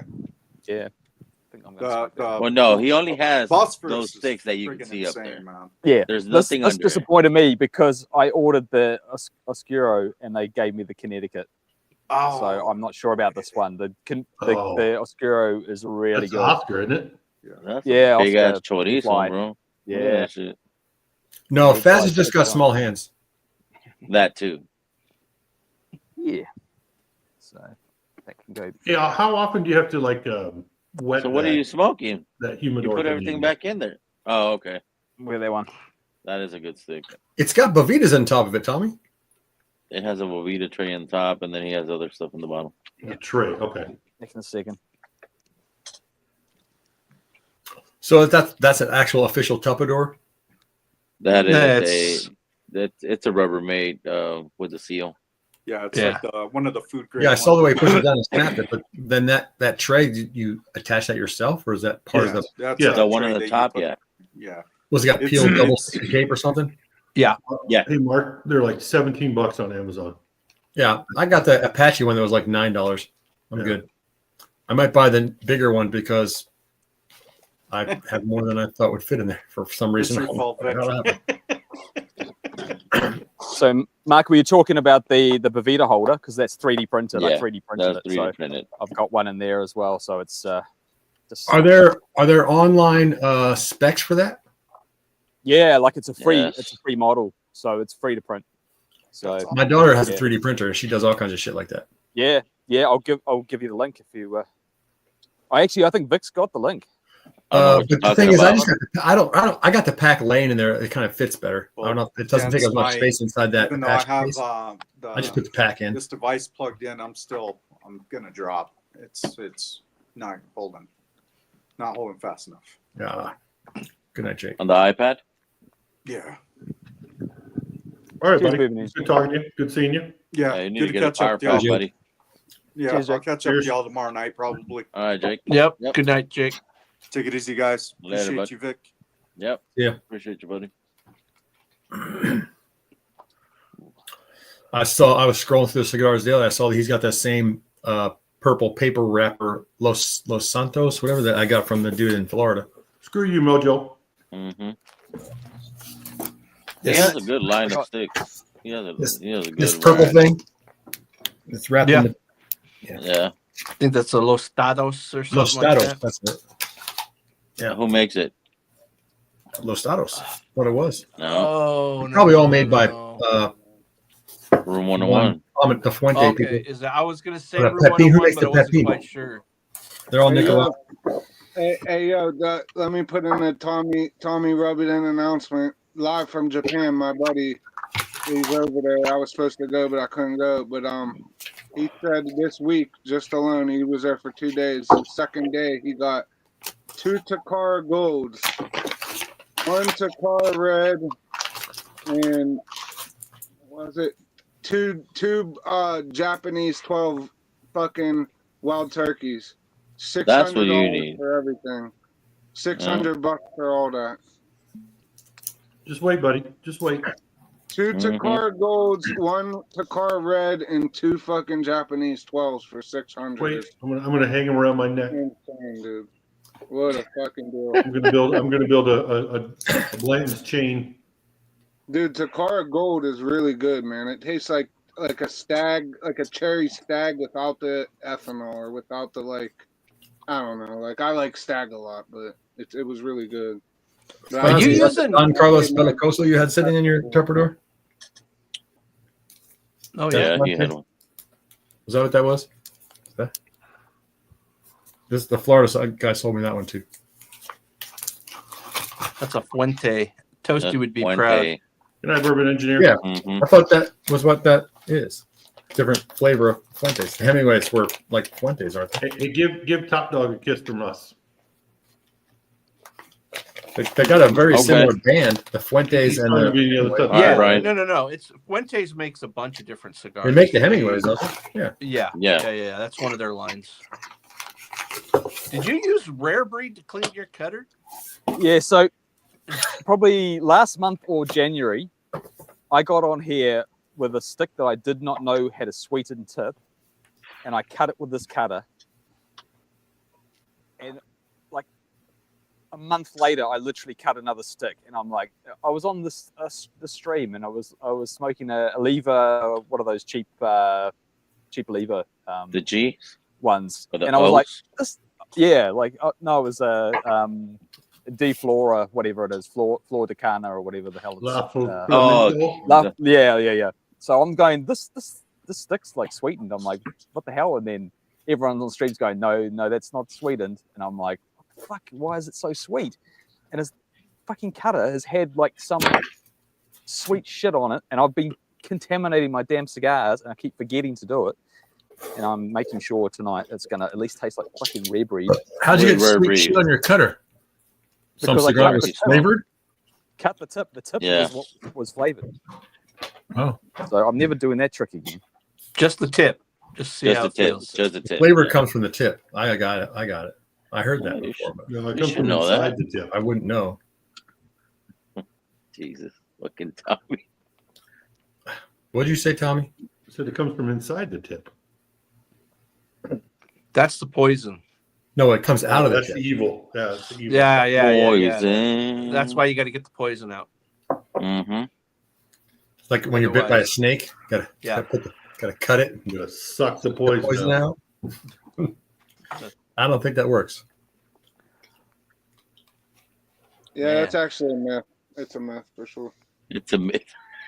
No, it is. You know what that was made popular from is the movie True Grit with John Western Wayne. movies. Yeah. Yeah, Rooster Cogburn. The little girl gets bit, and that's what he does.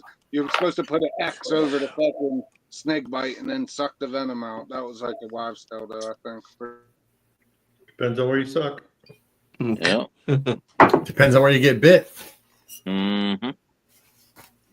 Did it bit you where? No, I guess you're gonna die.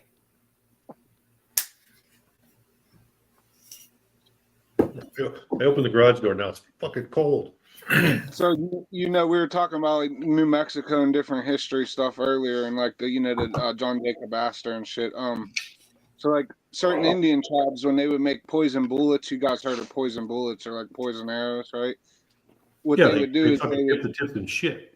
no, you could do that. That would work also, absolutely. But no, what That's they for the did girl was, in fucking, was it 1873? God damn it, Tommy, let me finish. Nope, not So gonna. what they did Yeah, I was think you're right. That girl, she got shot by a bullet. Talking over you. Got bad they get a infection. piece of buffalo meat and Just tell get a your buddy. fucking rattlesnake to strike the buffalo meat. To put the venom in the meat, and then they dry and cure the meat to make it into a powdered dust, and then they would dip the fucking bullet or the arrow into that dust. That was bit meat, pulverized meat with the venom from the snake that bit the meat, and then they would shoot you with that, and good luck. Why Or would they just get those put little venom? green and bright yellow orange frogs and just rub their arrow tips on the frog. It's poison It's arrow. easier just to take a shit. No, that's different. That's different. But yeah, they did. That's that also too. they called him a poison arrow frog for a reason. Yeah, poison dart frog. Actually, poison dart frogs. They're called. Yeah, I was gonna buy one once. You could get them back in the day. You could get them. They're really little though. I thought they were big. They're like I think I got a little tiny tree frog. they're fucking tiny, dude. They're like the size of your thumb. Pat, what are you Like you'd drinking? be looking for it. What you Unless drinking, got, Four like, five Roses? of them. I was should gonna probably buy drink them something before. less proof first because I burnt the roof of my mouth at lunch, so I'm not sure whether 90 is going to be too much. Cheers. How'd you burn the roof of your mouth? Trying to flip your cigar around and Re- smoke on the cherry? Eating food. Reheated curry. He was sucking out Oh. the poison. Oh, Indian curry or Japanese curry or? Indian, yeah, it was a Rogan Josh. What's his name? Josh? That'll make you shit. Lamb Rogan Josh. It's Dude, I'm technically a telling you. British dish. Josh's tip is covered with curry and it made you shit? What? That's Dude, a- halfway through that interview, man, I started turtling, and I'm just like, God damn it, are you kidding me right now? I'm like, We're still live. TMI. Allegedly. Yeah, hey Ed, we always knew you were full of shit, buddy. Don't worry. We always knew. Yeah. Not anymore. Not anymore. Oh, is that where you went when you got Tonight. there? Fucking Ed the Head. It took him Ed at the least Turtle 20 Head. minutes to go dump You're that now shit. Ed the Turtle Head. That's your new nickname. Ed the Turtle Head. God damn it. Turtle Ed. Gopher boy. Prairie dogging. I'm prairie dogging here. Dude, it was all I could do to hold that fucker back.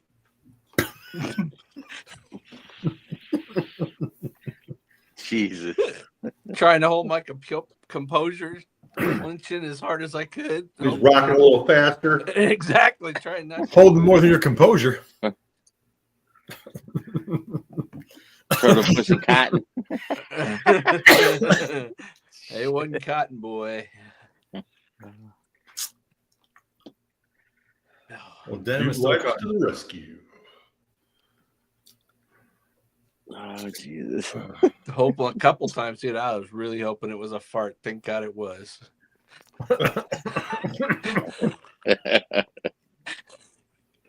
Hey, everybody does it. It is what it is. Better out than in, buddy. Better out Yep. than in. Yep. That So pain where in do we my go side from went now? away, though. Where do we go now? Where do we go from here?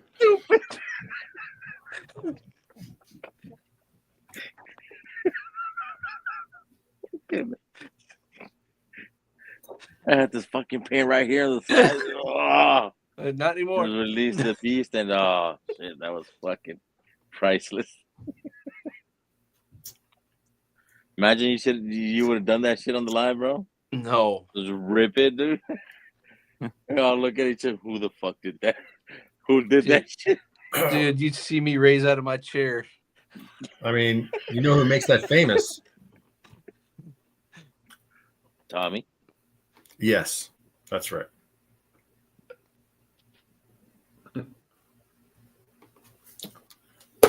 What are you sipping Want on, to Tommy? experience Coffee? something good? Start taking some fucking Ozempic. Oh, Will it help you? I Right. thought that may give you you constipate, just slow you down. Yeah, exactly. No, it does Hey, the opposite. Ed, if you would have ate a nice 8-cheese salad before this, you wouldn't have had that to worry about. What are you talking about? That would have just that would just put everything in the express lane. What are you talking about? No, that cheese will bind you up, won't it? Yeah, bind you Yeah, up. yeah. Like 15 gel. Well, for you Not guys, a this year, salad, you ain't though. gonna get no fucking cheese salad. That Taco Bell I had the other day. Woof. I had Taco Bell today. Oh yeah. You fucking You run need for that the border, 18 buddy. When my salad. daughter came to visit us, she brought us Taco Bell. I haven't had Taco Bell in over like a year. Ooh, Oh, that's just bad. I had Taco Bell like I don't know, 6 hours ago. shut up, skinny guy. So skinny. I can't eat Taco Bell. So skinny and shit. I had a You grilled can't- cheese steak burrito. She got the same thing. She's like, "Where's the Can't fucking live. steak? This thing is nothing." Oh, She my couldn't eat it. fucking meal. Ooh, the What? balsamic. So what's up, Oh, Fast? Taco. You coming down for the meetup? Taco Hell. Man, I believe it would be up. the cost Yeah, what was is that comment you spiraling. made, Jazz, to about 6 hours or something? Oh, the cyclone. He's asking about the cyclone because they've got a cyclone bearing down on them. Oh, no shit. It's 2 o'clock in the morning for me. So yeah, probably Jesus. touching land sort of next 5 hours, I suppose. Yeah. Is it So going that's from okay. you towards Australia or coming to you from? No, it's Cyclone, come from the tropics. So hopefully it won't bounce off them and come down here. So we're getting a little bit of wind, just on the outskirts of it. So. Well, you got a nice pickup tomorrow, Vic. No, I'm gonna wait. Shit. I'll wait for another week. No, you won't. Yeah. No, you won't. Yeah, well, Why? Why wait a week? I gotta pay my rent, bro. Oh. See, the way my bank account is set up, See what it is I was going. I got to move some Move Move a little assets this around here and there. You know what I mean? You know, Alfred's about to hit your ass. Fucking Yeah, Yeah, Alfred. Yeah, What's up? It's a in- formidable it's up name. like Brisbane right now. yeah. Brisbane. Daddy Brisbane, Boardbox Brisbane. over there. Brisbane. Yeah, there's I been a do lot of believe that power, Mr. power Katz lines, was talking about that the other day. Yeah, I don't know what the story is with the power. Like, I know there's some places have lost power. Like I can see the band coming on here now. for a while there. I didn't even think Jake was going to make it on. Me Pictures he neither. was showing. I was like, holy crap, dude. Yeah. Gotta have Did Jake. you hear Hey, about the you know people what, died? Ed? You might ask a lot of questions, but you got some good ones, man. You know what I mean? Don't let them give you shit, Ed. Only I'm allowed to give you shit, all right? You know what I mean?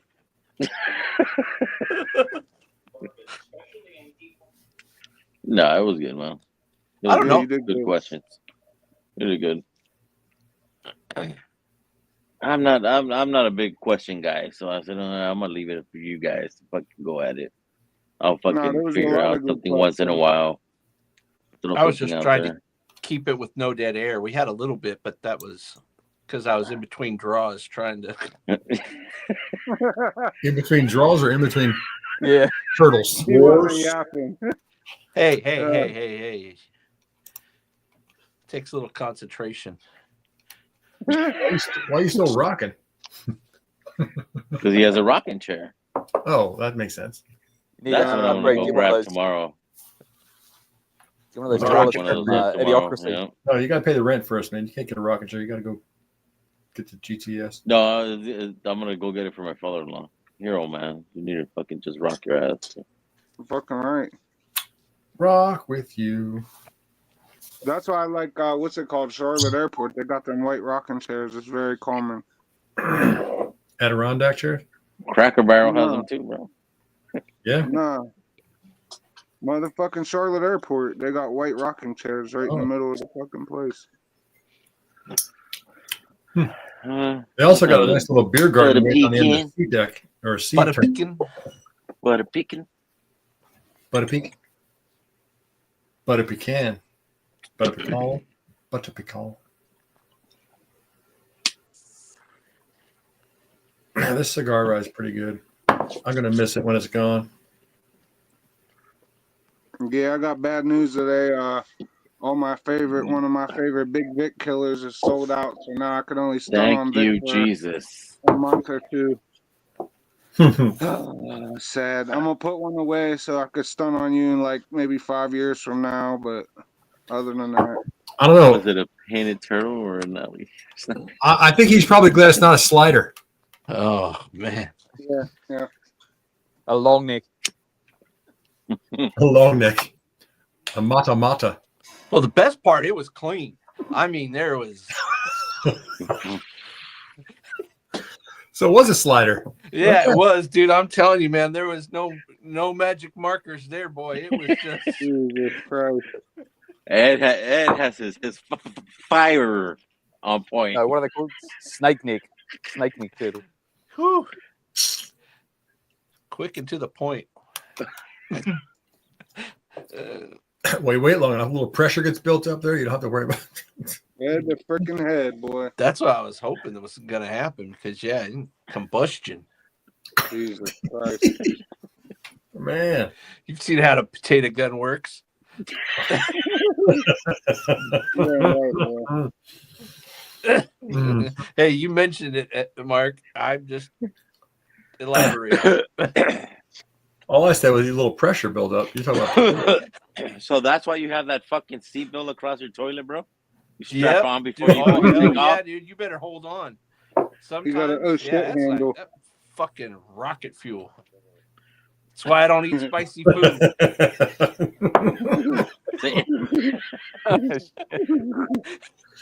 Oh, that's funny. Well, I've never heard that. If I heard that before. Blake said Satan's crayon. That's why you got to go to the handicap stall so you can grab on. Oh, Jesus Christ. Dear life, dude. I'm telling you. Yeah, right. Damn toilet's got handlebars. Mm-hmm. Imagine you having a fucking bidet, bro. I was gonna say it's not Nah, a bidet, dude, it's a I fucking- tried one of those. Those ain't. It's a pressure washer. That ain't exactly, dude. He Especially didn't even need it. those damn things. They're like default on high. Don't press the turbo Car button. wash. Fucking car wash. Dude, I'm Don't telling press you. the turbo button. When I was in Shanghai, they had those on there, and I was like, "Well, what's this button do?" Oh, goddamn! And it wasn't warm water either, dude. It was cold. It was like being hit with an icicle. It was not. That was not a memorable experience. Sounds like you Yeah, remember it pretty well. My brother No. came over the other day. He told me he got one. He got a bidet at his house now. Yeah. I'm like, well, you got hot water in it too? Warm water? I'm like, nope, it's all cold. I ain't gonna take a shit in your house, bro. Fuck that. You don't have to use it. You could just use the paper. Oh, I don't know, Use dude. it. Just because they got it doesn't mean you need to use it. If you're worried Well, about the you cold need a water. little paper, otherwise you're drip drying, and that ain't good either. They got a dryer setting. You press the dryer button, and the warm air blows along there. There was no blow dryer on this motherfucker. Listen, I might live in the city, but I'm a half a hillbilly. And what you do if you're in a pinch is you use the top of your socks or you go sleeveless. He said, Cut the sleeves off, and then you got a sleeveless shirt. I've been doing it for years. All right. "Why are you only wearing one sock, Mojo?" Never mind. Take my advice. We threw Vic over the edge. Don't use the bottom of the sock, Tommy. Okay.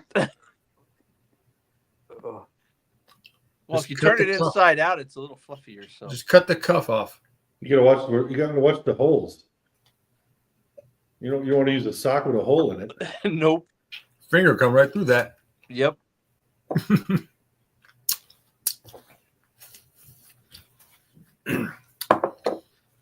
You just need a bidet that has warm water and a dryer feature.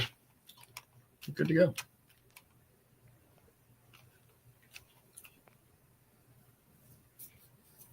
Amazon doesn't sell the one with the dryers. At what point do I you beg feel to like differ. Yeah, they do. you feel Yeah, like they you're do. like the Jetsons? You're like the Jetsons taking a shit at one point. Like You don't push it. Shit button. Holy fucking shit, boy. You ain't right, boy. You ain't right, boy. Like, get your ass in here, bro. That's the vacuum setting. How does he come up with They're all that like, shit? I How does he was like, think what the about fuck that? was that? Sounds like a different device, Ed. Why you got a blow dryer on the counter, man? You're bald. What do you need a blow dryer for? Well, let me tell you. See what happened was. It's like, you can't have a blow dryer without the blow part, right? Why is that duct taped to the side of your toilet?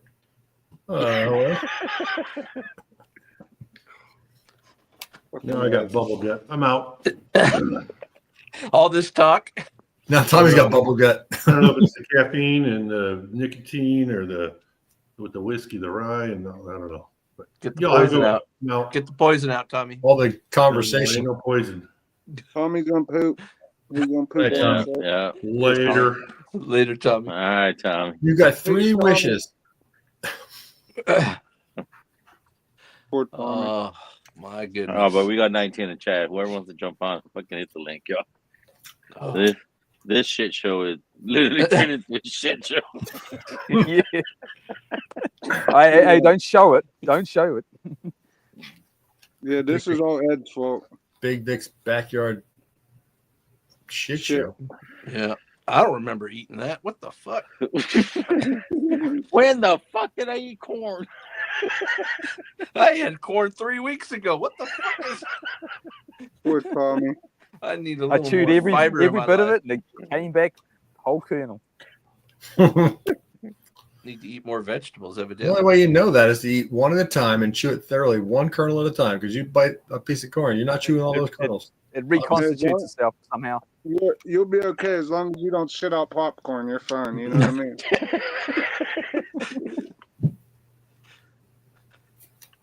I can't believe this is not butter.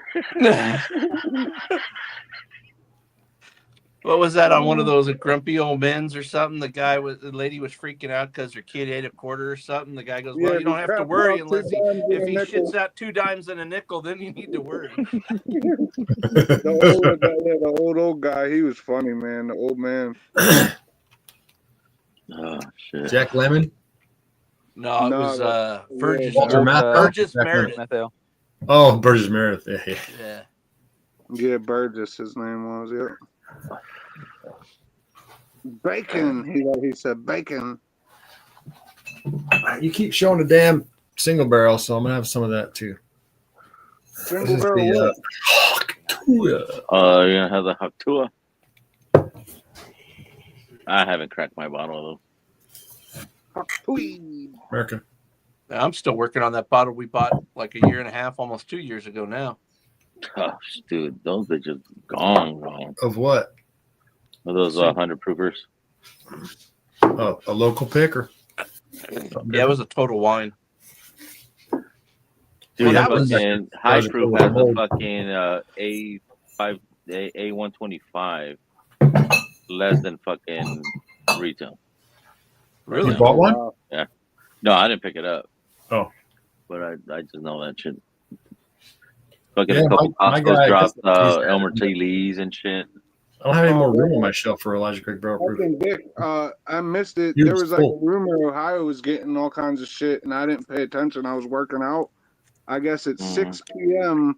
on Tuesday this week, dude, they had Rock Hill Farms, Elmer T. Lee, single barrel E.H. Taylor state pick, straight from the barrel state pick, Gold Blanton state pick, fucking Coy Hill. Straight from the barrel state pick? Yeah, bro, a selection. I don't know how the fuck. I'm pretty sure, unless I read it wrong, they had motherfucking single barrel fucking Weller, CYPB, and barrel proof fucking E.H. Taylor.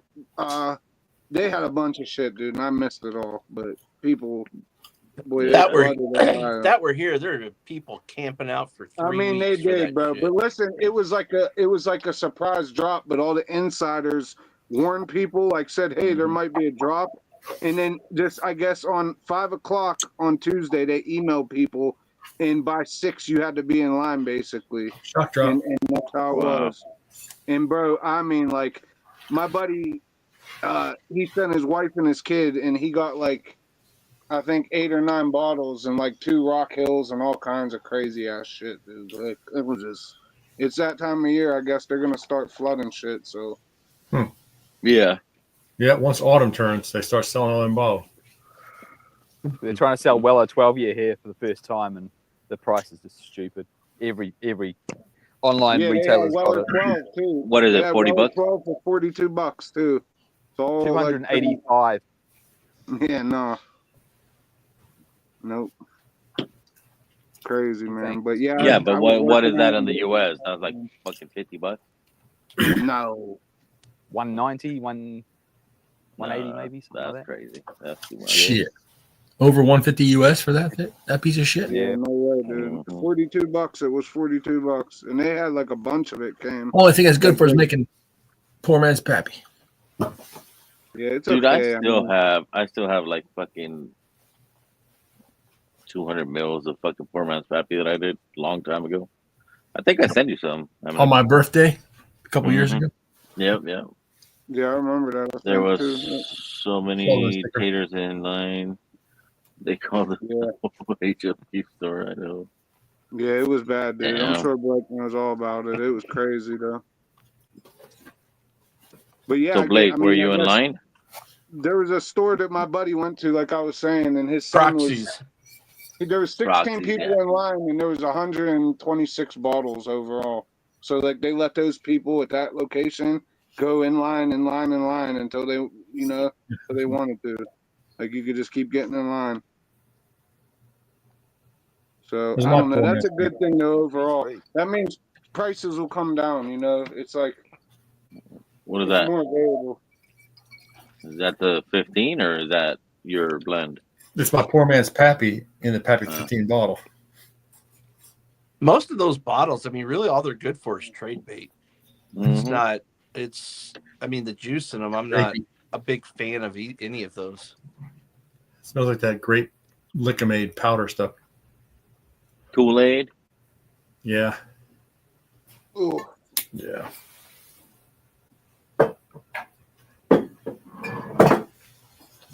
I even have a fucking poor man 4 grain used to blend that I did. I have never had them. Mr. Pappy. Didn't I send you a sample of Pappy? I must have. All right, guys, I'm gonna dip. Because you're gonna have it with the Pappy cigar, which is still sitting in my. Is it? You guys have a good night. We'll see you this Head to weekend. I'm head. sure. Cheers, Ed. All right, Ed. Good seeing you, Ed. He's feeling another turd coming. Gotta do what you gotta do. Ed turds. Mm-hmm. Ed the turtle head.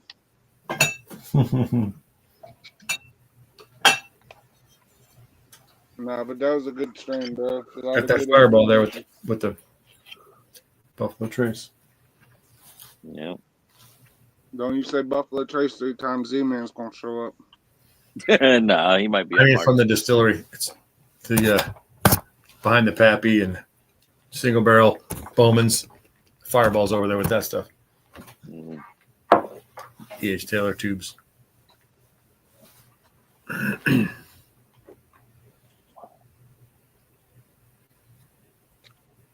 You smoke anything tonight? No. No, I got home too late. I was thinking about it. I opened this stuff. I started looking through, and you guys were on. I was like, I looked at my clock. It's like it's fucking 10 o'clock. I'm not going to go outside now. So no. To buy, so not worried about it. Yeah.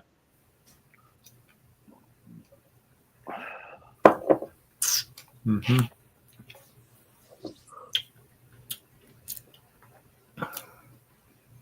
It's just FOMO, you know what I mean? FOMO. Yeah. Fuck. Dang. Yep. Sorry. Agita. Heartburn? Yeah, no, I did have some fucking balsamic earlier on my steak salad, and that's aesthetic. Gives you the agita? Heartburn. My heartburn. I throw a little balsamic into my coleslaw dressing instead of just white vinegar. Well, I had garlic parm wings too, so I'm sure that ain't helping. Would you go to Buffalo Wild Wings or some shit? No, just a local place.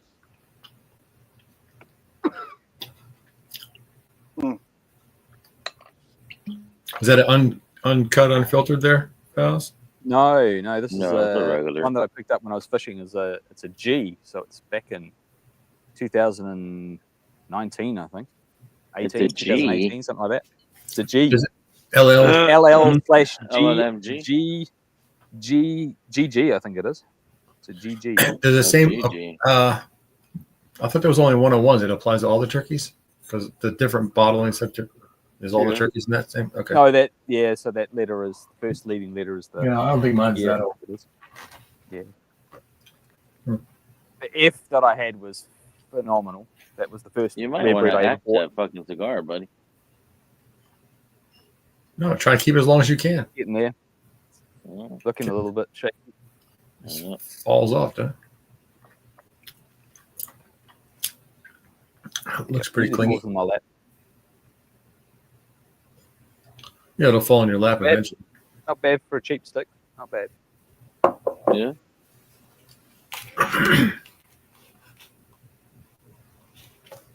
Oh, here it goes.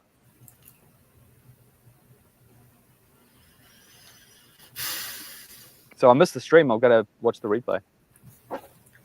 Yeah. I want to ask Tim about lighting that Hemingway.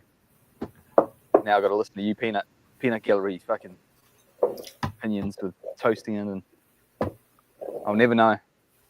Well, that's what he says on his shorts is about toasting it with the angle and the torch and letting it catch without. That thing's got a nipple on it.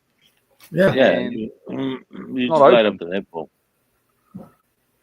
Just light up the nipple and it'll fucking actually light up. It'll burn. Cigar fine. Yeah, if I use the jet liner though, I think I had a Hemingway Reserva, which was similar, but it wasn't that thick. It was a tapered. Yeah, it's one of those weird ones where it's It Yeah, fattens out yours of is the tapered head. too. It's fatter on the foot. Yeah, yeah. than what It's it- fatter on the foot. Yeah. yeah, than the crown. Must be So Hemingway. all those Hemingways aren't like that. Mm. Yeah, no, the Okay. short stories, smaller ring gauge. Short stories, yeah.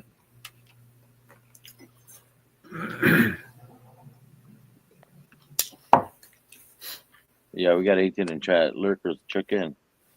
We have no idea who the fuck is in chat.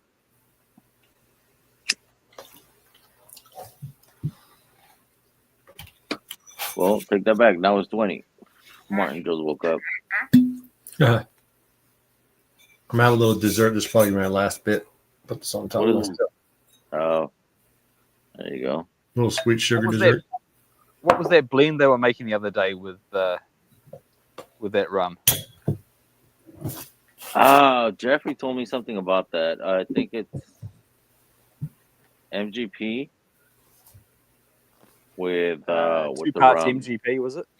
I think it was like 2 parts MGP or something like that, or 2 parts rum and 1 MGP or some shit. I didn't get it because I had just got home and I turned on the TV and I saw that he was on. Like he said something, and I talked to Jeffrey earlier today. I fucking forgot to ask him too.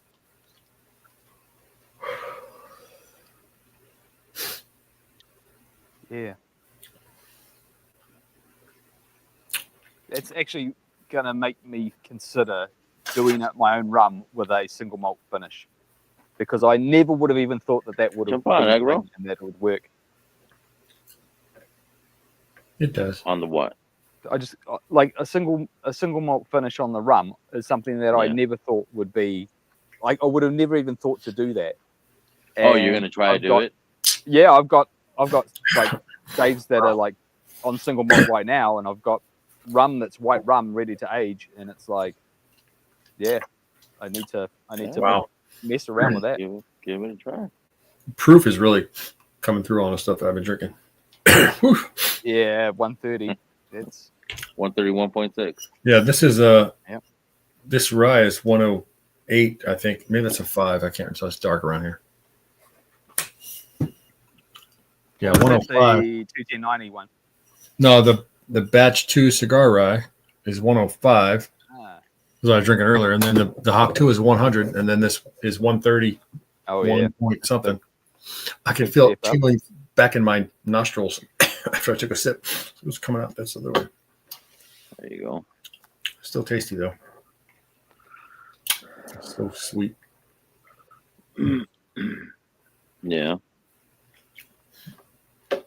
It's not. but it's not- I think it's a really, really good balance the way they did the American single malt on it. Yeah. what? 2 of them? You say 2 malts?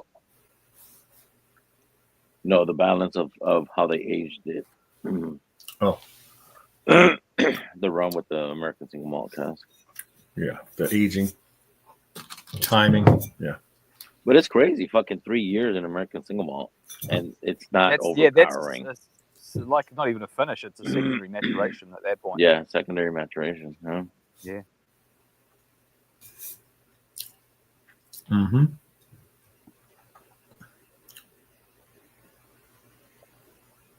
I don't know. I don't even think Mojo drinks rum. Do you? Yeah.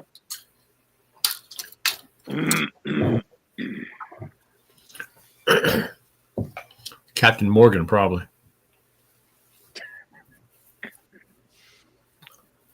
I drank a Yeah. lot of rum in my day. Honestly, I heard you. I mean, he's a pirate looking. Listen here, I do Blackbeard have the pirate. a rum Rico downstairs from Puerto Rico from the 70s. It's 151 proof, and that's pretty cool. That's what it's called too. You just reminded Ron me. Rico. A quarter Ron Rico. It's purple and white. It's look. I know what I'm talking about, but I was telling my buddy. Oh, we're still on live. I shouldn't be talking about my pimping days. You know what I'm saying? But Yo, pimp.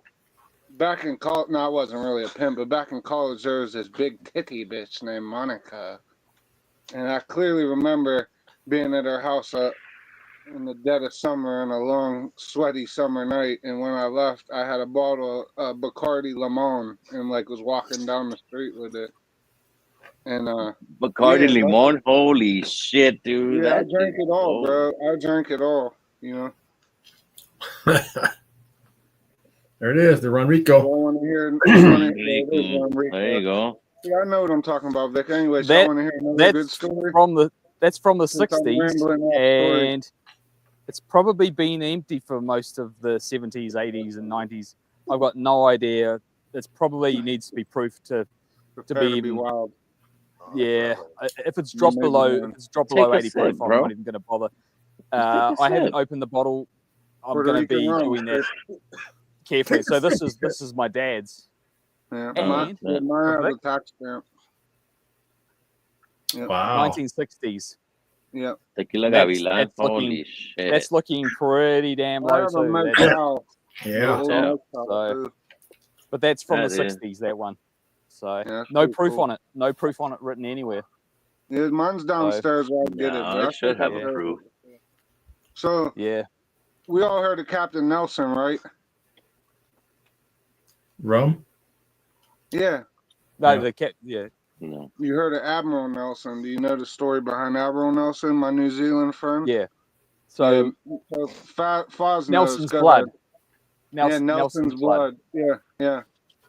So what they did when Horatio Nelson, the great British general, died, they stuffed him in a barrel and pickled him with rum, literally. So What? hear me out, Vic. I know crazy shit. That's why Foz is like this fucking hillbilly knows more. You know, I may look retarded, but excuse my French. But anyway, so they say that your share of blood or whatever to drop. I forget the phrase, but that's what he meant.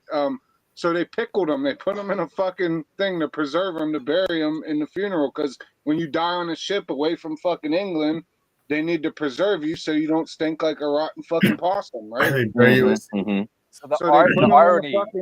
they put him in a barrel of rum. Well, the story was when they arrived into port, the men had tapped the fucking rum and drank all the rum out of the fucking barrel with his body in it. Ugh. So Oh. that's the blood. What was it? The drop of blood or your Yep, share yeah. of blood? Yeah, yeah. Okay, that came But- from Admiral Nelson, and hence the liquor. Like, you know. The irony of it was that the captains, like all the higher ups, would just drink brandy. Like they would never touch rum. Rum was just for the working, like the sailors that were on the ship, and like so. But then the rum, that's the only large vessel, like large barrels that they actually had that they could fit a body in.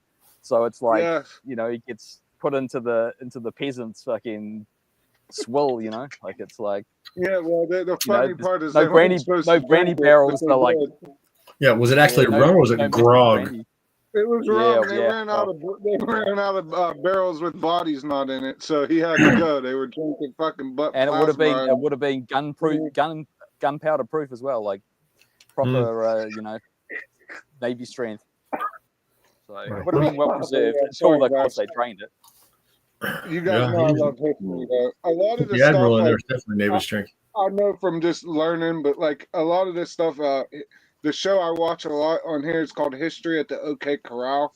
And man, that guy, he's pretty good. Him and Mark Felton. I like the guy Mark Felton. He's British.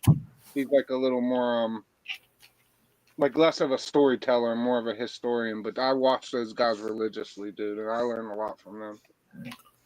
Excuse me. Wow. They probably found it easy to put them in that Yeah, I barrel read without some an books. arm too. I read some books that had to do with the out west and shit like that, and that shit intrigues me.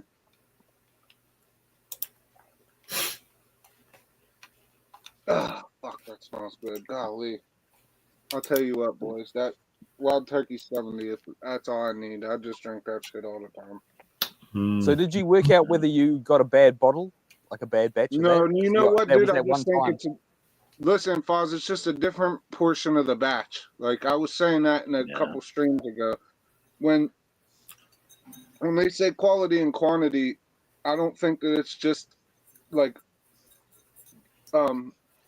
universal or how do I say like the whole batch isn't always going to be the same. It's just not the quality isn't lowered by quantity alone. A lot of it's because of inconsistency, right? So there's an inconsistency over such a wide berth of when they pour these bottles.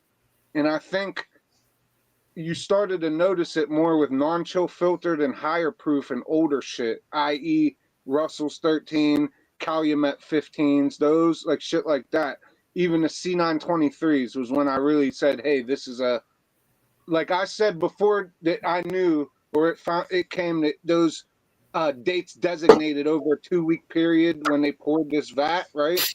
Before that happened, I came on here and I said, I don't think these two bottles are the same. Like they're invariably different. Like there's no, and it came out that was the case, right? And this was before I actually had laser code knowledge that was the case, you know. So I think what happened was I either got the end of the pour, like you know, towards the more tannic part, or you know what I mean. I don't know, like.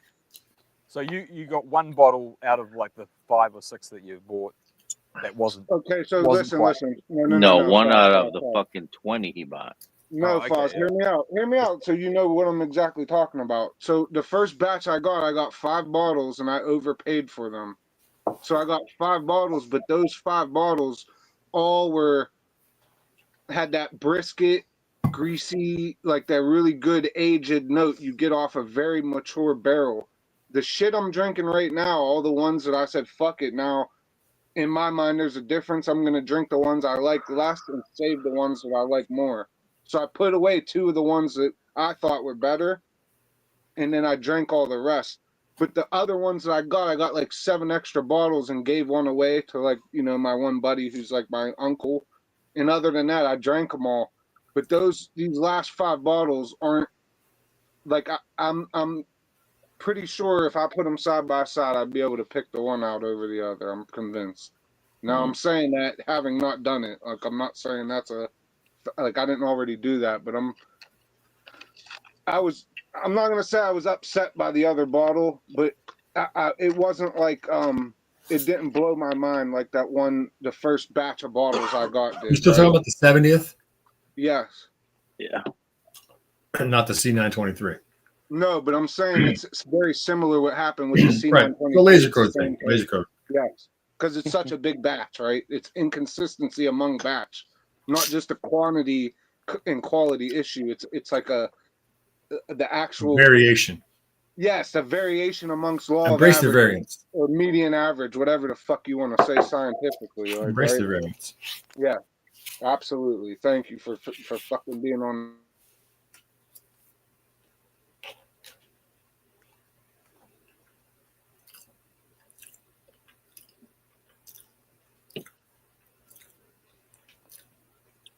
You're muted And now. you're muted. You're muted. You're still muted. I was Muted. telling my buddy this would probably taste like dog shit now. Like literally, that's all I was saying. Really? After the one-on-one, you think? Last time it did, dude, to be honest, but they might have been the bottles I like more than one-on-one. So tonight we'll have to see. And it's not the same. That's a single barrel, so That exactly, it was different. But yeah, I don't know. These are good. I always get like a nice little blueberry or like a raisiny off of these. So did you? What is the code for the ones you like versus the ones you don't? Fuck, dude, I had it written down somewhere. Mm-hmm.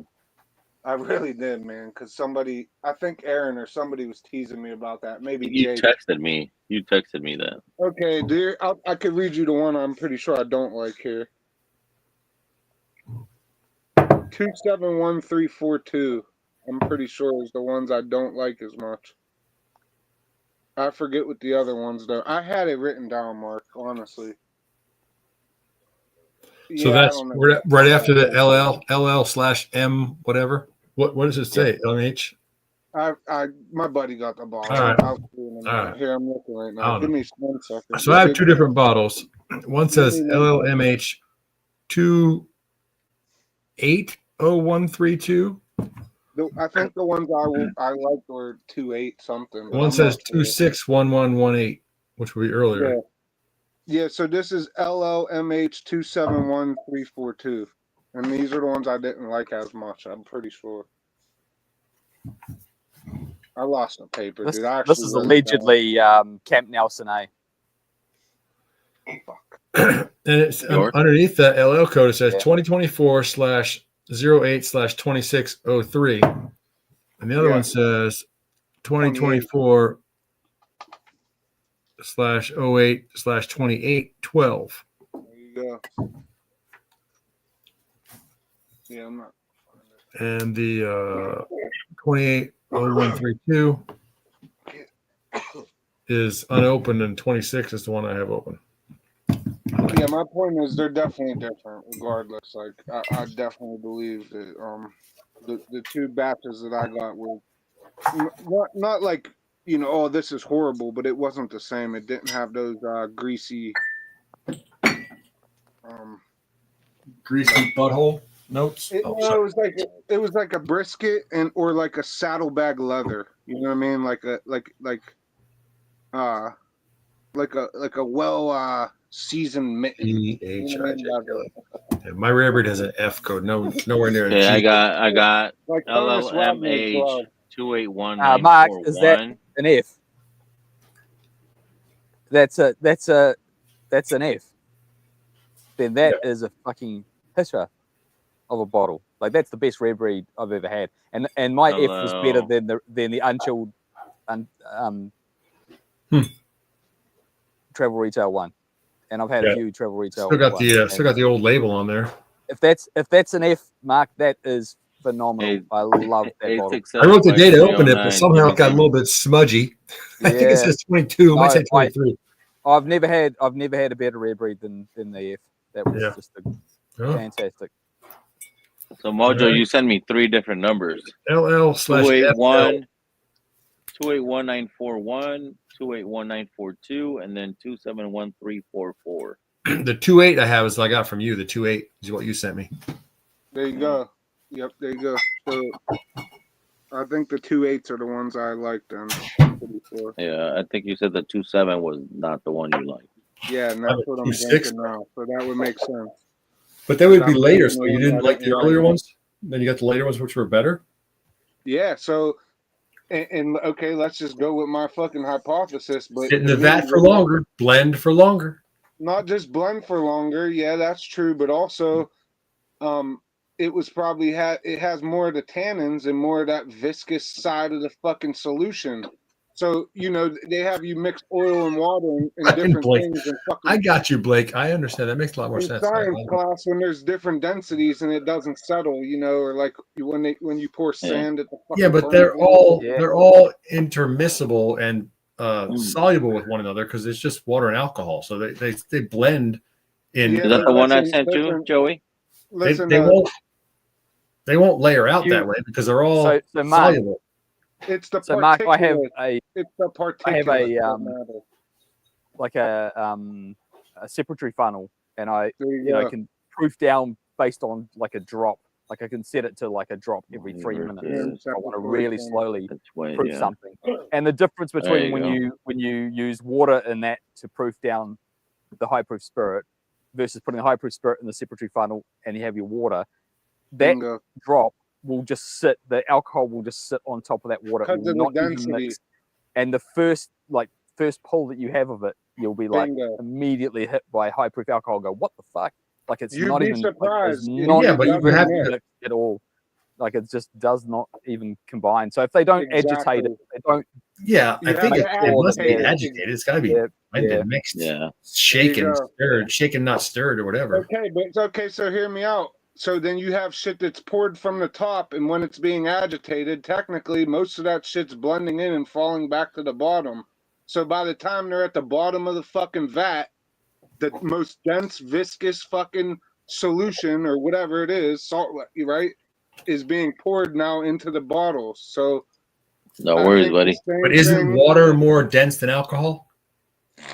Yeah. So then the water in the lighter flavor would be poured out with the fucking like the first bottles that are poured would get the lighter flavoring with more of the water and less of the fucking staunch alcohol or particulates or tannins. Well, particulates and oils are going to be heavier than alcohol, but alcohol will be lighter than water. So the coming off the top's going to be more alcohol than water. Listen, Mark, what you get when you get those viscous notes, or when I'm saying yes, grease, it's the tannins and the whatever they're called. Lipids. It's lipids. The alcohol, the fatty parts. Yeah, that's fats. Exactly. Yeah. So if you just said yourself, if that's going to be that floats on water too. That's going to be earlier because lipids are lighter than water. No, it's going to fall to the bottom of the vat and be oil floats on water, and lipids are oil. No, I disagree with that. The lipids are not the oils. The oils are holding the lipids in suspension, so it's in the solution. It's in the solution. Yeah, it's weird to explain, but it's because it's a solution. It doesn't separate unless agitated. Yeah, you'll see. A solution is the same all through. Yeah, like I've got my my versus Amroot Portanova, which is like a fucking snow globe. Suspension. It's not a suspension. It's although some of the stuff they suspended because it doesn't dissolve. Okay. So just to play devil's advocate, but if we're saying that we change the state of the densities with agitation, when you pour that whiskey, that's the form of agitation. So you're going to be ciphering the lighter part of the solution, if that makes sense. Maybe I'm contradicting myself by saying that, but maybe I believe that there's, like he said, if you put water into a viscous solution, it'll even sit before it immerses itself. And I believe that's the reason when you make a blend, you need time to make it mesh, right? Yeah. I don't know. Yeah. Like I always say, don't take my word for all chemistry. Exactly. All chemistry. But you know, I think I know a little bit about it, and then I could be wrong, you know, but this is why we're here. Okay, what are we looking at? Is there particulates in there floating around? Because if there are, I can't see them. Well, yeah, the particulates go to the bottom of the bottle, though. If it's they're in the bottom. Yeah, there's chunkies on the bottom, yeah. Or that non-chill filter stuff when it gets. But it's the same premise with a vat, and especially more so if it's non-chill filtered. Mm-hmm. You can see that shit floating. Yeah. Enjoy. Suspensions. They're suspended in there. Mm-hmm. Yeah. Yeah, but that's, you know, my thing is if you're pouring. And that's when the bottles get cold that have not been chill filtered, and then it gets cool and the stuff condenses into pieces. Bingo. Okay. Exactly. Yeah, I'm sure there's differences when they bottle it day to day. Yeah. I don't doubt that, but you know, it depends how well they mix it up, I suppose, and how much of those chunks are in there. I guess I had the impression they always had, you know, agitators or something in there, and then they put them all in a vat and they wobble it around, or they stir it once it's in there. I don't know what they do or not. I like Blake Benson's 8675309. Jimmy, who can I turn to? The Jenny phone number. That's awesome. Yeah. Well, good for you. Passing a fucking kidney stone if my urine looked like that. Or your liver's not working anymore and you got a bunch of freaking bile in your urine. Oof. Bilirubin breakdown. Well, cheers, buddy. We'll have a pour for you.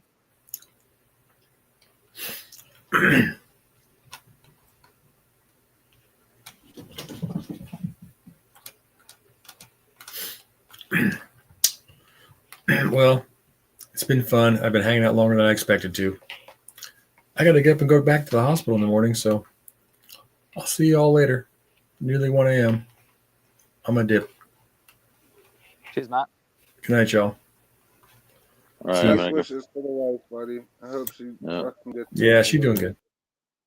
All right. What? Oh, has he got someone at the hospital? Because I thought he was meaning work. Miss E had a mild stroke, apparently. You know what I mean? He mentioned it earlier. Best wishes and prayers up for her. She's doing okay, he said. But hey, Mark. All the best.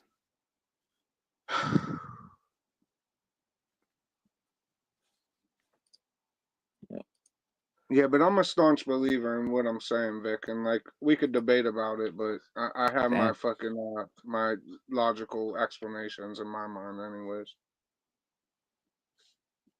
Yeah, And I believe that it's happened a few times now. So like at first it was a hunch, and then you know what I mean. Like I kind of felt that way because of taste alone, and now the more I feel like it's happened, and you know the on the opposite spectrum, you got people that have like, I don't want to say near flavorless bottles, but a lot of those first pours, they're not going to be near to the same as the last, or the, let's just say 50 last pours in a whiskey that's non-chill filtered, especially in old. But then, you know, Yeah. like I said before, I had a Calumet 15 that tastes like straight up worm castings.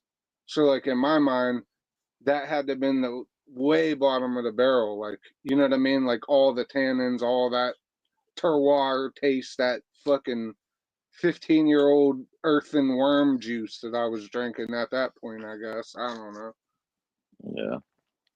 I've got a heavily peated single malt, and it's only like 92 proof, but it's got like an oil slick on the top of it. And if you don't agitate it, you're just pouring that oil slick for the first few pours. And like I've had a couple of bottles of it, and I was like, the first few pours, I'm just like, holy shit, it's like fucking motor oil. Look at this guy. I was going to say that sounds like a personal issue that you got a single malt there, Faz. They kicked you out over there or what? I'm amazed you got power. You on the backup generator? Not yet. Although it is starting to get a bit. It is starting to get a bit blowy. So you guys getting hit front on, or are you a little bit away from the? No, we're going to have the eye go straight over the fucking top of us. Oh shit! Oh fuck! So that's what another. When's it due to hit land? Is like 10 hours. Sometime. Oh, 10 hours. Okay, right. I mean, they're slow down? not too sure slow because down it's like anything Australian. It's taking its time. It's drunk and it's on walkabout. So occasionally it will turn around and walk around a circle for a little while, like it did last night. Yep. I heard it slowed right down. Oh yeah, this morning, which made it angrier. It was moving 3k an hour. Wow. That is the slowest moving cyclone I've ever heard of. That's crazy. Yeah. Well, generally, they're up around anywhere between the 16, 25k an hour that they're moving. But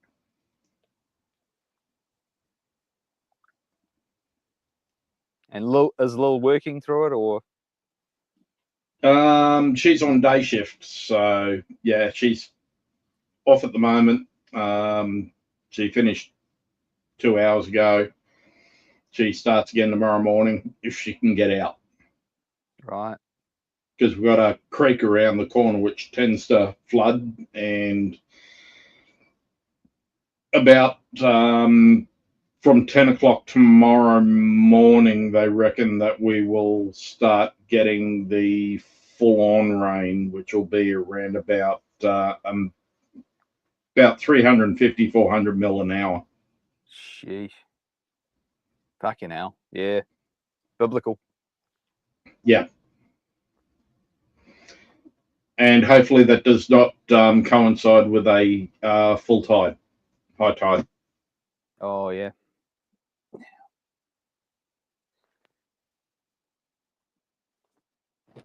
Because we're from where we are, we're about 3.5, 4k away from the actual coastline.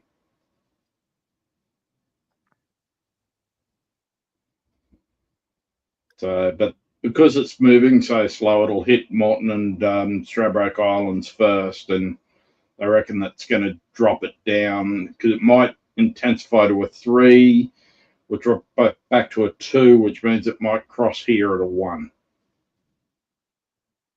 Yeah, hopefully. Mm. But I mean, we're still 26 degrees at the moment, and it's blowing a gale. So it's like Ken then. It's usually a blast furnace. Well, I mean, the weird thing is that we haven't had much rain, that we get a shower come through and then all of a sudden the sun's out bright again. It's like really weird at the moment for us here. But the Gold Coast is absolutely copping a flogging. They're getting rain already at about 130 mil an hour. Shit. With the front edge. So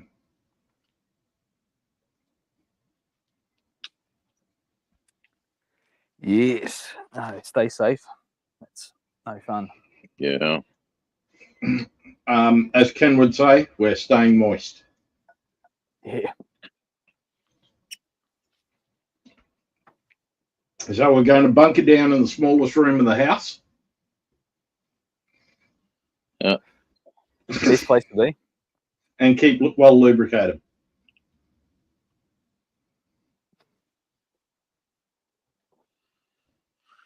There you go.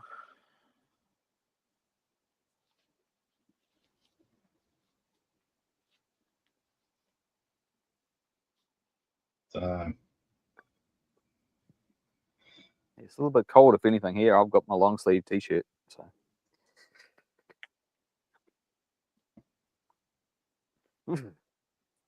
that's standard autumn garb for you down there, Faz.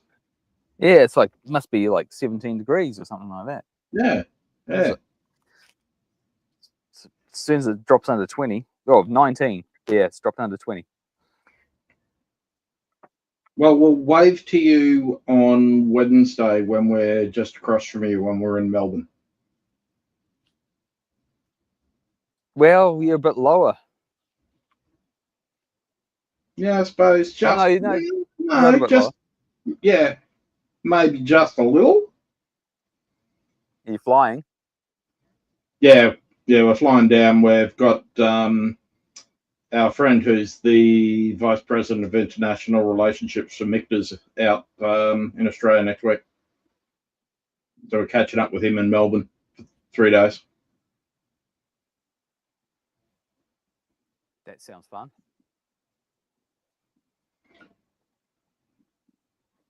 I'm just hoping he's bringing me a bottle of the new Bomburgers.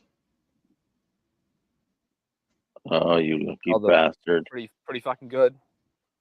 Oh yeah. Yeah, pretty fucking good. I want that bottle. red label Bomburgers though. And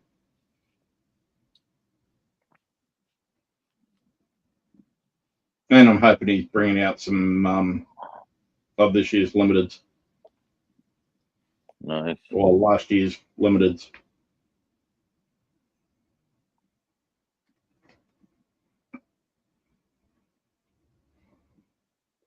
So have you seen Weller 12 suddenly appear over there? Yeah, there's a few places which have it, but they want $199 or something for it. Yeah, they want $285 here. Water. It's every online store's got it. Like last week, and it's like $285. It's like nope. Yep, I refuse to pay that much for it.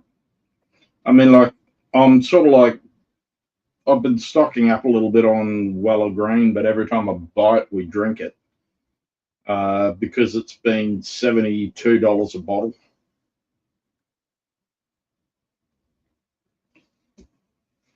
Although I really do have to get onto my nephew because I think I'll be able to get 4 rows of single barrel for $40-something a bottle of him. That's all right, shit. Well, he works Forex brewery over here now, and Lion Nathan owned them, who's owned by Kieran, who owns 4 Roses. So they're the distributor for it. So he gets it at staff pricing. Shit, I didn't know they owned them. Yeah. Huh. Yeah, Kieran owned Forex and Lion Nathan. I got this one when I was traveling. What came with the 2 glasses. That was the box gift pack. It was the same price as the standard bottle. I was like, oh well, I'll probably never use the glasses. The glasses are shit. They're just. I've got heaps of them. Yeah, they're hopeless, but you know, it's like free glasses. What the hell? But that's it. You can give them away for presents.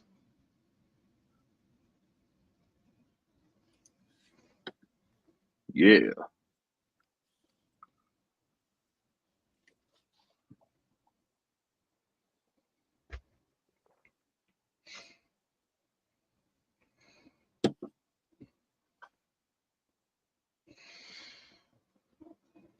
5 inches of snow. You got 5 inches of snow yesterday. Yeah. And it's going to be 60 degrees this weekend in Wisconsin. Mm-hmm. Fucking hell. So does the heat coming from the north also have a 25% surcharge on it? Or Yeah, it has tariffs. heat tariff? Yeah.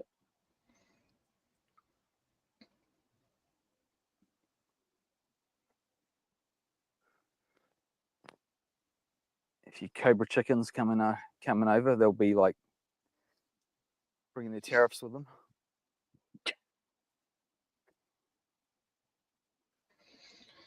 Yeah, well, the whiskey club over here has got a Irish whiskey for the pick for the month, and then they're $145 a bottle, and then the they've got 18-year Redbreast for $300. Yeah, the 21 is now 370, no, 330, something like that. For the Yeah, 21. That used to be, this 18 year that they've got a pick. Oh, okay. What proof? I don't know. It's on my email. I think it's 46. 46, I think. Yep. I think the 21's 46. Yeah. I was going to get a bottle of it, and I undernarred about it, and then it all just went out of stock, and then came back with like a fucking $130 fucking price increase. Like, Price rise. Yeah. It's always the way. And then we've just had the alcohol excise go up 2 weeks ago. Oh, February. That's the buy. Are they still doing that twice a year? Yep. Fucking criminal. Yeah, so it's now about $105, $106 per alcoholic litre. Madness. Pretty much. But there's a bit of a push over here now to get rid of it.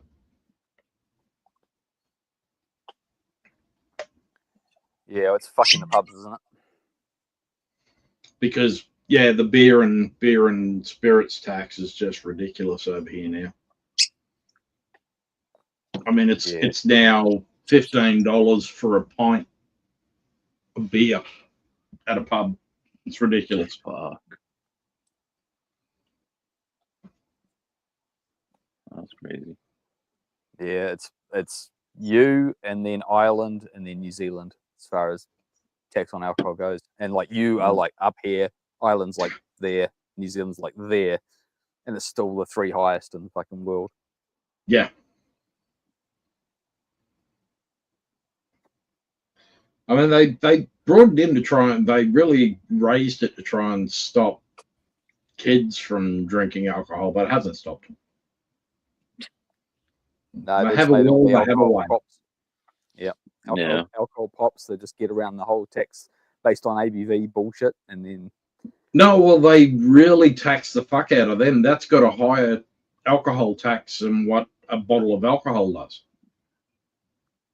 Oh, okay. I don't think they've tried that here. I think the alcohol pops. No, over here it's ridiculous. They really bumped up the RTDs, something shocking, because it's like about $100, anywhere around about the $80 to $110 for a case of RTDs. Shit. I got a 10-pack of the Wild Turkey 101, which is a 7% cola. Yeah. And that was $30. Which that's about 45 over here. So what is that, like fucking $10 here? $3.80, I think, Vic.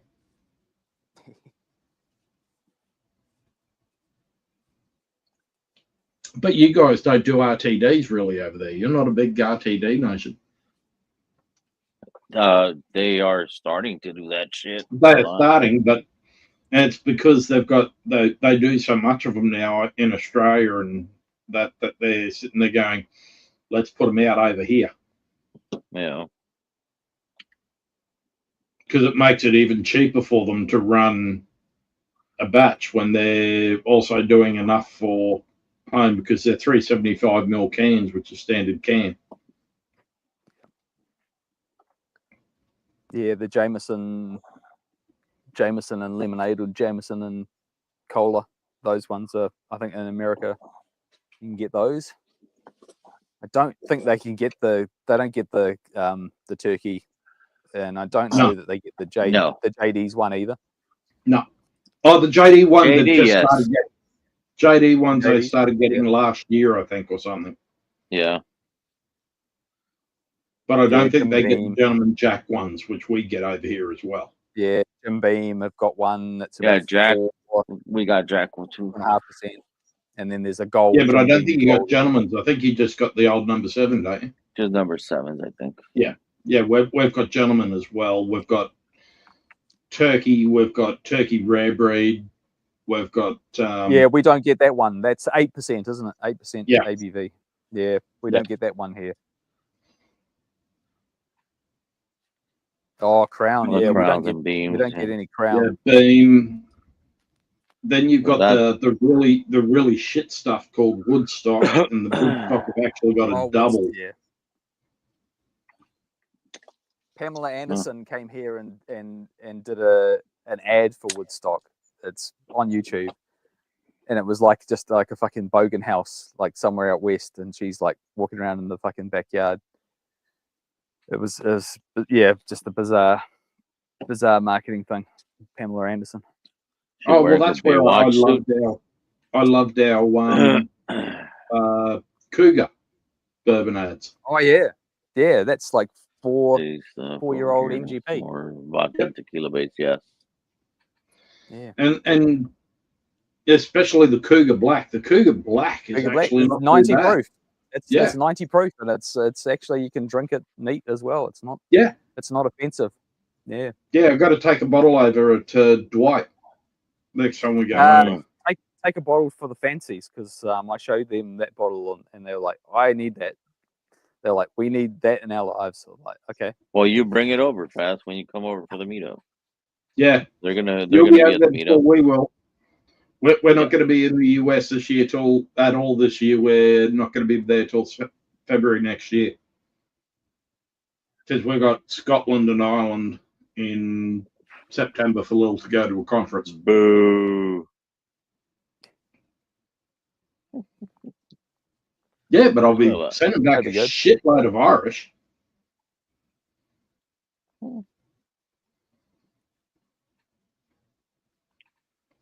Yeah, Irish. Scotch. Get the Scotch. I'll be getting a whole heap of different Irishes.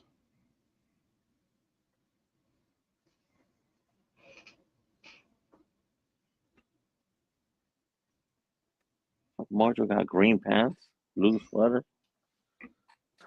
So when do you drop off Make Believe time, Faz? Late April, is it? They're that late. So not about another month. Yeah, over another month. I think it is. Yeah, I think it's certainly getting darker earlier now. You notice that, but I think it's the end of April. Yeah, we're starting to be dark around about 6:45 at night here in real time. In real time? In real time.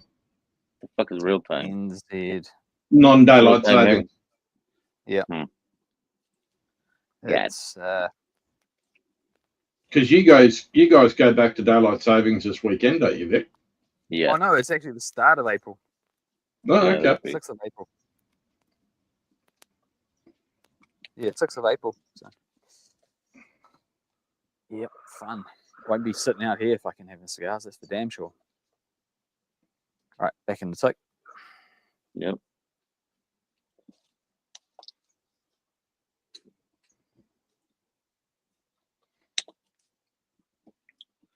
There Yeah, you go. this weekend Yeah. we're gonna do the 3-year anniversary for this fucking channel. Oh, okay.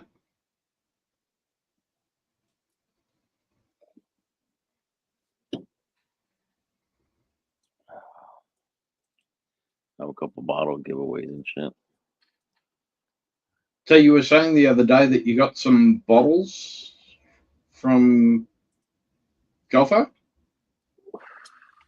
Yeah, I got the bottles from Go. What ones did he send you?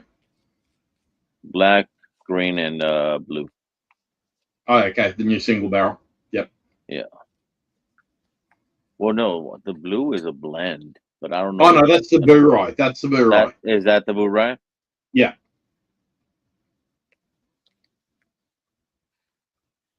Yeah. 3 years of bullshit. Yep. So I've got to talk to. I'll see if I can get him to get one of the Justin's House of Bourbon single barrels, which they did. It was the first single barrel today. Yeah, he was out there today. Yeah.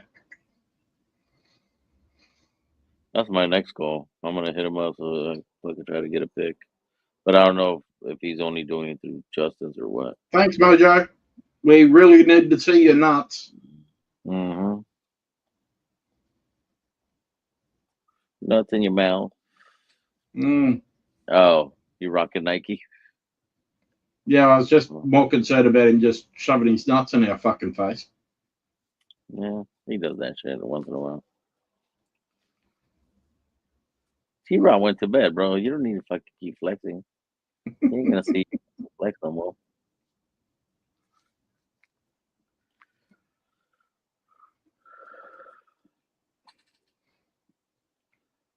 Blake, you still at work? The lucky. You've been on 5 hours. Yeah. Yeah, we hit the 5-hour mark already. Yeah, we're going to bed Is early. Lil at work or she's home? She's home. Mm. Nice. You know? So what was y'all smoking tonight, Vic? I kind of missed it. I kind of came in.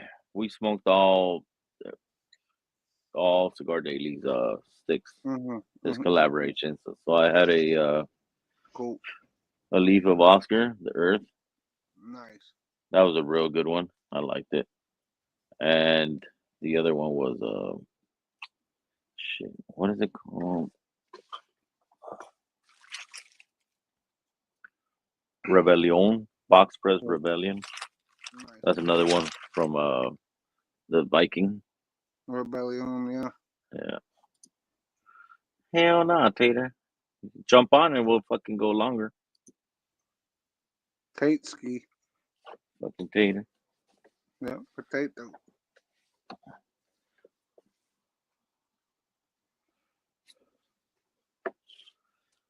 But no, yeah. It was a good stream. Oh yeah, that dude definitely knows a lot of cool shit, man. And everyone has different life experiences, and yeah, it's cool to hear from people who took it to the level he took it. The knowledge he has on that shit. Well, yeah, I mean, when you live it, you know what I mean. Like he's from production level all the way ground floor up, so yeah. once you know how the fucking hot dogs are made, you could become an expert hot dog maker yourself. Yeah. Is that new label or old label, Fast? New label. Huh. This one came across with my sister from LA. Oh, allegedly. Nice. Allegedly. Because that's the only way I can get it, because they don't sell it here. Allegedly. Really? Yeah, you can't get it. Have you looked at getting a My US account to get things sent over? Oh yeah, but fuck it, you still pay on the other side once it gets here. Oh yeah, but I'm not paying the tax on that. That was $60 US just for her to bring that over. I'm not paying like fucking $200 and fucking $20 to land it. Oh, it's a bit less than that.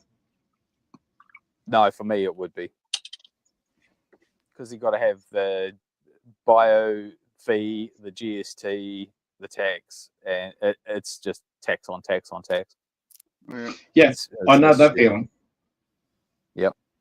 And then of course it's fucking proofy, so yeah, 115 proof. So there's the tax on the fact that it's. Yeah, for me it's around about $52 tax. What's everybody sipping on? The Royals. I know you got 1920. What are you fucking sipping on, Moho? I'm not getting picked off again, bro. That's a setup. You're Vic killer. I'm drinking nothing that has to do with pure blonde. Beard. Yeah. What are you on, a diet? Yeah. What the fuck's wrong with you? Yeah, I've lost about 12 and a half, 13 kilos. That's good. I've got a buddy that drinks pure blonde, and he thinks it's the solution to losing weight, but he will smack 12 of those in one night. Oh, and yeah. Then he'll wake up the next day and do another 12. And yeah, he goes, it's so it is I'm on a so diet. easy because it doesn't. The whole thing from being low carb is it's taken out all the yeast, the leftover yeast. I mean, the flavor's not full flavor, but at least pure blondes taste like beer compared to a lot of other low carb. Oh yeah. But yeah, I could smash a 6-pack of these happily and nothing. Whereas I drink 1 or 2 normal beers now, and I'm bloated. Interesting. Just from the yeast, right? I could believe it. I mean, that's part of what makes you bloated. I'm sure it gives you those negative enzymes that cause, like the shit that what's it called stops the fucking Z-biotic shit. Yep. You know? Oh, that's next week. I'm probably going to kill probably about half a dozen of them next week. Yeah. When we're in Melbourne.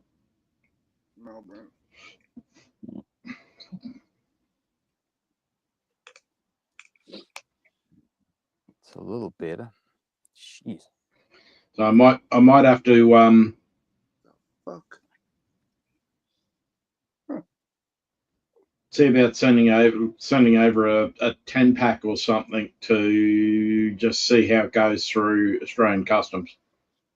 Allegedly. So there's a home distiller who's got a big channel called Still It, Jesse, and he has been sponsored by Z-Biotics here. And I think one of his last videos, he had product in hand to he showed it, like he was obviously, had the product in hand, and he was talking about it as a sponsor.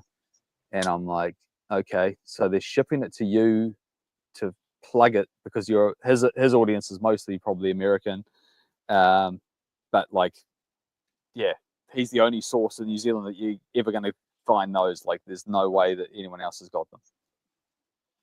Yeah, because it's sort of like they're going, oh no, it hasn't been approved by the Australian drug, whatever it is, and yeah, the FDA type shit.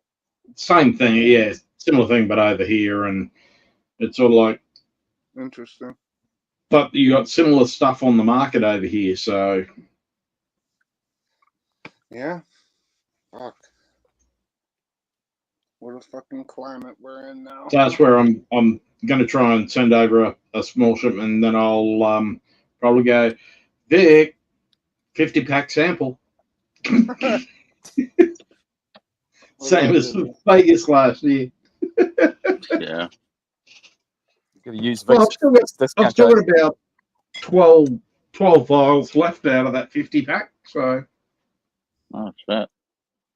I have one more out of my 12-pack that I had.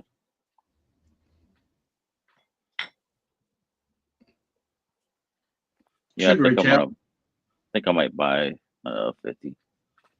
You should reach out and get them to sponsor the meetup, the non-meetup. Nah, they won't do it.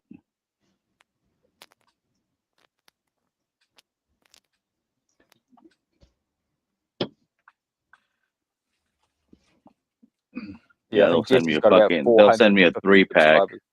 They'll send me a 3-pack, and that's it. Here you go. Cash out your fucking credits and get one of these. Best of luck. Yeah. Tom, Beck, you don't need no. No, if they allow it to come through, I'll probably organise 100-pack through it, the next one. Yeah. I need it. I need it for the number of times that Lil goes to the races. The ponies. True. The ponies. Let's say, do you practice in the monthly puffs for cigars? Yes.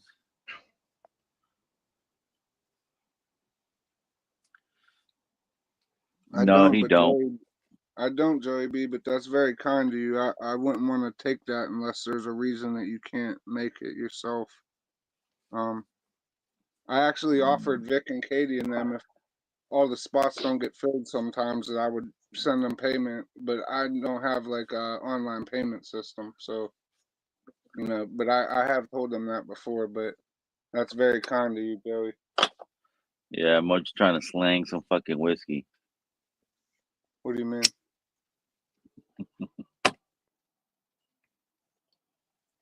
You pay me with whiskey. No. Allegedly. No. Allegedly.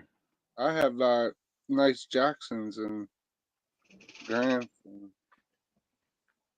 you know, Frank Benjamin, bald head Benny's, bald head, you know what I mean? Benny.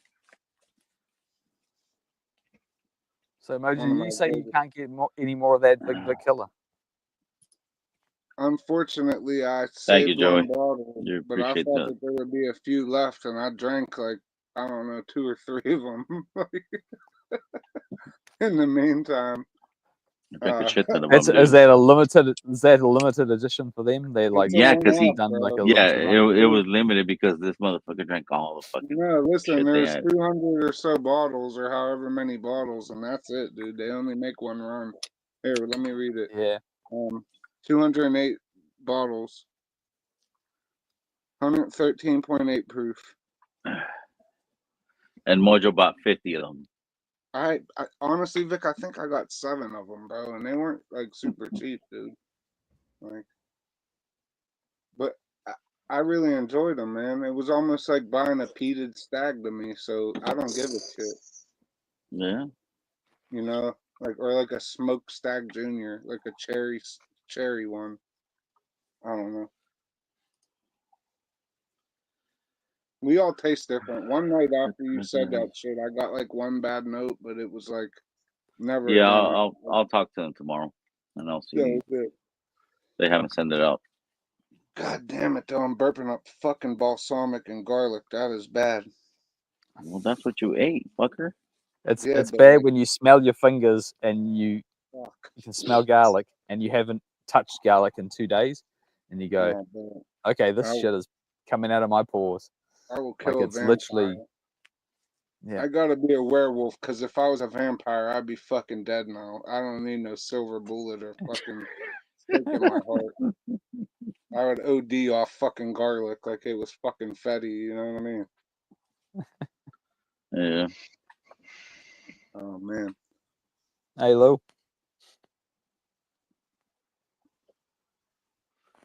Oh, finally she comes over and chat. What's up, Lil? My iPad must have gone flat.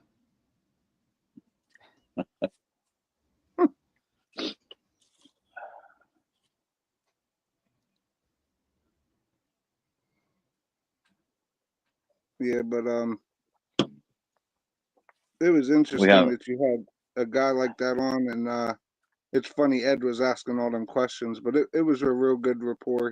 I was interested in the shit he was saying. What's up, Felicia? What's up, Keen? Hey Ken, how's Albany going? Ken, you're down south, are you?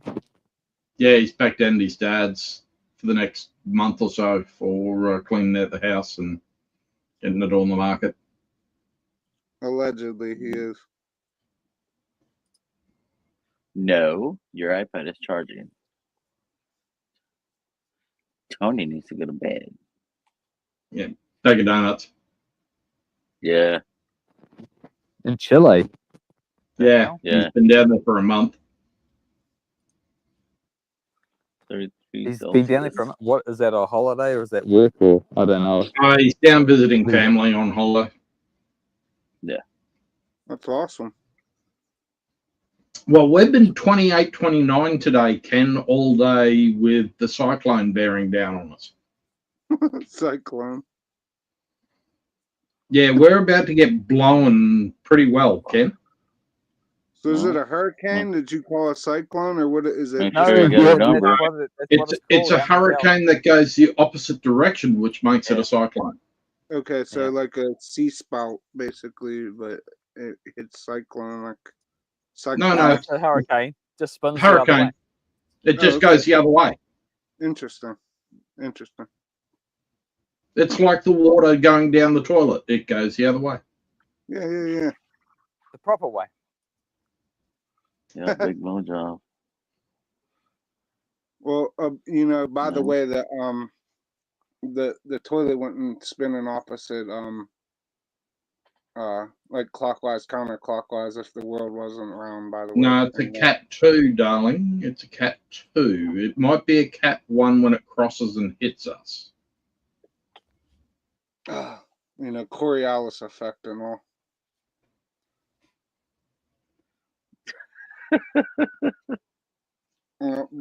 No, see, the whole thing is that the US toilets are 3/4 full before they even fucking flush. It's the it's the particulates of the turd. They make it more viscous. You know what I mean?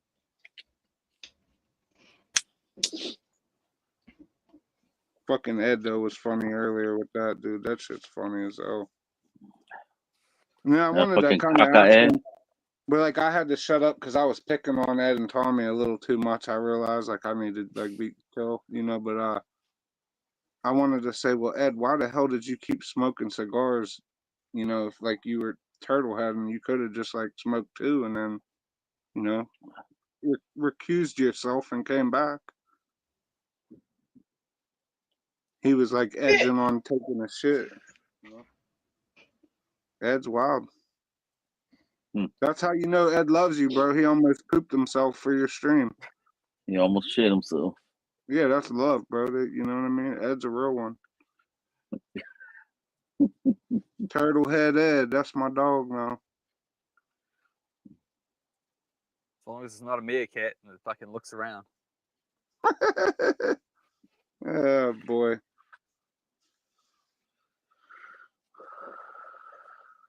Yeah, and that was funny. Like, I don't know.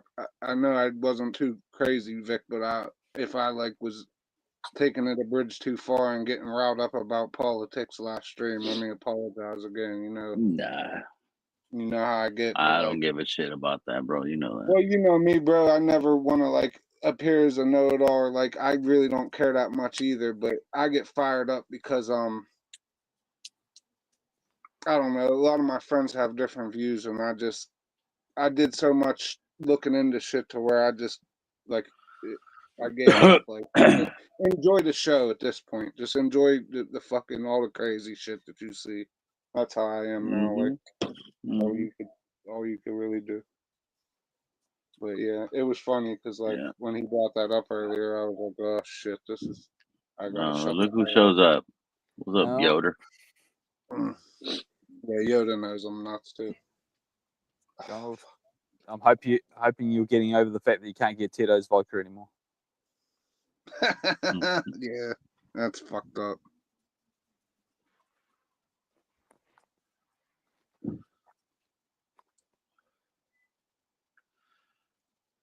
Yeah, well, on that note, we're going to shut down the stream. We're going to go to the after party. Whoever wants to join it, hit the link. I'll see you Saturday. We're celebrating 3 fucking years of this shit. Fucking awesome. It's supposed to be on Sunday, but I don't stream Sunday, so we're doing it Saturday. Oh.